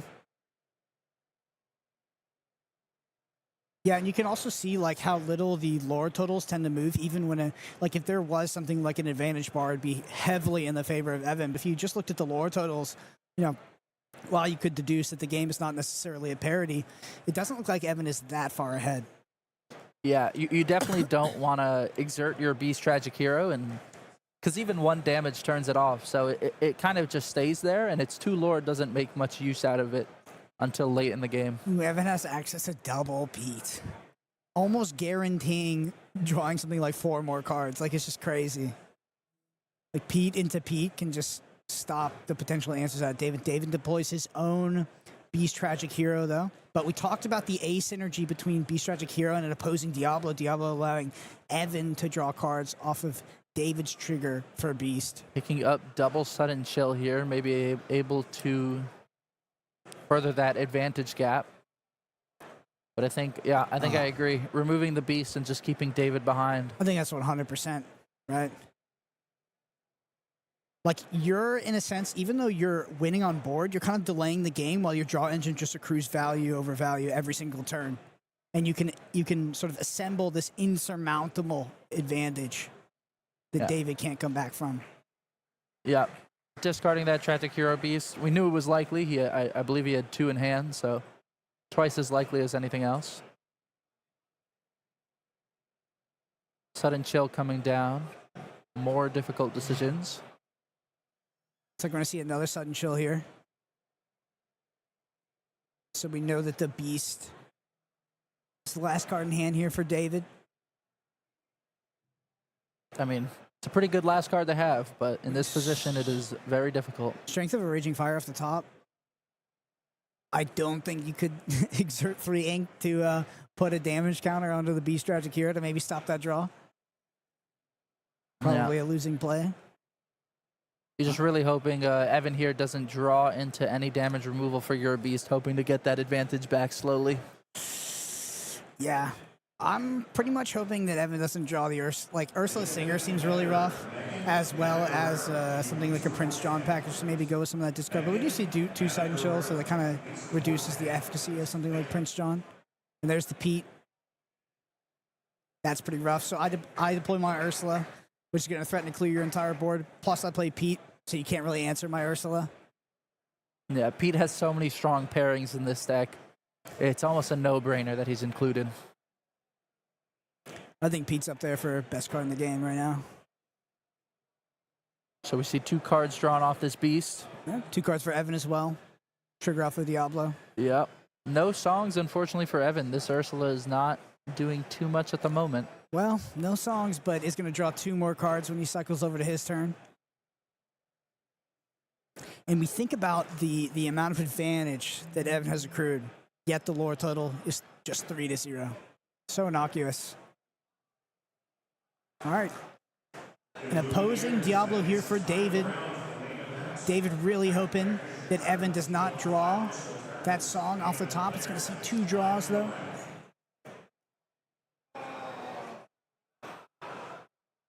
All right, back over to Evan. Can he find the song off the top? It's going to be Muses, and that looks like a Prince John. But doesn't find the song. Does David have a window to come back into this game now? It looks like possibly yes. I mean, the Muses are going to be potentially quite threatening. Getting that established on top of all this seems like one of the final nails in the coffin. Yeah, maybe. That being said, David has his own draw engine as well as the Strength of Raging Fire in hand, ready to go. If you're David, which character on this board are you hoping to use Strength on? I guess Diablo, because there's redundant Ursula Singers, and you can't even remove the Beast. So hopefully David draws into a cheap 1-cost character to maybe clear that Beast and keep his established. Would the Beast? Yeah, because. Well, would the Beast be the target thing? Because your Diablo kind of blanks the Beast anyway, because you're going to be drawing, or is it just the opposing Diablo? I think that's where most of the symmetry is kind of hinged on the opposing Diablo. That's true.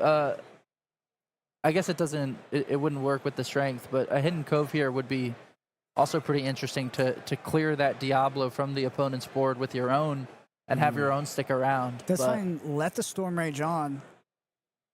So while Evan is very far ahead, I do think David is somewhat opening a window back into this game. He's going to be able to remove Evan's Diablo here and can set up to double sing something with his Ursula as well, which I do think he drew. On Evan's side, though, he did finally draw that song for his double sing Ursula to hit. His own Let the Storm Rage on. Yeah, that's going to be tough.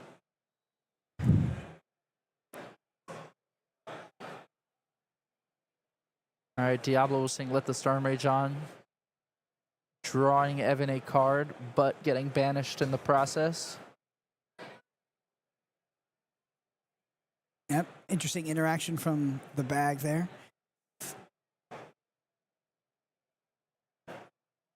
All right, here comes the Ursula Singer. So Evan has to get rid of the opposing Diablo, but doesn't have a... maybe we don't talk about Bruno, the opposing Ursula Singer, or do you hit the Beast? I think David actually... Has David inked yet this turn? I don't think so, right? I don't think so. I think you almost Strength of a Raging Fire now. Yeah, clear the Beast. And now the Beast Diablos are on David's side.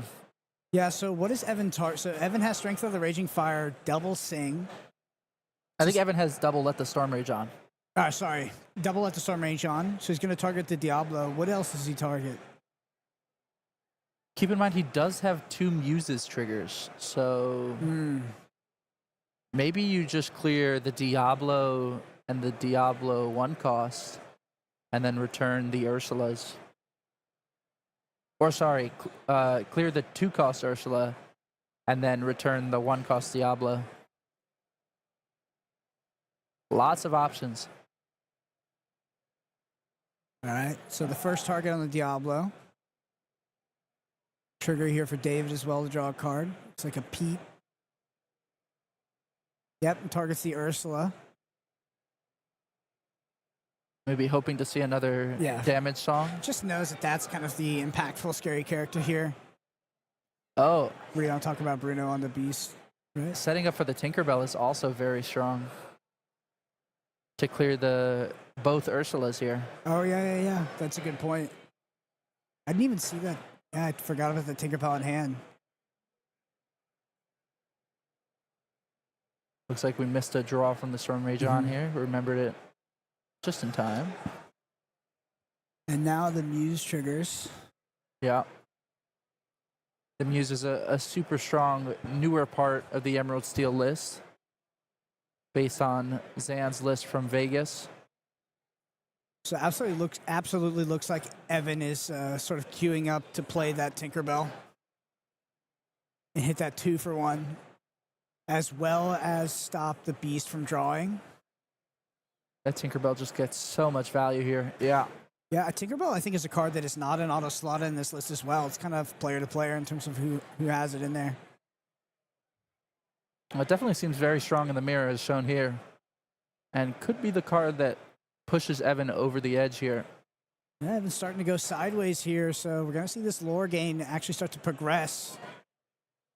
Yeah, now that the Beast is turned off, David is incentivized to challenge with it, and Evan is not losing any advantage from it. And there we go. Just like that, David is back on the ropes. And Evan likely threatening game in 2 to 3 turns here. Has the backup Beast as well as a Prince John, and 2 we don't talk about Brunos. Actually, currently Evan is threatening 8 lore, so any character that shifts with 2 lore on top of that morph should put him over the edge.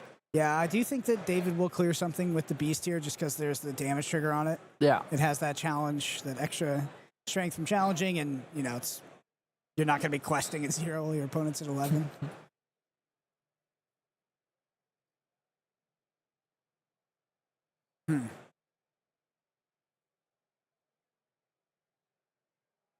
Emerald Steel Mirror is very intricate. Yeah, lots of decisions in between games. They're both extremely intricate and extremely unintricate. Either one player completely dominates and has the craziest opener ever, locks the other player out of the game, or we end in these sort of marathon matches where it's like there's fast cascading decision trees, and there's tons of back and forth. It's kind of one or the other. I find there's not too much middle ground there.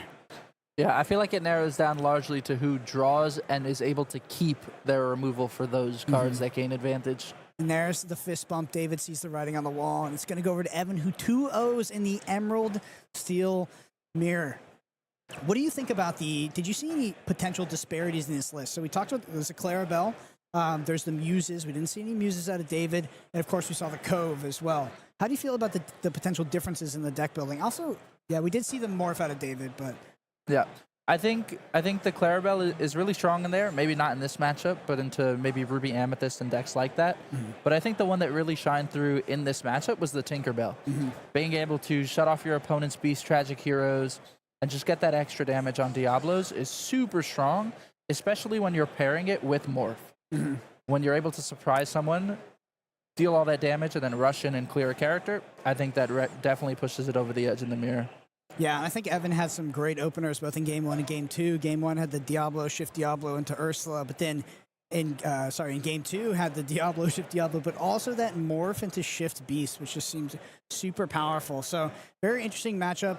And I think it's like the more I watch the Emerald Steel Mirror, the more I appreciate the intricacies and sort of the technical play that goes into it. Yeah, there's a lot of decisions, and I really love seeing those decisions pop up time and time again and rewarding the player who invests and knows those decisions going forward. All right, well, that concludes round 4 here in Seattle. Don't go anywhere, as we'll be back after a short break for round 5.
here with Eden, who is a lifelong Disney fan, and you were telling me that you are a lover of all things Disney, including the parks. Yes, everything Disney. I love it. Now, I have some questions for you about the parks.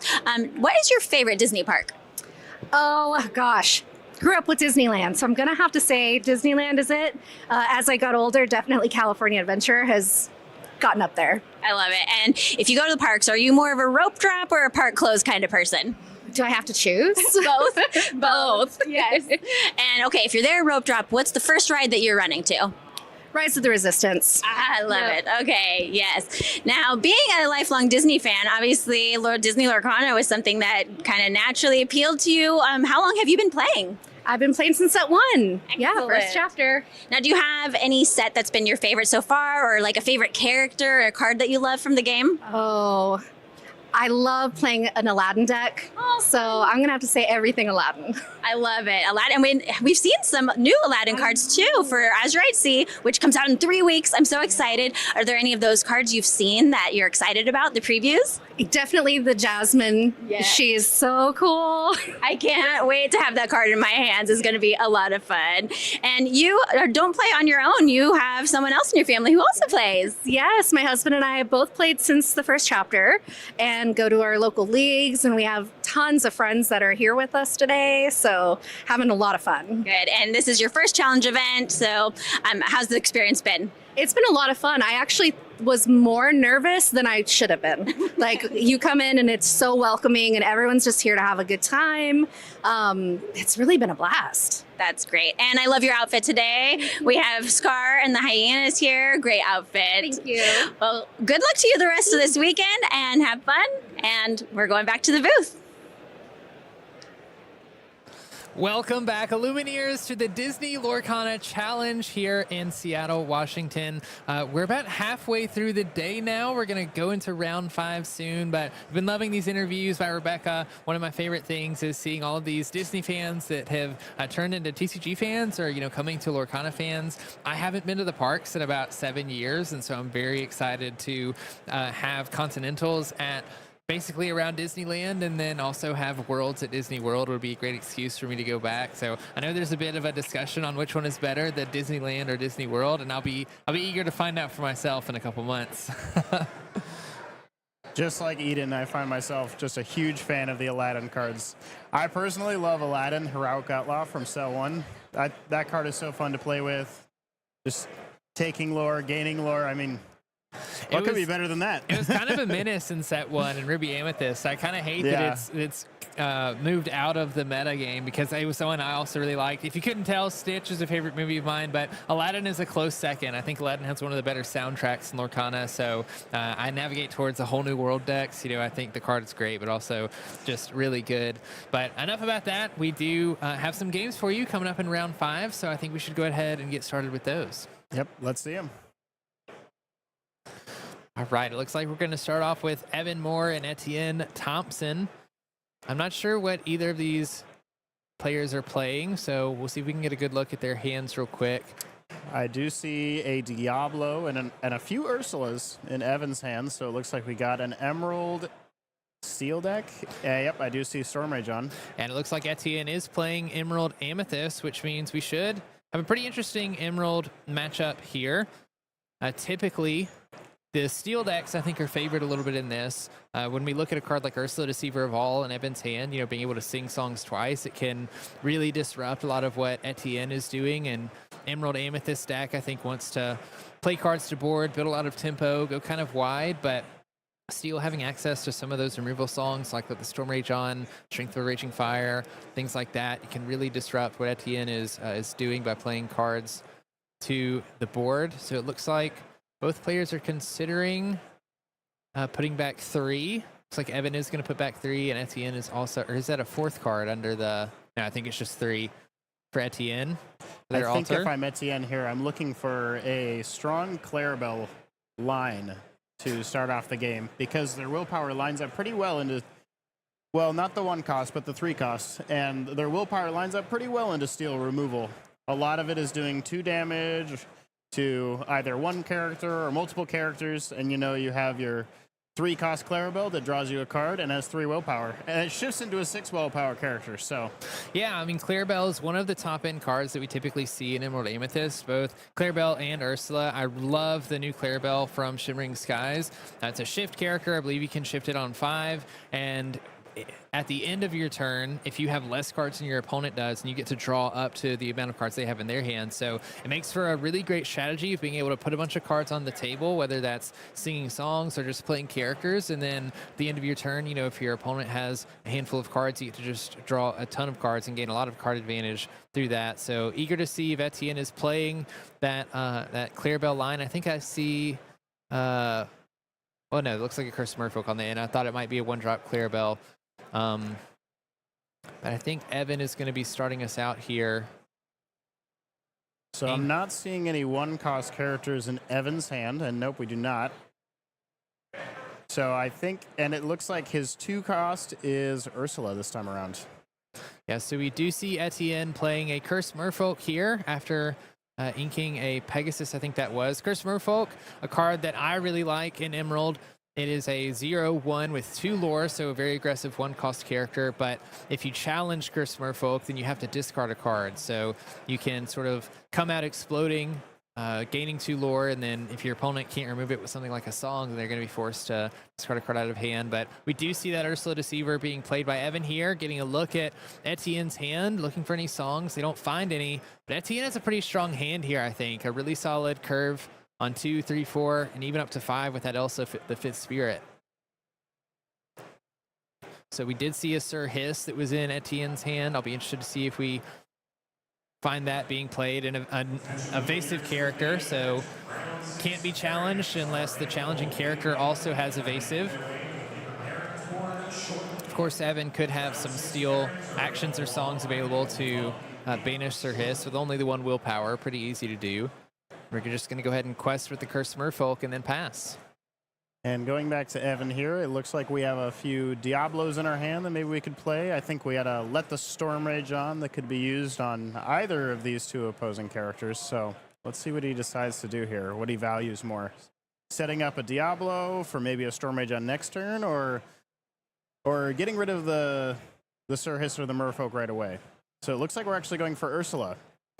Yeah, we see an Ursula Deceiver Revolve being played by Evan here, a great card coming out of set 3, allowing you to, if you sing a song with Ursula, then you can sing a song again with her, essentially singing it twice and then putting it on the bottom of your deck, so you can get a lot of value out of cards like Let the Storm Rage on, being able to sing them twice, draw 2 cards, or even Strength of the Raging Fire. It does look like we're going to challenge the Cursed Merfolk for Evan with that Ursula, which means Evan has to discard a card, and we see an Anna being discarded for that.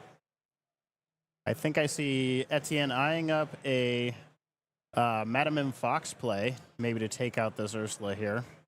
Probably going to quest with the Sir Hiss, play the Madame M. Oh, it looks like we're going for the Lyle instead. I really like this Lyle play. Lyle Tiberius work being played by Etsen here can give gives a character Reckless when it's played. So we can give Reckless to Ursula Deceiver of all. It wouldn't stop her from singing. It looks like we're going to give it to Ursula Deceiver instead. And when any of Etsen's other characters are banished, Evan loses a lore. So Lyle can be a great way to sort of extend your time in the game by making it so that all of the lore that your opponent's working so hard to gain gets lost when they have to challenge your board. A great thing that Emerald Amethyst is good at. A thing that Emerald Amethyst is great at doing, which is just playing characters out to board, questing with them slowly over the course of the game, and finishing off with something like a Goat or, you know, a big Clarabelle or Ursula at the end of the day, because you've just been able to deny your opponent the ability to catch up. It looks like we are seeing a sudden chill here. Probably looking to get some information out of Etsen's hand before he sings a song with this Ursula. It looks like one of the options we have might be Let the Storm Rage on, or did I forget about a different card? Let's see. Okay, we're going to play Diablo.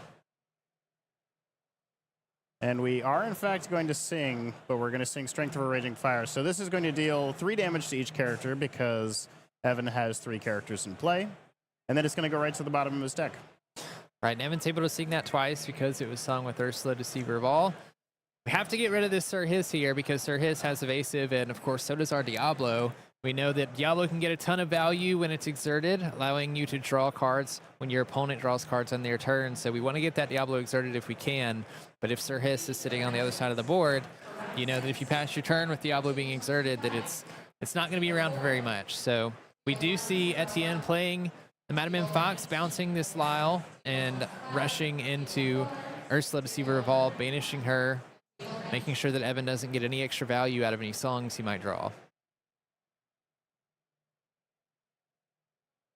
Very heads-up play from Etsen here, putting out the Lyle on turn 3. Its 4 willpower really came in clutch for him, making it so he was able to keep at least one character in play because of its ability to not quite be taken out by those steal actions and songs. Yeah, and Etsen having the answer to Diablo as well with Ursula, the 5th Spirit. She is also evasive and has Rush. Also, when she's played, you can exert a chosen character. So we see Etsen playing that Elsa, excuse me, and challenging into the Diablo, banishing that. Evan's going to respond by just paying for, we don't talk about Bruno, putting Elsa the 5th Spirit back in Etsen's hand, and now we're going to discard a card at random.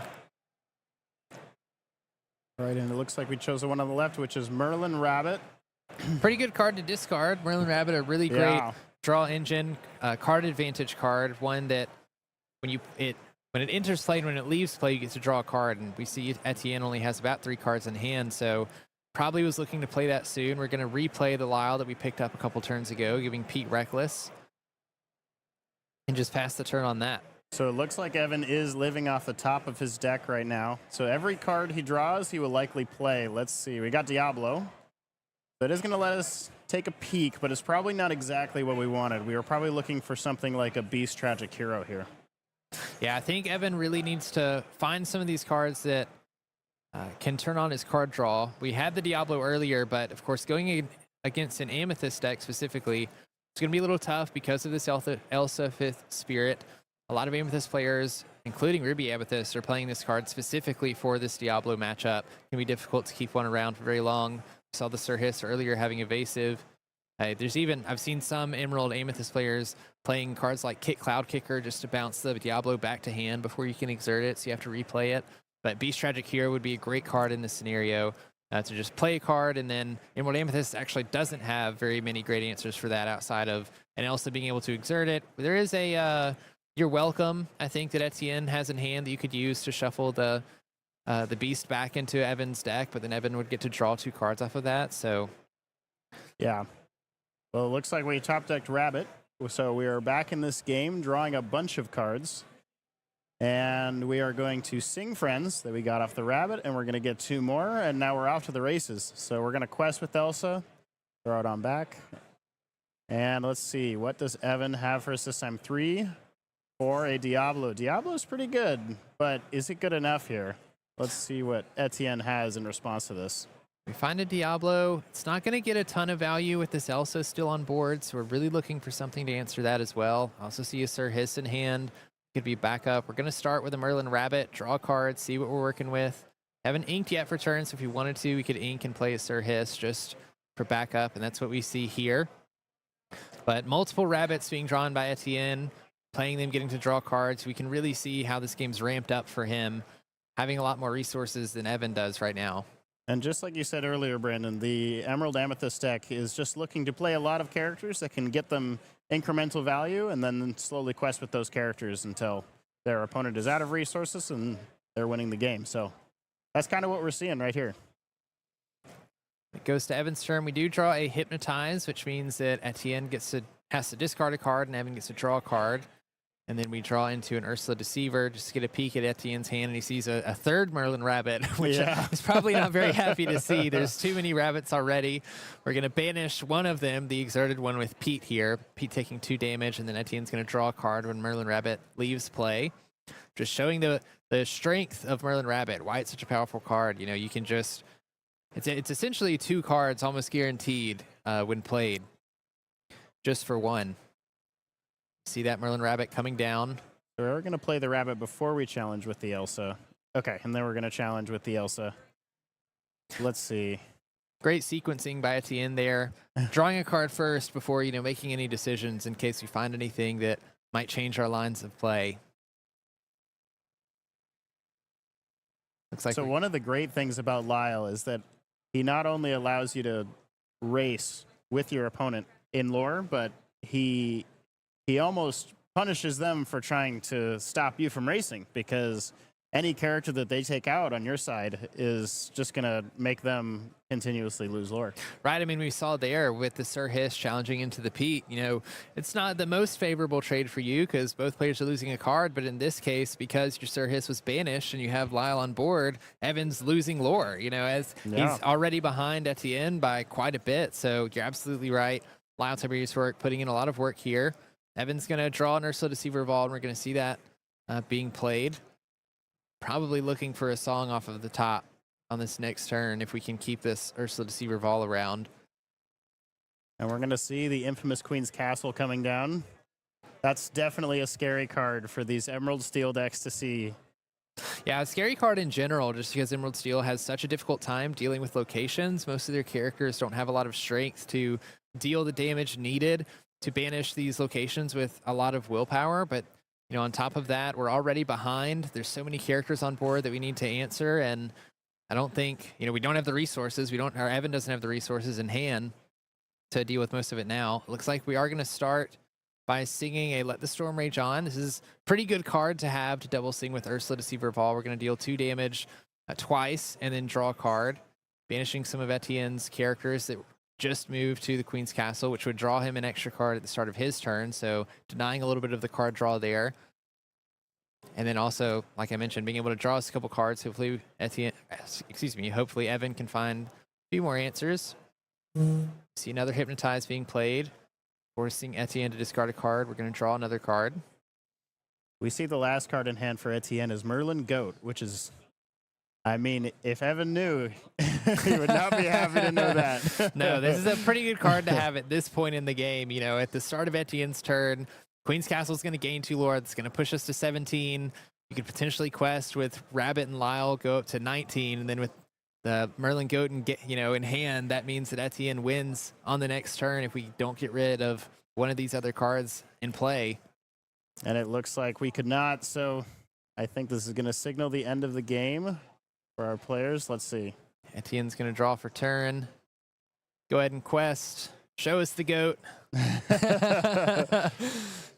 And there's the exerted 4. Goat goes down, and Etienne takes game 1 against Evan playing Emerald Steel. Yeah, excellent game from our players, honestly. That was really good.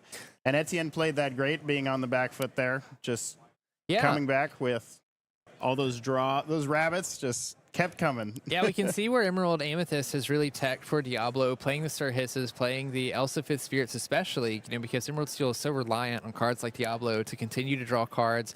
If you're shifting Diablo, you're discarding an action card out of your hand. It's sort of negative card advantage in that sense. You sort of rely on your Diablo surviving a long time to build that card advantage back up. Same thing with the Beast Tragic Heroes. I think we had 1 or 2 early in the hand for Evan, but it had to go into the Inkwell so that we could continue to play on curve, and Evan just couldn't find many of his draw engines, and one of them being Diablo, being pretty susceptible to what Etienne was playing in his Emerald Amethyst deck. So great job for Etienne there, on playing around Diablo, knowing exactly how to play it. And then, of course, it definitely helped that Etienne drew 3 rabbits or however many it was to get him back into that game. But with that being said, we do have a game 2 to go into, so let's move into that. Let's go ahead. All right, so like we said, I think Etienne went first in game 1, so we will see, or no, was it Evan who went first in game 1? I think it was Evan, because didn't he miss a 1-drop? I think he missed a 1-drop, and then Etienne played a Curse of Merfolk. So Etienne should be going first on this round, which I think might be pretty good for him. Emerald Amethyst it's not exactly a toolbox deck, but I like to think of it as a very flexible deck. It's one that you can move pretty aggressively with if you need to, but also has some of those tools to come back from behind or playing on the draw as well. So eager to see what Etienne finds here after altering, probably looking for something like another Curse of Merfolk. I think I saw a Pegasus early in the game as well, the 1-cost evasive character. So could play that and sort of set up hey, I already have an evasive character. If you are looking for your Diablo shift line, you could potentially have a Crab or a Shift Pegasus to challenge your Diablo, sort of hedging against that, as early as turn 1. Right. And for Evan, I mean, it's still pretty good for him too. I mean, cards like Hypnotize and Sudden Chill are good when you're on the draw because you have an extra card and your opponent is a little bit starved. They have one less card, so you know, discarding their whole hand might be more feasible. So getting them to discard something they don't want with those, or something they do want with those cards, is probably much more likely. Yeah, and I mean, on that note, you know, Emerald Steel is usually playing cards like Prince John that have Ward. Emerald Amethyst is going to have a very difficult time interacting with any cards that have Ward on them. So if you can establish a character like Prince John, you know, you might have a little bit of a better time. But you see Etien opening with a Cursed Merfolk, just like last game, and then Evan is going to open with a Diablo, getting a look at Etienne's hand, seeing what they're working with. Etienne, again, having a pretty decent curve with a 2-cost Ursula into, I think, a Fox, and then a Goat or a Queen's Castle after that.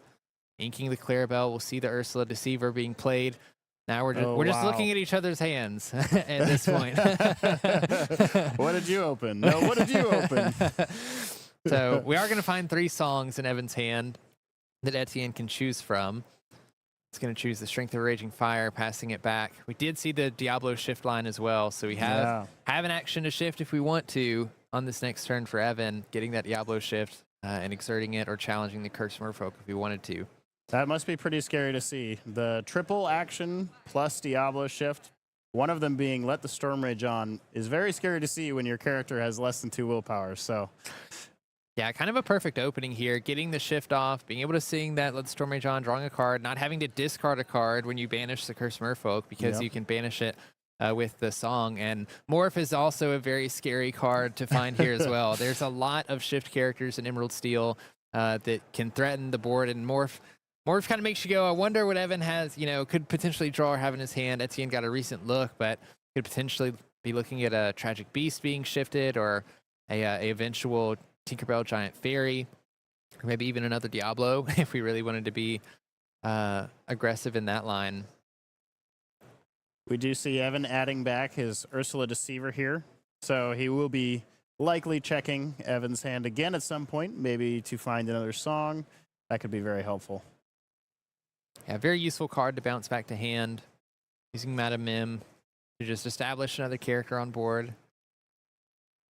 Okay, we're going to go 3, and oh, man. there he is, the Tragic Beast. This opening is crazy. This is one of the better openings that Emerald Steel can do. Just establishing a Diablo, establishing a Beast Tragic Hero as early as turn 3. You know, we have 2 of our more powerful draw engines in our deck in play right now. And Etienne doesn't have any evasive characters to deal with this Diablo currently. Also, would need to find a way to exert the Beast to deal with it now. Evan could be drawing a lot of cards this game, unlike the last one.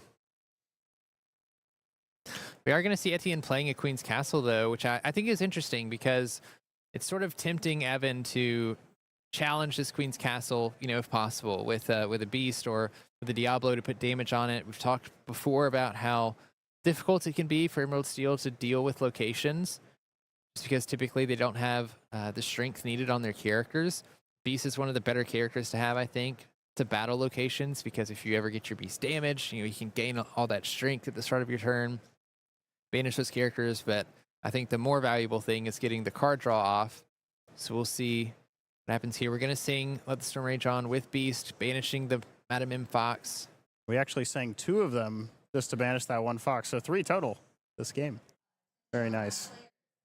And we do see a Morph coming down likely here. And we do see the Clarabelle shift maybe lined up for next turn if he can get that down. So Evan with 3 shifts that are all drawing him cards. That's pretty Yeah, good. That would be pretty scary. If I saw another Morph come down, yeah, I am shaking in my boots if I'm Etienne here, just because Clarabelle, I think she shifts for 5. So you can absolutely, you know, draw a card next turn as long as we can ink it. If Evan, you know, has another Clarabelle in hand to shift that, we're looking at so many cards, so many powerful cards. And we have the Tinkerbell and the Clarabelle in hand. Oh my goodness. So 2 very strong cards that Evan could shift onto next turn, and Etienne's going to get a look at this. And I'm sure our 2 Illuminators are laughing to each other right now about how good this is. Etienne's probably going, oh no. What do I do now? We're going to just go ahead and we see Etsen pointing at the morph, going, he knows what's coming. Yep. All right, let's see. He might play this cursed merfolk here, maybe move one of his characters to the Queen's Castle. That seems like a likely play. Okay. Yeah, we're starting with moving Ursula to the Queen's Castle. And we do have a cursed merfolk in hand. Yeah, we do. I guess so. we're saving it because we did see that Tinkerbell. Right, so don't want to play the cursed merfolk with 1 willpower into a Tinkerbell that would banish it on play. Wow. But look at all the cards in Evan's hand. Just drew an extra card off of Beast, drew a card for turn. We have plenty of options here.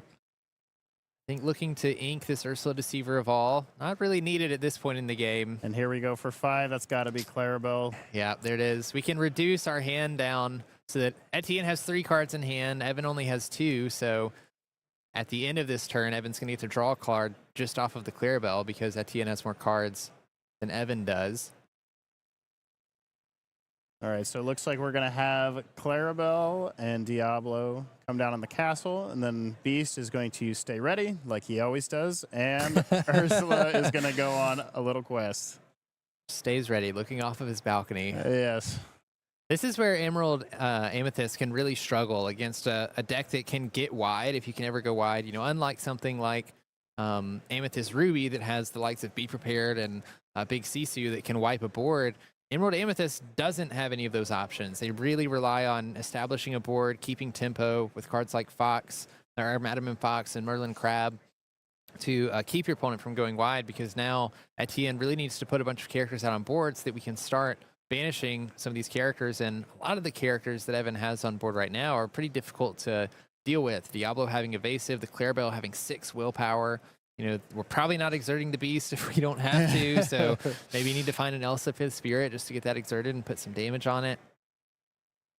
Yeah, let's see. I wonder how Evan will play this turn. He's in a very commanding position here with, like we've said, all these very powerful shift characters, but he is only at 1 lore right now. So I wonder if this is the turn he gets aggressive or with his questing, or does he just go for a Tinkerbell play? I think that is what's happening. We're going to see the Tinkerbell being played, dealing 1 damage to all opposing characters. I mean, we've really set up a great board here. I mean, we have Tinkerbell that is sort of keeping your opponent from wanting to exert any of their cards, because then Tinkerbell can challenge it. If it banishes that, then you can deal 2 damage to another character, potentially banishing any of the other characters that you play for turn. The Beast and Diablo and Clarabelle are all draw engines, sort of hitting different things. Diablo is letting you draw a card when your opponent draws a card on their turn. Clarabelle is drawing you cards at the end of your turn if your opponent has more cards in hand than you, and the Beast just sort of gets to sit there. And as long as it stays undamaged, you get to draw cards as well. So Evan's going to have plenty of resources to react to what Etsen plays.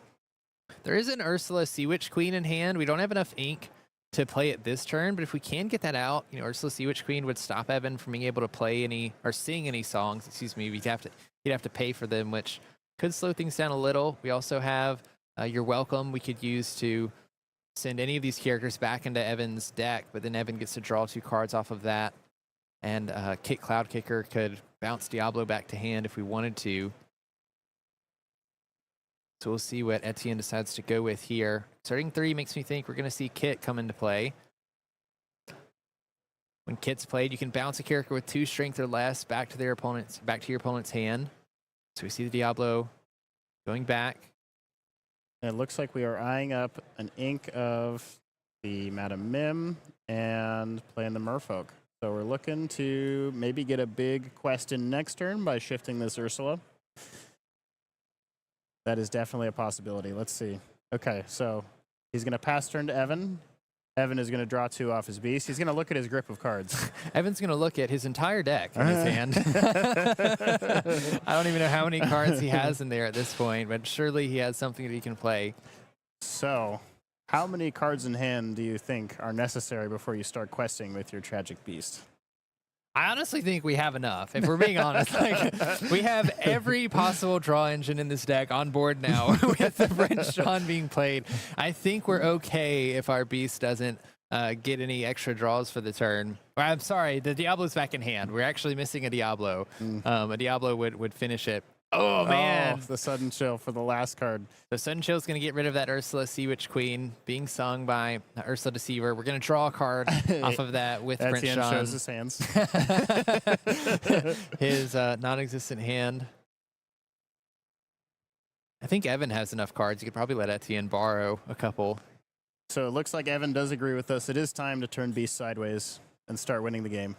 Yeah, this is often how we see Emerald Steel decks play. You know, the early and mid game is sort of set up to go wide with or get a controlling board state where you're in a winning position. And usually by that point, you've built up a pretty wide, pretty decent board. And at that point, you just kind of start turning everything sideways. And in the game, once you've sort of run your opponent out of resources, you know, Etienne doesn't have any cards in hand and only a couple characters on board.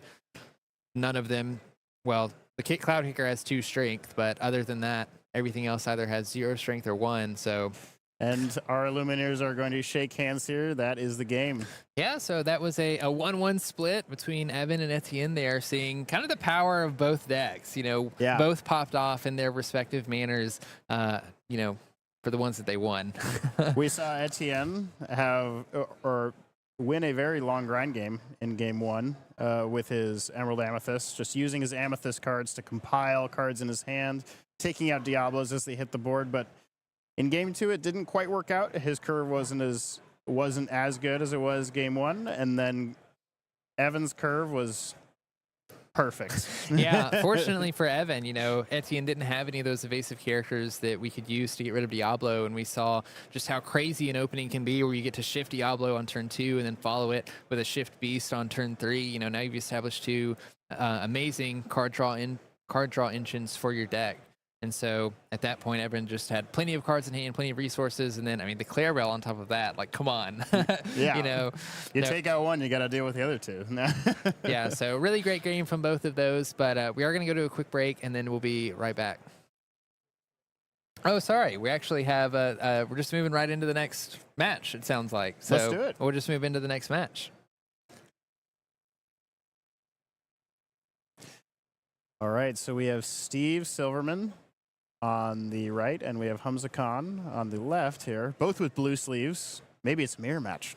Could be a mirror match.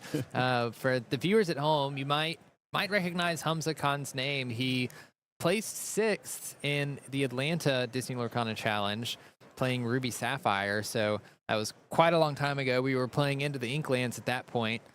We're a couple sets far from there, but Ruby Sapphire certainly hasn't gotten any worse since then. So I'm eager to see if Hamza is playing a Ruby Sapphire variant or not. We see that Steven is playing Emerald Steel with a very shiny hand. I was about to say some very beautiful cards in there. We see 2 Enchanteds.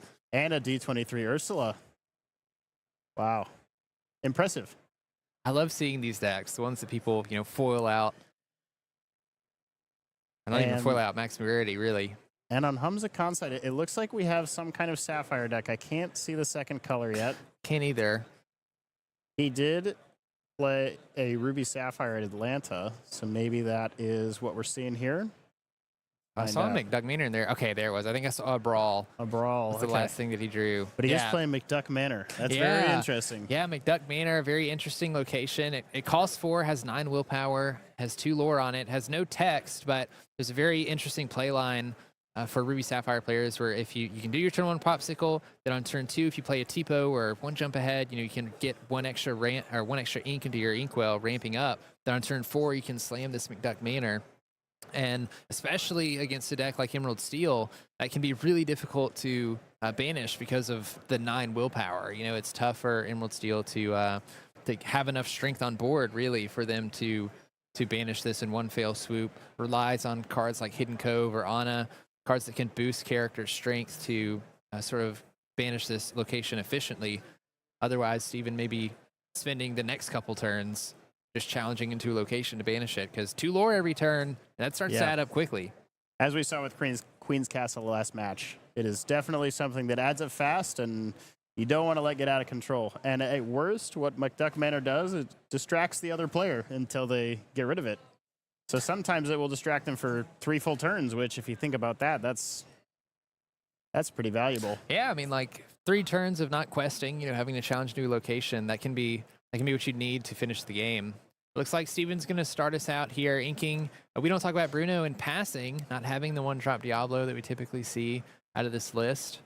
We do see Gaston, Intellectual Powerhouse, in Humza's hand as well. Very interesting list. I like it. We're going to ink and play a Popsicle for turn. Very standard for a Sapphire deck. Drawing a card when it enters play. Can banish it and heal 2 damage off of a character. Steven inking a 2-cost Ursula Deceiver. D23 Ursula Deceiver. To play another one. Gonna get a good look at Humza's hand. Looking for any songs. Doesn't find any, but does see the Brawl. Does see a very, very powerful hand here. Having 2 Hiram Flowershams, the McDuck Manor that we talked about, and the Tipo. Humza having a lot of options for turn 2. Or sorry, turn 3. I think that was a Chicha that we saw just drawn just then as well. So I wonder if Humza will go for a Chicha into turn 3 Tipo or a turn 2 Tipo without the Chicha. It's interesting here because Steven being on the play means that he gets to ink up to 3 first. So Steven seeing Humza's hand and seeing the strong cards that Humza could play on his turn 3 with 4 ink, Steven may be inclined to just go ahead and play a Diablo, knowing that there's a Brawl in Humza's hand, sort of forcing him to play the Brawl. I mean, it doesn't have to force him, but if Humza does play the Brawl on his next turn, he's sort of wasting that turn that he could be playing something like a Hiram or a McDuck Manor. We saw the McDuck Manor going into the Inkwell, but it at least sort of takes your opponent off of what they were trying to do for 1 turn. We are going to see a Prince John being played. We do have a Sudden Chill in hand and 2 Hypnotizes, so we definitely have some cards that we can get advantage from with the Prince John. When Humza discards a card, Prince John allows Steven to draw a card. Might see Ursula sing this Sudden Chill here to start that chain, which I think is exactly what you want to do as Emerald Steel. You don't want these Ruby Sapphire players to ramp too quickly, get to these expensive cards like Sisu that we see being discarded. If you can sort of keep the Ruby Sapphire players from being able to ink, getting them low on cards in hand, making them ink cards they don't want to, or forcing them to discard powerful cards. If they get to a point with no cards in hand, then you can sort of take the game away. Well, speaking of having no cards, we're about to have a lot of cards. We do see Hiram come down. Hiram draws a lot of cards from the deck every turn, so. As long as you have an item. You have to have an item. As long as you have an item, that's right. Have to have an item in play for Hiram to banish, and then you get to draw 2 cards. Definitely the thing that Humza needs for this matchup, and especially the hand that Steven has. 2 Hypnotizes and that Sudden Chill. I think Steven is playing with a completely max rarity deck. I see an Enchanted Morph, Enchanted Diablo. I think there was an Enchanted Ursula Deceiver Vol in there as well. I'm going to start with a Hypnotize, making Humza discard a card. We'll draw a card off of Hypnotize, and then draw a card off of the discard from Prince John. Finding 2 Tragic Beasts, it looks like. Wow. 2 sad boys. 2 sad beasts. I'd be kind of sad if I was Steven here too. Humza has a lot of great tools for this matchup. Yeah, we do see that Fishbone Quill in Humza's hand here, which is definitely something I can see him playing next turn. We did see him discard the Lucky Dime, probably looking to set it up later for a Tamatoa. Now, you're almost happy to discard the Lucky Dime because you know that you can always just grab it back from Tamatoa. It's an unequal card that's out of your hand. I mean, you don't want to get rid of cards from your hand typically, but if there's any card you're okay with discarding, it's probably Lucky Dime. We're going to start with that Fishbone Quill. As you mentioned, Fishbone Quill, we can exert the card and we can put any card from our hand into our Inkwell face down. We don't even have to reveal it to our opponent. Now I wonder if Humza is going to snack on this Fishbone Quill with his Hiram.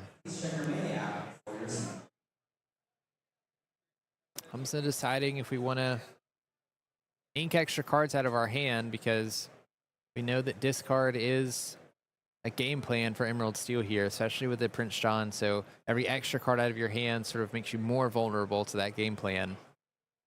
And I think it's extremely important for a Ruby Sapphire player to ensure that they can keep a draw engine on board like Hiram Flaversham and, keep cards in hand, but also making sure that you can get your ink up to the point where you can play most of the cards out of your deck. And Ruby Sapphire tends to play very expensive cards, costing up to 7 or 8 ink, and a lot of them being uninkable as well, so not even being able to ink them if they're stuck in hand. Yep, definitely trying to get to a large inkwell fast so they can top deck really strong cards in the late game to kind of close it out.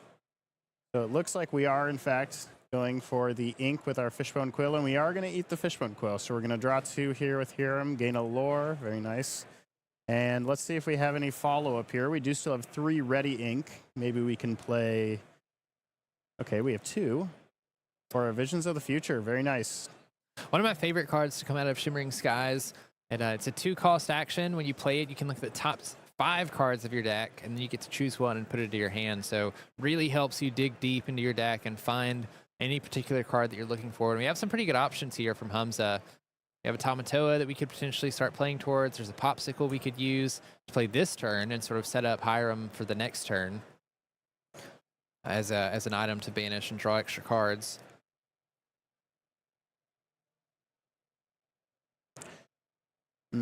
Yeah, I think the Popsicle here makes the most sense because you can play it immediately.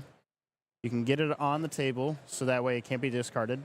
You'll probably have this here in Flaversham and play next turn, because unlikely is the Emerald Steel deck able to do that much damage to a character in one turn when all they're representing is 2 damage.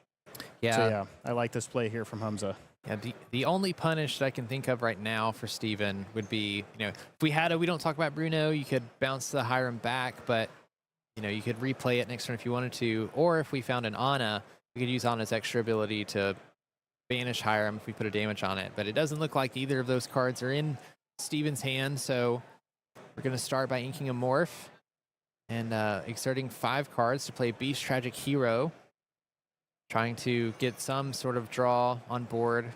I say some sort of draw. We have Prince Sean, but creating some threats here. Hamza is drawing more cards than I think Steven's able to discard, so better to just establish some characters. Fortunately for Steven, though, Hamza does have a Madame Medusa sitting in hand that might be looking at this Beast Tragic Hero. We do see Hamza here questing with the Hiram, banishing that Popsicle to draw 2 cards. And then it looks like we're going to go ahead and ink the Tipo, going to 7 ink, but probably still going to play this Madame Medusa. Yep, looks like it. Putting that Madame Medusa down, banishing the Sad Boy, and then, we have an Ice Block as well. I don't know if we want to play that here, but it seems pretty good. Getting another item on the board for next turn could be pretty valuable. And the strength reduction can help in this matchup. Yeah, I mean, if we play Ice Block this turn, we also have a big Sisu in hand. Next turn, we could ink up to 8, and we'd have that Ice Block sort of there in case we see another Beast Tragic Hero being played or any other character that had 3 strength. We'd have the Ice Block in play, ready to reduce the strength of that character and follow it up, with a Sisu banishing Steven's entire board. We do have another Beast Tragic Hero in play. There's a Lucifer as well. Interesting card from previous sets where forces your opponent to discard 2 cards or discard an action, I believe. An action or a song card. Yep. Yeah, Just an action. We're going to start with a Hypnotize. Making Hamza discard a card, drawing us a card. We'll draw 2 because of the Prince John trigger. And we are looking at this Gaston versus this Visions of the Future. Okay, we're gonna trade it for the Gaston. So keep the Visions of the Future, which means we value the digging a bit more than we value the character body from Gaston. Because I think, do we have a Tamatoa in hand? We have a Tamatoa in hand. I don't believe so. I'm going to start by playing Ursula, Deceiver of All. This is a very juicy board for a Sisu. No Ice Blocks needed on this one. No Ice Blocks needed for sure. We're going to go ahead and use the Ice Block on the Ursula before we banish it, just in case we need that strength reduction, but looks like we're going to ink a Maui. Counting just to make sure we have enough ink to do it. We're going to see the Sisu Empowered Sibling being played, banishing Steven's board. Sisu, when it enters play, banishes all opposing characters with 2 strength or less. Now we do have a 1 jump in head with the Tipo. We could sing with the Tipo. We could also quest with the Tipo if we want to just start racing. Looks like we are going to sing that 1 jump ahead just to get that extra ink in the inkwell. Makes sense. With that extra ink in the inkwell, maybe next turn we can go to 10 ink, which would let us play Visions of the Future and Sisu on the same turn, which could be pretty backbreaking for Steven here if that ends up happening. Yeah, Hamza's already in a really strong position. I think he only has 3 cards in hand. Steven has a lot of discard in hand with this Lucifer and the Hypnotize. Actually, I don't think we can play both, but we could play Lucifer, see if we can force Hamza to discard 2 if he doesn't have an action in hand. But still, you're going to need some characters on this board at some point. Because Sisu's questing for 3, Hiram's questing for 1, so is Tipo and Medusa. It's going to, we're questing for 6 each turn at that point. We're going to see the Lucifer being played, and we're going to discard the Visions of the Future, so we only have to discard 1 card instead of discarding our other Sisu and Hiram that I think is in hand. And it looks like Steven has seen all he needs, so we are on to the next. Yeah, so Hamza takes game 1, playing Ruby Sapphire against Steven in the Emerald Steel. We can see what happens when Ruby Sapphire is able to establish a Hiram Flaversham, keep those cards in hand, not let the Emerald Steel player discard them all out. You're able to get up to those high ink costs, play those Sisus, wipe your board. We've talked a lot. I feel like we've talked a lot today about how Emerald Steel characters are relatively weak in regards to the strength that they have and really makes them vulnerable to some of that Ruby removal. So Hamza doing a great job of doing that, making sure he's keeping enough cards in hand as well. Yeah, Emerald characters have a great versatility to them, but low strength, so when it comes to battles of strength and when you're trading sticks and stones like that, they can fall flat. Absolutely. So let's move on into game 2 and see if Evan or Hamza is going to take game 2 away. All right, so if I'm Steven here, I think I definitely am going to be altering for some discard package. We can still look for the Diablo shift line. I think that's 3 shift Diablos in hand. Maybe one of them was an Ursula, Deceiver of All. It's hard to tell with these enchanteds. They're also shiny. Also shiny and green. Yeah. He's trying to blind us with his deck. That's what it is. That's the strategy. Yeah. So it looks like Hamza, we are looking at a Popsicle, which is absolutely ideal. We also see a Fishbone Quill sitting there, which is also absolutely ideal. I think the one thing the 2 things I'm looking for here are a 2-cost piece of ramp. So we're looking at Tipo or 1 jump ahead. Tipo or 1 jump ahead. Thank you. And then I'm also looking for Hiram.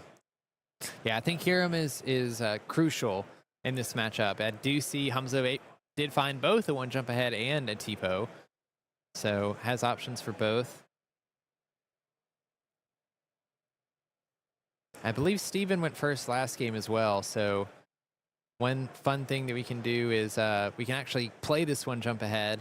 Usually, especially against Emerald Steel, you're a little bit hesitant to have it in your opening hand just because if Steven went first, he could play Ursula Deceiver before you could play the 1 jump ahead, and you could catch that 1 jump ahead and discard it. But Hamza being able to play the 1 jump ahead first means that, 1, he's able to ramp on turn 2 like he wants to, but also he doesn't have to play this Tipo. The Tipo, you have to ramp with a card from your hand. So with the 1 jump ahead, you're ramping off the top of your deck. So you're also keeping cards in your hand, which is exactly what you want to do against an Emerald Steel deck like Steven's. So I can't see how good Steven's hand is from here, but I do see in Hamza's hand that we have 2 copies of Chicha. We're just going to see Steven ink and pass turn again. Not a strong start for Steven either game here. That's unfortunate. Yeah, unfortunately, Steven wasn't able to find the 1-drop Diablo in time, because we even have the shift and some songs in hand, I believe. But we do have a Morph and a Beast Tragic Hero. We've seen how strong of an opening that can be for an Emerald Steel player. We can get this Morph down, and if it can stay, Hamza could potentially brawl it on the next turn if we have one in hand. Looks like we are going to go ahead and play that Morph Space Goo. allowing Steven to shift any character on top of it, but I think we're looking primarily at this Beast Tragic Hero in hand. So Hamza has a cool line here where he can ink the Tipo, play the Chicha, and then sing with the other Chicha for the one jump ahead to draw 2 cards and end up with 4 ink. So that's pretty good. I wonder if he'll go for that. Maybe he values the brawl here a little bit more, though. Okay, so we are going to see the Chicha singing the one jump. Now we're going to get 2 draws off of that. Do you find a Hiram? And we found an ice block, too. We neglect to play it here. That's okay.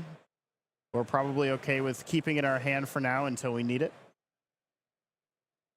Yeah, ice block is a pretty good draw off of this as well, because if we do see a Beast Tragic Hero shifted this turn, the ice block and the brawl that is in Hamza's hand gives us the opportunity to brawl the Beast Tragic Hero, because we can reduce its strength from 3 to 2 and use brawl to banish it, whereas otherwise we wouldn't normally be able to.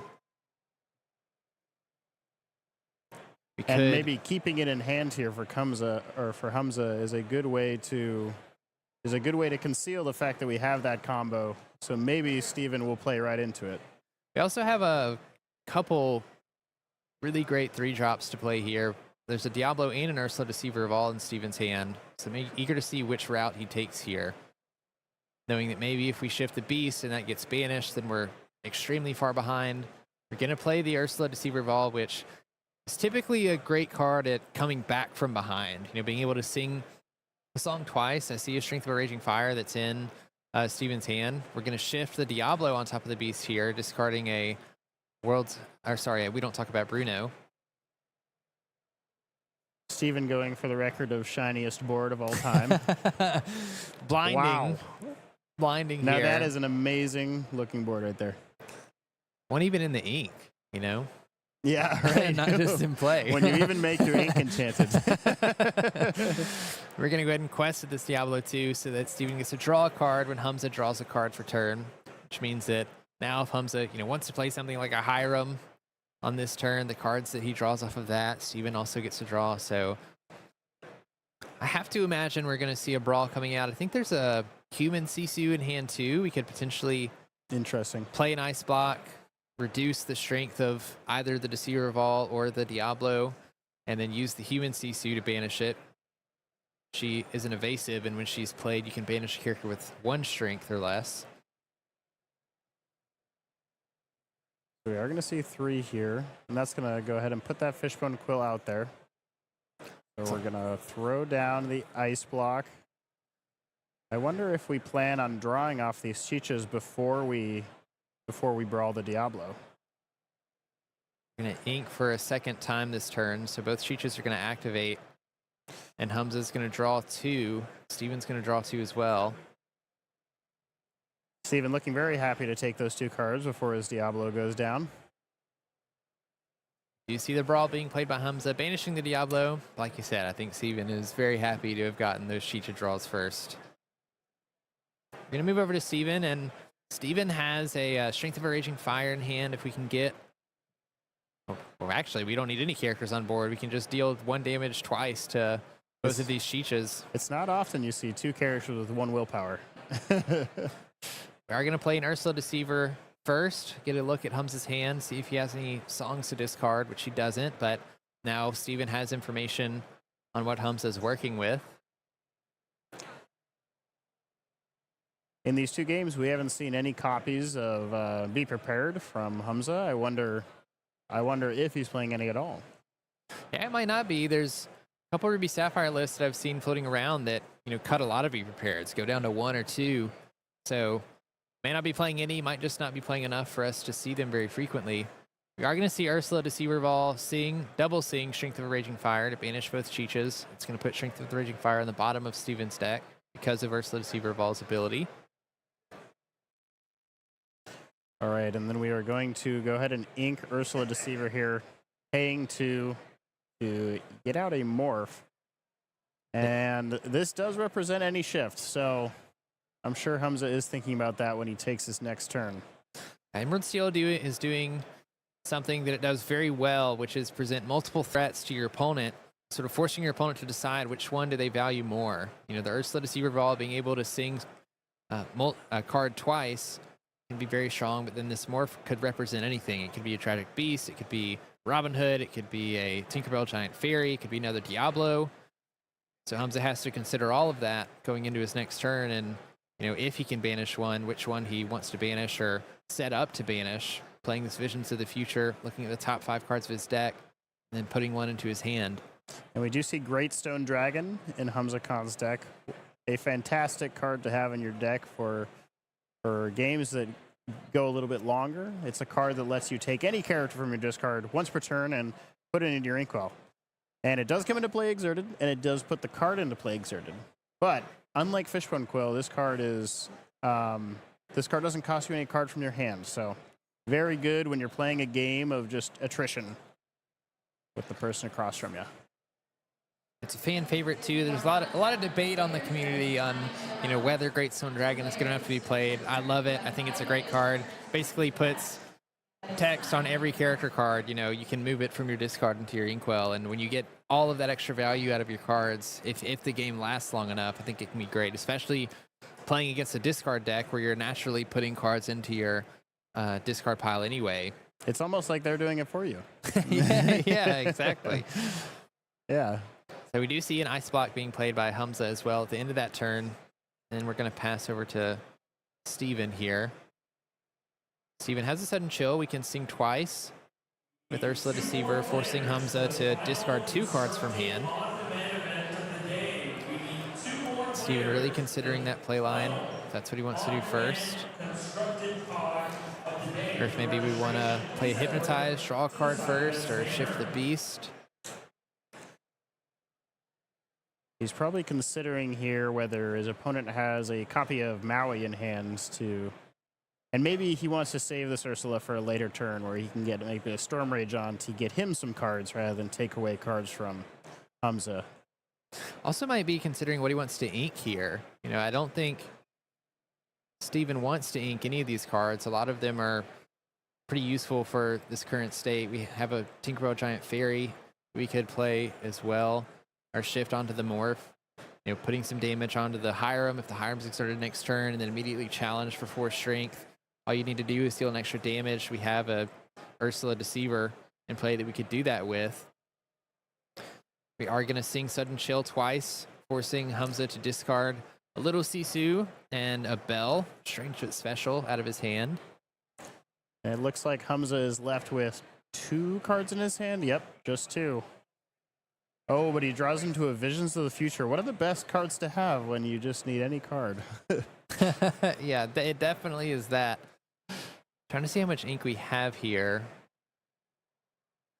I don't think we have enough to play Visions and a big Sisu if we find it. I think last turn we played 8 worth of cards. So this turn, if we visioned into a big Sisu, and then we inked for turn and we inked off off of Fishbone Quill, we might have enough. Because I think last turn was Hiram plus Fishbone plus Ice Block. Looks like Hamza's going to use the Ice Block on the Ursula Deceiver of All, and then play that Human Sisu, banishing the Ursula Deceiver of All. Then we're going to quest with Hiram, drawing 2 cards. We do see the big Sisu. I don't think we've inked for turn either, so we could shift it onto this Human Sisu if we ink for turn and then do the Fishbone Quill as well. That's right. Banishing everything on Steven's side of the board except for the Beast here. Being left with the Beast is a little bit sad. I think I would probably be looking to save the big Sisu, but let's see what he does. Well, we are inking with Fishbone. And we are doing it, okay. Do you see the shift that's going to banish Ursula Deceiver and Morph? It's going to stop Steven from being able to shift a Tinkerbell Giant Fairy that we know is in hand on the Morph. Slows Steven down a lot, I think. We're still going to get an extra draw off of the Beast Tragic Hero, but definitely a setback for Steven, I think. Though we only have 1 card in hand for Hamza, I believe, so we do have a Hiram on board, though. We can always draw more. That's true. And challenging with the Beast here, probably not something you want to do. First of all, it doesn't take out Hiram, but also you don't really want to put damage on your Beast in this situation when you're a bit starved for cards.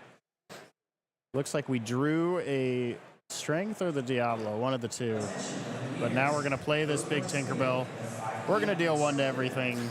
And we can see just how strong Hamza's last turn was. You know, if we still had the Morph on board, could shift that Tinkerbell, we could potentially banish the Hiram this turn, dealing some extra damage to Sisu as well. But Steven's just forced to ink the Diablo and play the Tinkerbell. Of course, Tinkerbell can't challenge when she's just played because she hasn't tried yet. It's just going to pass back to Hamza, readying his cards, organizing all of that ink. Start by questing with Hiram, drawing 2 cards, seeing what we find. Find another big Sisu and a 1-jump ahead. At this point, Sisu Empowered Sibling isn't going to do much. It looks like we are eyeing up this Gaston to be played.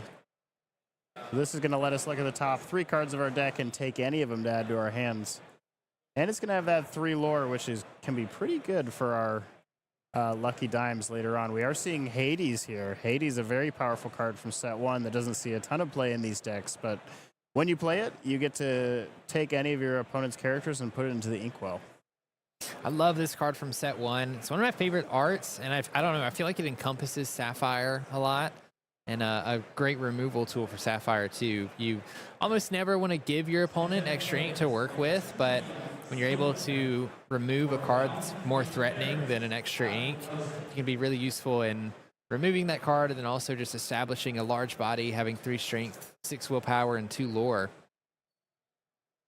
So I don't think certainly don't have enough ink this turn to play him, but could use him on the next turn or two if we want to ban it or want to put this Tinkerbell or Beast into the inkwell and remove it from play. Hamza probably thinking here if he wants to go ahead and quest with this Sisu, get 3 lore, maybe take the trade on the Tinkerbell.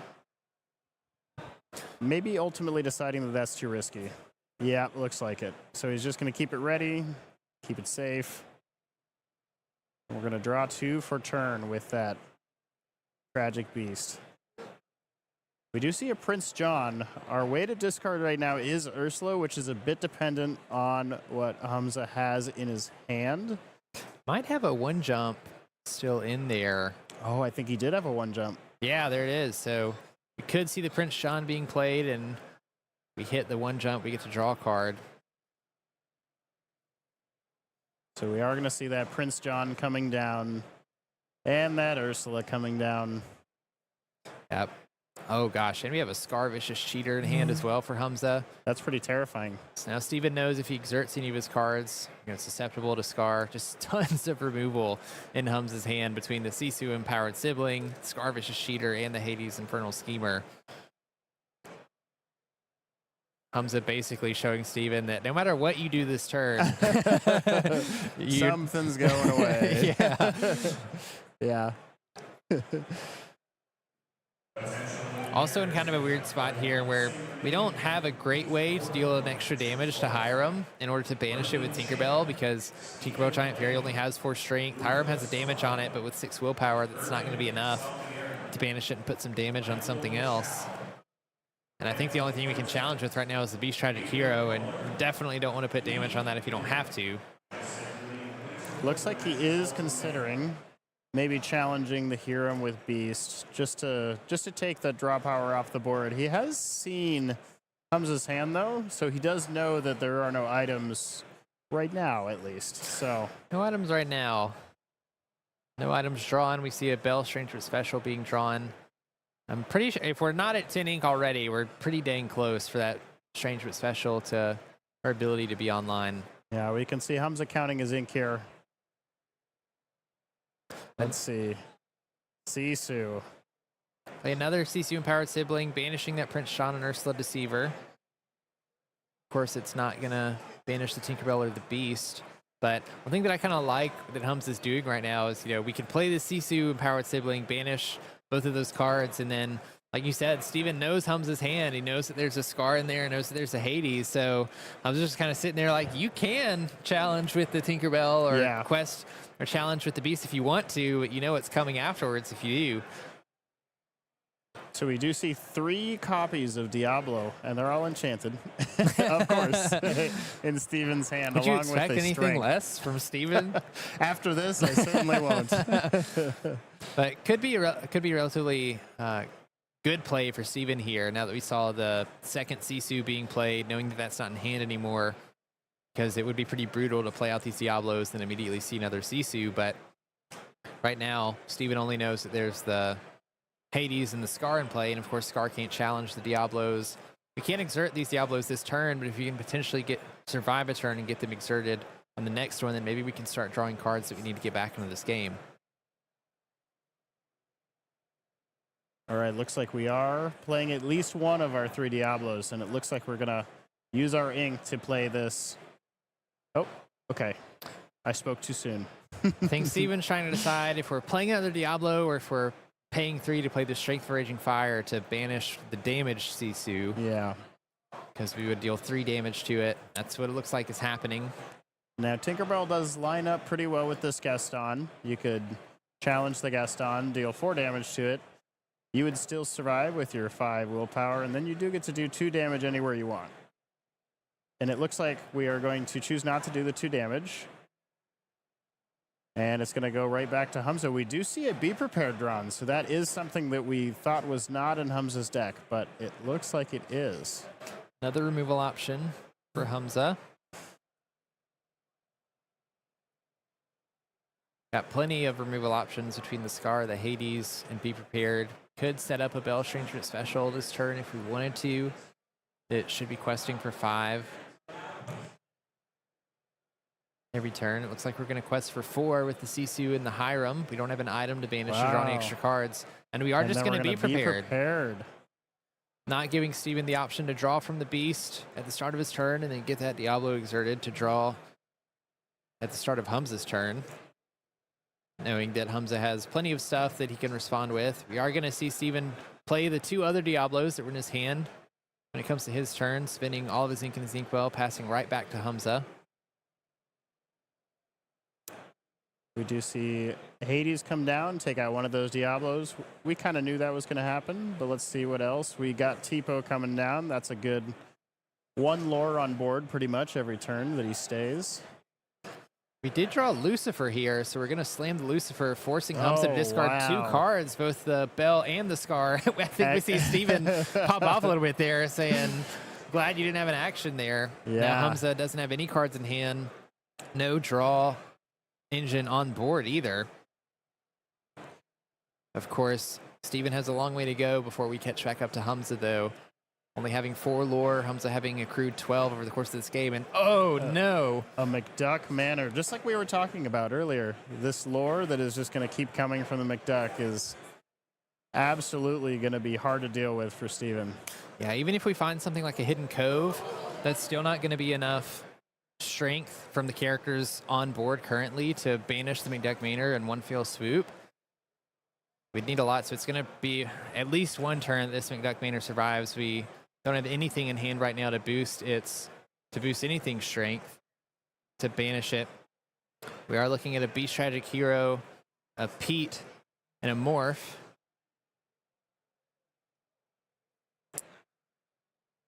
Steven eyeing up his characters maybe to challenge this Tipo and get some damage on that McDuck. Definitely identifying that these are a threat and he has to do something about them. Let's see. So we're going to ink the Morph. This allows us to play both the Pete and the Beast Tragic Hero. So Hamza won't be able to play any actions on the next turn. And Beast could help us draw some extra cards if Hamza doesn't banish it.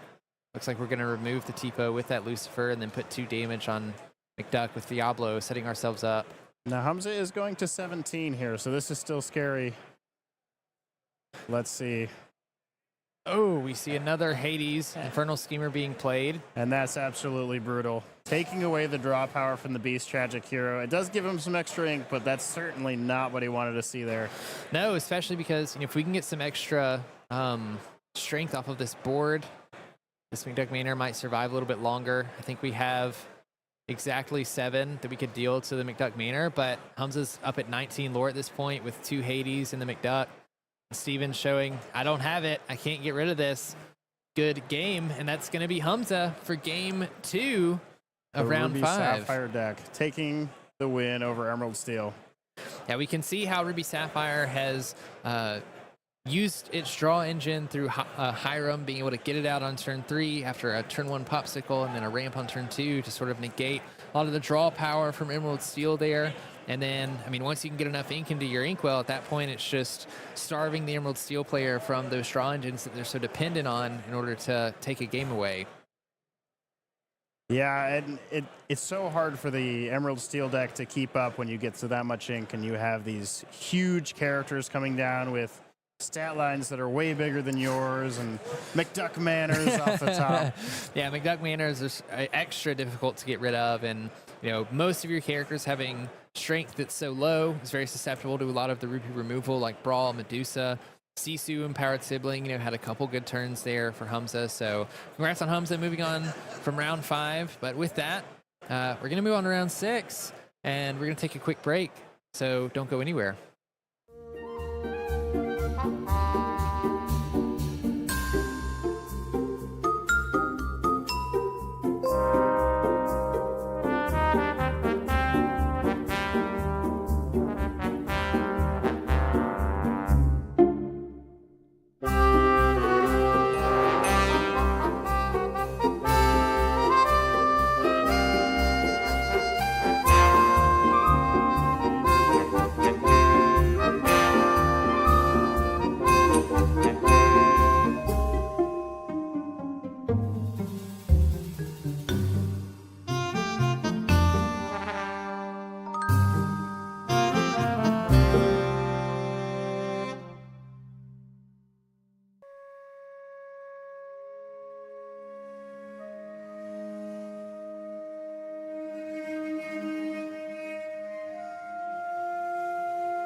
Hello, Lumineers, and I am here with a fantastic group of cosplayers here at the Disney Lorcana Challenge. Why don't you go ahead and introduce yourselves?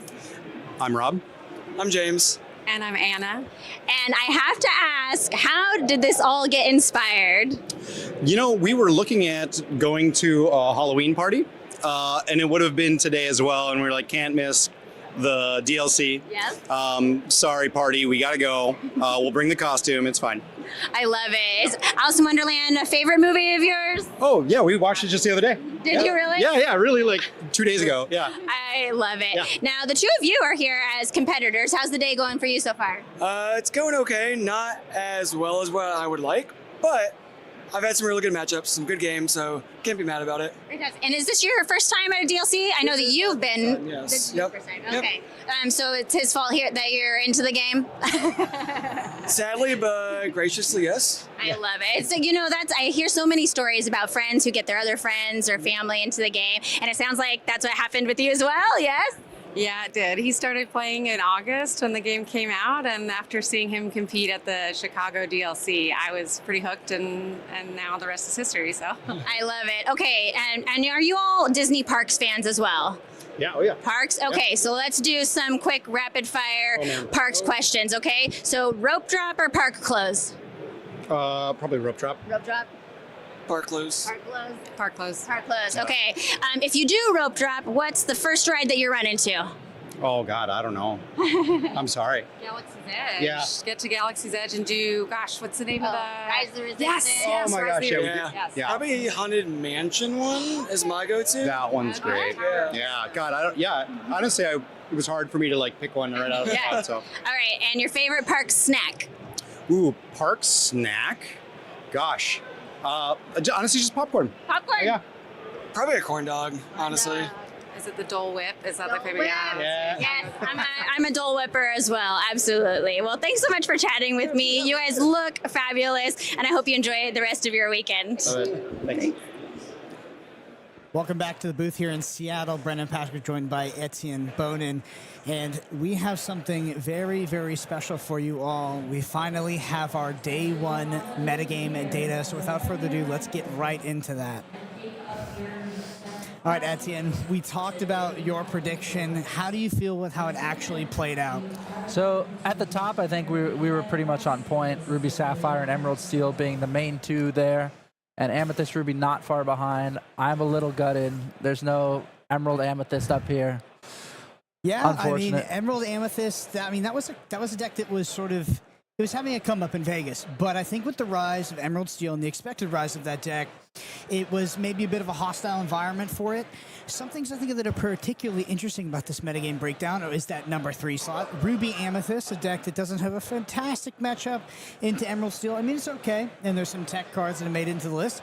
Still was our number 3 most played deck. I mean, Ruby Amethyst, if it is famous for anything, it is famous for, despite what the metagame shows, despite what tournament we go to, it's always going to be in the top 3. People just love that deck.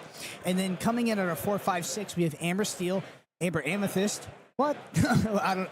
That one really surprised me. And then Sapphire Steel. Sapphire Steel, I think, is like our tech Sapphire deck that really looked to take advantage of the metagame that was expected to show up here in Seattle. Talk to me about Amber Amethyst, though. Where did that come from? Yeah, so I think even though Emerald Steel is a very popular deck that people were expecting, they were also expecting a ton of Ruby Sapphire. And as we mentioned in the Amber Steel matchup, similarly, Amber Amethyst is very aggressive. And it's able to go underneath those Ruby Sapphire decks if they're not consistently seeing their removal. Yeah, we saw some Amber Amethyst showcase at the DLC in Vegas. I think we had 1 or 2 make it to day 2, so we got to see that on stream. Has been the staple go-to sort of aggro deck in Lorcana since set 1, almost it feels like. Maybe it started in set 2, but, it's always a comfort pick for people here at these DLCs. But yeah, overall metagame breakdown, pretty much what we expected. Interesting choices in the 3, 4, 5, and 6 spot. We did have Emerald picking up the caboose there, as well as Amethyst, Sapphire. Amber Emerald was a deck that also kind of had a showcase at Vegas, but once again, as Emerald Steel rises in popularity, becomes, in contention to be the most played deck, that deck falls a bit in popularity. And then finally, we have Amethyst Sapphire, a deck that has struggled in Lorcana for a while, but has recently picked up some results, some smaller tournaments, so we see players bringing that in. 3% of the metagame, though, still not too much, but would be interested to catch one of those on stream personally. And yeah, I mean, last thing I got to do is shout out Ruby Sapphire. Ruby Sapphire was the most played deck in Las Vegas, and it was the expected to be most played deck, and despite all of that, it still had a great conversion rate. And then our number 2 slot is obviously off the back of the performance that made it, the people that made it to day 2 in Vegas, particularly Zan, who took it to that finish, and now it went from being, I think it was like our 5th or 6th most played deck in Vegas, same metagame by the way, to now our 2nd most played deck here in Seattle. So very interesting changes in set 5 here of Lorcana. But anyway, without further ado, let's head down to our feature match table. We have Aubrey Perry versus Tim Clayton. All right, let's see it. All right, so green sleeves denoting an Emerald player potentially. Yeah, Well, it was true last time. Looks like Tim Clayton is on Ruby Sapphire here. Both players sitting at 28 points as we're at round 6 of the Lorcana Challenge here in Seattle. You gotta feel pretty good if that's your point total so far. Very good showing so far. All right, let's see what Aubrey's on here. All right, moment of truth. Yes, will it ring true? And it does. This is Oh, Emerald Emerald Amethyst. Amethyst. Woohoo! This is your deck, though. Interesting that those cards were both upside down and right side up. All So right. how do you feel about the Emerald Amethyst matchup into Ruby Sapphire? I think it works pretty similar to the Amber Amethyst matchup, where you play these very early aggressive characters. Like here, we see Cursed Merfolk coming down, threatening that 2 lore and discarding a card. Yeah, I think as Ruby Sapphire, this is one of your worst matchups in the metagame. Obviously, Amber Amethyst is up there as well, but Cursed Merfolk on turn 1 is just kind of has been a tough thing for Ruby Sapphire to deal with for a long time now. That being said, I do think that Ruby Sapphire has shored up its weaknesses against aggressive decks that it had previously in set 3 and set 4, and really has kind of become more of a holistic and well-rounded deck as we've progressed into set 5 of Lorcana. Yeah, and we see here the another thing that I think makes Emerald Amethyst have a really good matchup is that Clarabelle clumsy guess that I mentioned earlier. Emerald having a strong Benja-like effect, being able to banish those items, I think is a really useful tool. Yeah, Ursula Deceiver comes down, and in a previous metagame, almost certainly would have snagged something like a 1-jump ahead, but as these players have swapped over to Tipo, or a mix of Tipo and 1-jump ahead, one of which we see come off the top here, is a much less consistent turn to play from some of these Emerald decks. Yeah, it's able to find a mark in the how far I'll go. Pretty decent one. You're able to just get some value. And Tim is not getting to a favorable place. Hiram still waiting 2 turns behind. Yep, doesn't have that turn 2 acceleration, which is just so critical to this Ruby Sapphire deck. It is built around hitting that Tipo or that 1-jump ahead and accelerating to that 4 ink slot and playing something like a Flaversham or a Grand Matala. And there's a Crab to follow it up. Not the most impactful turn 3, but a body nonetheless. And that Cursed Merfolk is just questing away. Yeah, another interesting thing about Merlin Crab is since his ability also works when he leaves play, leaving him on board allows a Madam Mim Fox to come down and challenge for 7. Yeah, one thing that's also interesting about Merlin Crab is that the trigger is mandatory. Yeah. So you have to target your opponent's things, I think, sometimes. There's been some funny scenarios in previous metagames when playing Ruby Amethyst where Merlin Crab has been removed and there's been nothing else on the board except the opposing character's thing. It's actually been relevant. I do always like when they remove it and I'm like, all right, I guess I'll give this ready character challenger. It's going to be a singing front on the other side, draw 2 more cards. One of the interesting things about the Emerald Amethyst combination is that it has the aggression from Emerald, but also has the card draw from Amethyst. Has been a very strong in combination in some metagames. Notoriously a bit weak to steel, like we spoke about in our metagame breakdown. But nonetheless, this has a lot of the similarities of Ruby Amethyst, but has an even more powerful linear sort of aggressive game plan that it can really ask the opponent to answer. Yeah, one of my favorite parts about it is being able to play the Ursula Deceiver, one of the strongest Emerald cards, and also the Floodborn Ursula, the Amethyst version that quests for 3 and says characters can't exert to sing songs. But here we see the Hiram come down, banishing the Popsicle, getting online for Tim.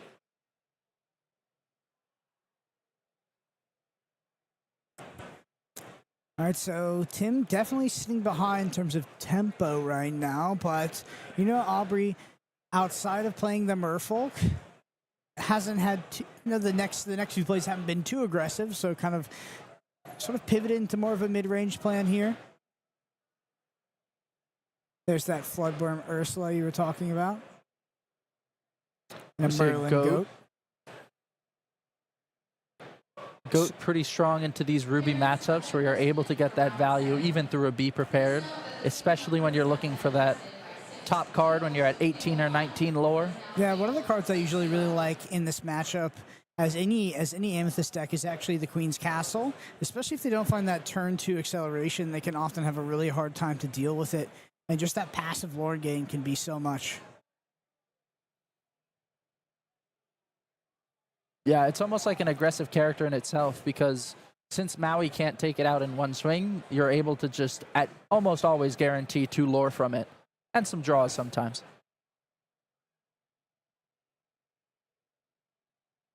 All right, so we're going to see the Maui clean up the Merlin crab here. I feel like Tim does have a chance to potentially stabilize being on the draw, and then facing down that Merlin turn 1 was definitely in a rough spot, but Aubrey only sitting at 10, could potentially go up to 13 here. Of course, 14 is represented on the field with that Merlin goat as well. We're going to snag another song.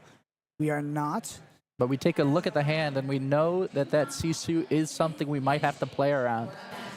Yeah, due to the context of the Sisu, I think that will incentivize Aubrey to quest with all of those characters that might be below 2 strength, even if they don't represent good trades on board. Just know you want to get the value while you can. Ooh, we see the Bonsai, a very interesting character. Going back to my thing of having these characters without effects really have exciting stats. 3 strength, 2 will, and 2 lore. I remember when it came out, people were like, oh, it's just a vanilla, it's not that good. But this card has seen some work in this deck. Yeah, 3-2, the quest for 2 that often trades up is pretty good. And it's actually been a staple in a lot of these Amethyst Emerald decks. So Tim probably starting to feel the pressure now. I think that Aubrey's lore total might be a bit higher than 10 at the moment. Tim going into turn 7 or ink 7 has access to board clears like Be Prepared, and will soon have things like the large 8-cost Sisu online. Might be looking to play something like a Madame Medusa as well. Going to go ahead and likely banish that ice block. Chooses to target the Merlin goat beforehand, opening it up to potentially be targeted by that Medusa. Yeah, not seeing any cards that put cards into your inkwell, like One Jump Tipo, or any cards like that, has been really brutal, keeping Tim a turn away from playing that Sisu. Yeah, I feel like Tim honestly really wants to find the Be Prepared here. It's not going to have enough ink for it, though, as he has to play the Popsicle. You see a second ice block off the back of that. Another ice block. Can we get a 4th? Yeah, so well, now that that 8-cost Sisu has gotten a lot better because we can get rid of those 3-strength characters. Question is will it be too little too late, as Aubrey is going to quest for quite a bit on this next turn, as well as having access to goat, could potentially have some bounce cards in hand. Reducing goat even more down to 1 strength. And assuming he's going to trade the Maui into it here. Just getting that 1 damage counter. Going to be a trigger for Aubrey up to 14, threatening a quest for 5 on this next turn. So going up to 19, goat in hand would be game. And this is what I'm talking about, where Emerald Amethyst is really able to go under this Ruby Sapphire deck when they don't see their Be Prepared. Aubrey also potentially has access to questing with the Merlin Rabbit, bouncing it, and then finding a goat off of that draw, assuming that he inks a card here. So 6 inks would be enough for that play. No matter what, I can't imagine Aubrey is not just absolutely questing with all of these characters going up to 19, especially playing something like Amethyst. You know, you just have that potential win. I mean, other than a goat as well, you could also shift Ursula here to burst 5 lore. Or, sorry, shift Ursula to get an extra 2 lore. Yep, which would be enough. And Elsa is going to have evasive. Yep, so we're going to quest up to 19 here. So Tim must answer the entire board, which we know is possible. We could see a 8-cost Sisu. We could also see a Scar potentially. So Scar would be good on this board, but you do have to answer the Elsa, right? Yeah. Or its game. So I think it needs to be a board clear. So we need to see a Be Prepared or an 8-cost Sisu. We know he has the Sisu. Do you think he goes for some Hirams first? Yeah. I mean, you're getting the ice block anyway with Bonsai. Yeah, that makes sense. Yep, so nice little 5-for-1. It's not too bad. Nevertheless, Aubrey does have a, Aubrey's playing Amethyst. Aubrey has access to card draw. Is about to be potentially 7 ink. Can play something like Friends on the Other Side into goat. I mean, it's just likely to find goat. and also plays any character. Basically says, Tim, you gotta have an answer again. Especially if he plays 2 characters, like you gotta have a board clear. So Tim has definitely he's not out of the woods yet. Yeah, the question is, do we see that goat? Can Aubrey draw it?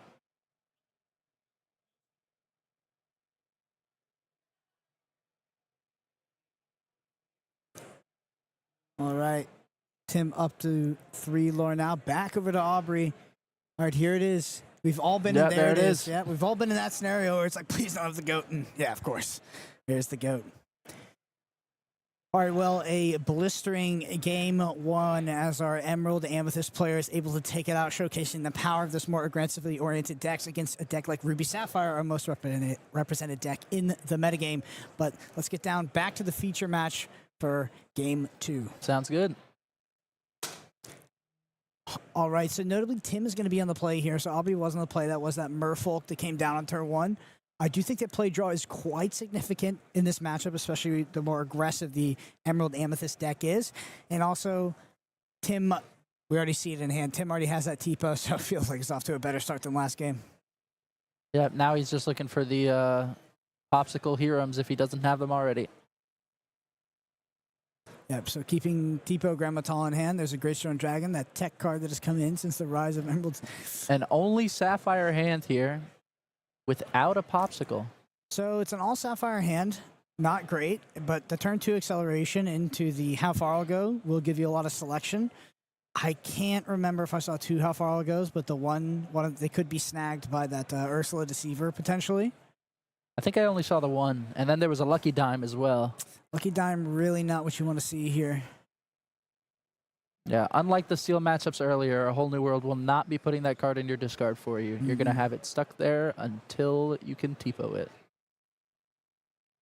I'm assuming that will be the Tipo target of this hand.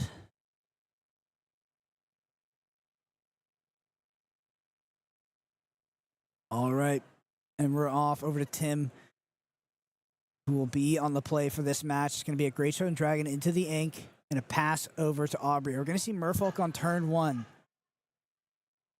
Merfolk on turn 1's tough to deal with, but what's even harder is double Merfolk on turn 2 on the follow-up. Very unlikely to see it, but I've sat across from it myself a few times. All right, there's a Tamatoa inked. I'm sure we're going to see the Tipo come down here. And we're going to see that Lucky Dime. Ooh, interesting. For a second, I thought he was considering the How Far I'll Go to try to dodge the Ursula Deceiver. I think it's just right to get that Lucky Dime out of your hand as soon as you can. You do not want to be caught with it stuck in there.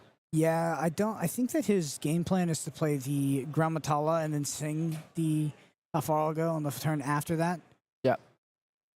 So we got a Bonsai, which is threatening 3-2 because Tipo actually can't trade with it, which is kind of rough.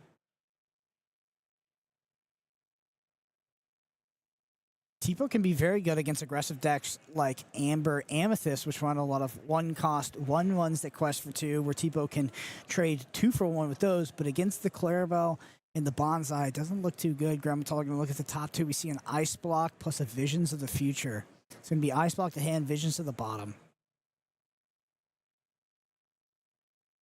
And we got a Tipo quest. Or no, it's... Ooh. I wasn't expecting a bump with the Tipo. But I guess it makes sense if you sort of your approach to this is that, you know, I am the control deck. I need to do whatever I can to stop the early aggression. If I do that, I will just win the mid-late game. Yeah, that Bonsai is definitely not trading into the Tipo, so it puts the pressure on Aubrey to lose his Clarabelle next turn to the Tipo in a trade, potentially. So another Bonsai Clarabelle for Aubrey. Questing 3 here, bumping up to 4. Taking a nice early start into this Ruby Sapphire deck. So I think we're going to see Tim. You know, Tim is under a lot of pressure, but Tim's going to kind of be unlocked here as he sings the How Far I'll Go with Grammatala.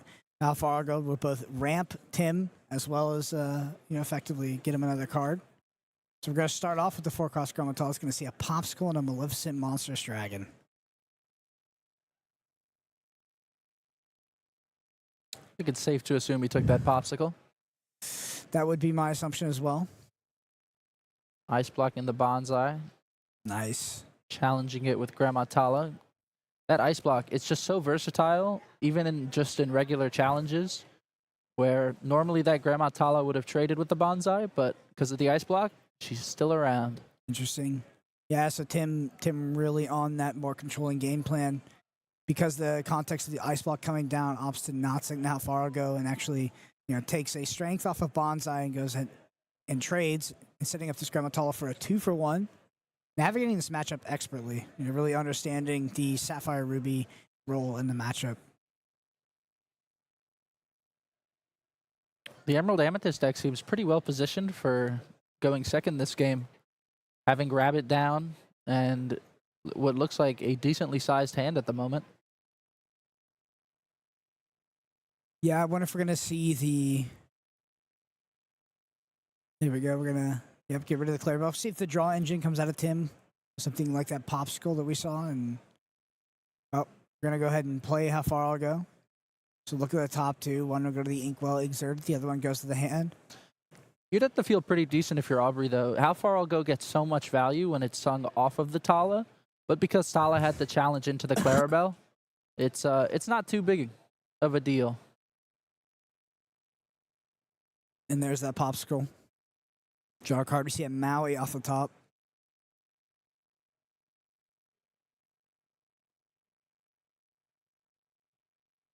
Now we're starting to get to the rage of things like Madame Medusa, which can come down and trade very well with Aubrey's board.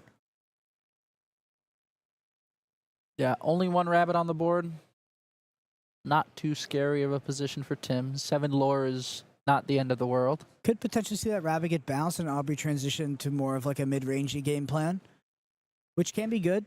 Surprisingly, you can sometimes, as an Amethyst player, outdraw a Ruby Sapphire player. I do find that's usually when the Ruby Sapphire is kind of low rolling and missing their draw engine. But I mean, we are seeing it now. We have not seen a Hiram in the past couple turns. Yeah. I do see another How Far I'll Go in hand, though, I think. Yep.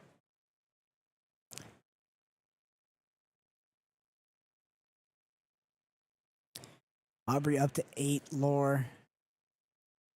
6 ink. Or 7 ink available here for Tim. You could even do a Visions into Hiram if you're able to see him. I wonder if Tim is just going to prioritize getting control of that board, like we've seen him do this entire game. If he's going to, ice block the Merlin and run into it again. Yep, I think that's going to be the case. Is he playing How Far? Yep, opts to play how far instead of singing. Yep. So opting to keep control of the board over everything else at this point. Be a draw trigger for Aubrey. Does this Amethyst Emerald deck, does it run those Clarabelles? I think so. I think I saw a Shift Clarabelle in Aubrey's hand, and Clarabelle much better when your opponent has resolved Hiram a couple times. But I think Tim still has a good, decent grip of cards. I think I see 3. I do see the Cursed Merfolk in hand. Ooh, Tamatoa in the hand of Tim as well. And a Brawl. Things are not looking good for Emerald Amethyst here.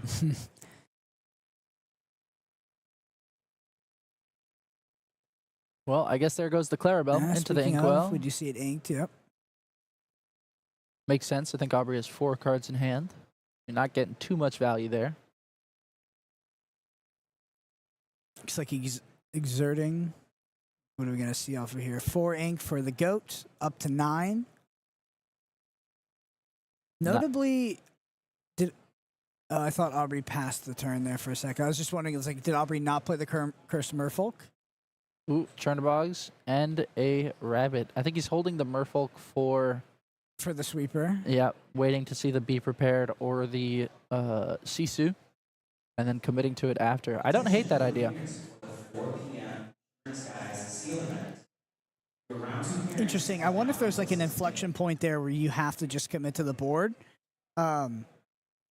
Because by delaying, potentially you just slow the game down enough that you will lose anyway. Like that's kind of one of those things that cannot be known. It's more of just a feel at this point. Do see be prepared in hand for Tim as well.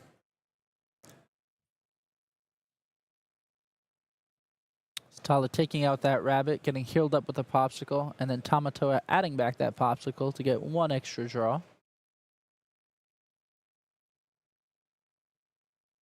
Aubrey going to 12 next turn with Goat and followers. It's not that close to 20 that I'd be nervous from Tim's side. Definitely not. Tim on the scoreboard now here with one more.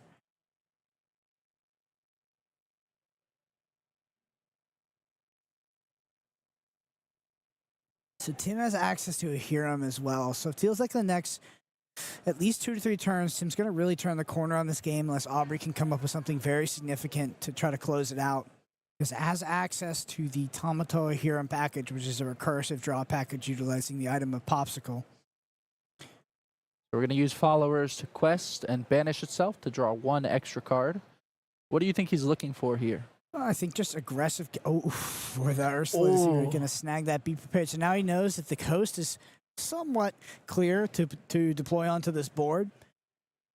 That being said, I felt like the Be Prepared in most scenarios here wouldn't have looked great for Tim anyway, because Tim would have to get rid of his Tamatoa in order to do so. We do see a goat, so up to 11 here for Aubrey. Tim needs to find a way to get back control of this board. I think Aubrey's up to 13. Yeah, one from the goat questing, and one from followers. Yeah, the goat's just so powerful here into this this later part of the game where these lore totals get so close to 20. 9 ink here for Tim. That Ursula was so strong, getting rid of that Be Prepared there.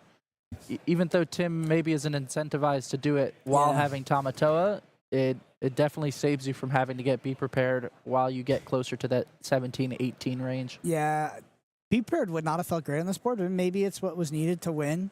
Obviously could have also sung the Be Prepared with the Tamatoa, deployed the Hiram off the back of it. Tough spot with Aubrey effectively at 15. Trigger on the goat up to 14, threatening up to 16, then 17, because of course the Merlin will exist on the board. We're going to trade there, so up to 15. And it feels like Tim is potentially stabilized, but is weak to multiple one-drops hitting the field. Or maybe some bonsais in combination with the Cursed Merfolk. Yeah, if Aubrey has been holding that Merfolk now, I think now is the time to really just flood the board and hope that there's not a Sisu or Be Prepared in your future. Every lore counts here for Aubrey now.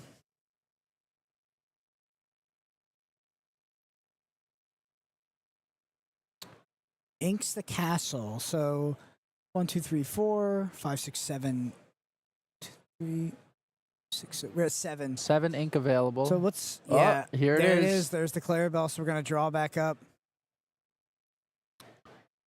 Yeah, inking castle makes complete sense here. Not much of a threat into Maleficent. Going up to 16. And then Clarabelle drawing 1 card here. So were they at parity in cards in hand there? No, Tim had 3 and Aubrey had 2, drawing up 1. Okay.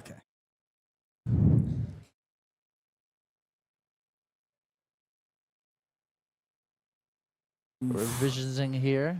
Visions is just so demoralizing in this kind of board state. Yeah.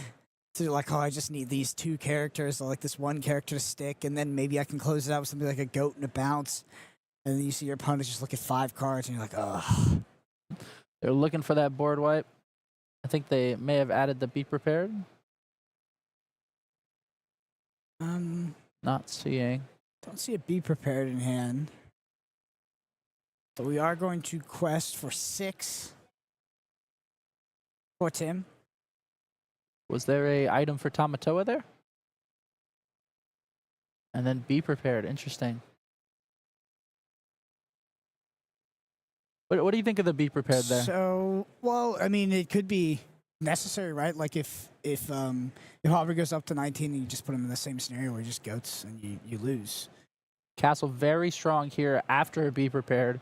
Usually we see it from the Ruby Amethyst side where they're able to maintain their own castle, but being able to play it into an empty state is very strong as well. Yeah, it's worst case scenario. Tim, by the way, Developer Brain. So Visions of the Future plus Developer Brain. We talked about the combination of those cards. Yeah, just giving you that added consistency, even letting you change the ratios of your deck a little, maybe playing 3 of some expected 4 ofs. Not going to lie, I think that the Queen's Castle play here won the game for Aubrey. Because Tim's going to be able to find an answer for this Cursed Merfolk. But that castle is going to live. Yeah, and then once you're at that 18 to 17 range, Just any goat, and you feel good. Yep. And he will be at that 18 range critically. It's going to be a lot different than 17. The 17 would require you to kind of find a bounce for the goat, but the 18 you just deploy the goat and you're good. We already saw 2 goats out of Aubrey here, though, so that's relevant. Goat, usually a 4 of those, so we'll see if we can pick up a copy. Does see the Maui. As well as a how far I'll go. I think you take the Maui here. I think just gonna Scar, right? Is that it? Or oh, sorry, it doesn't have enough ink for that. Yeah.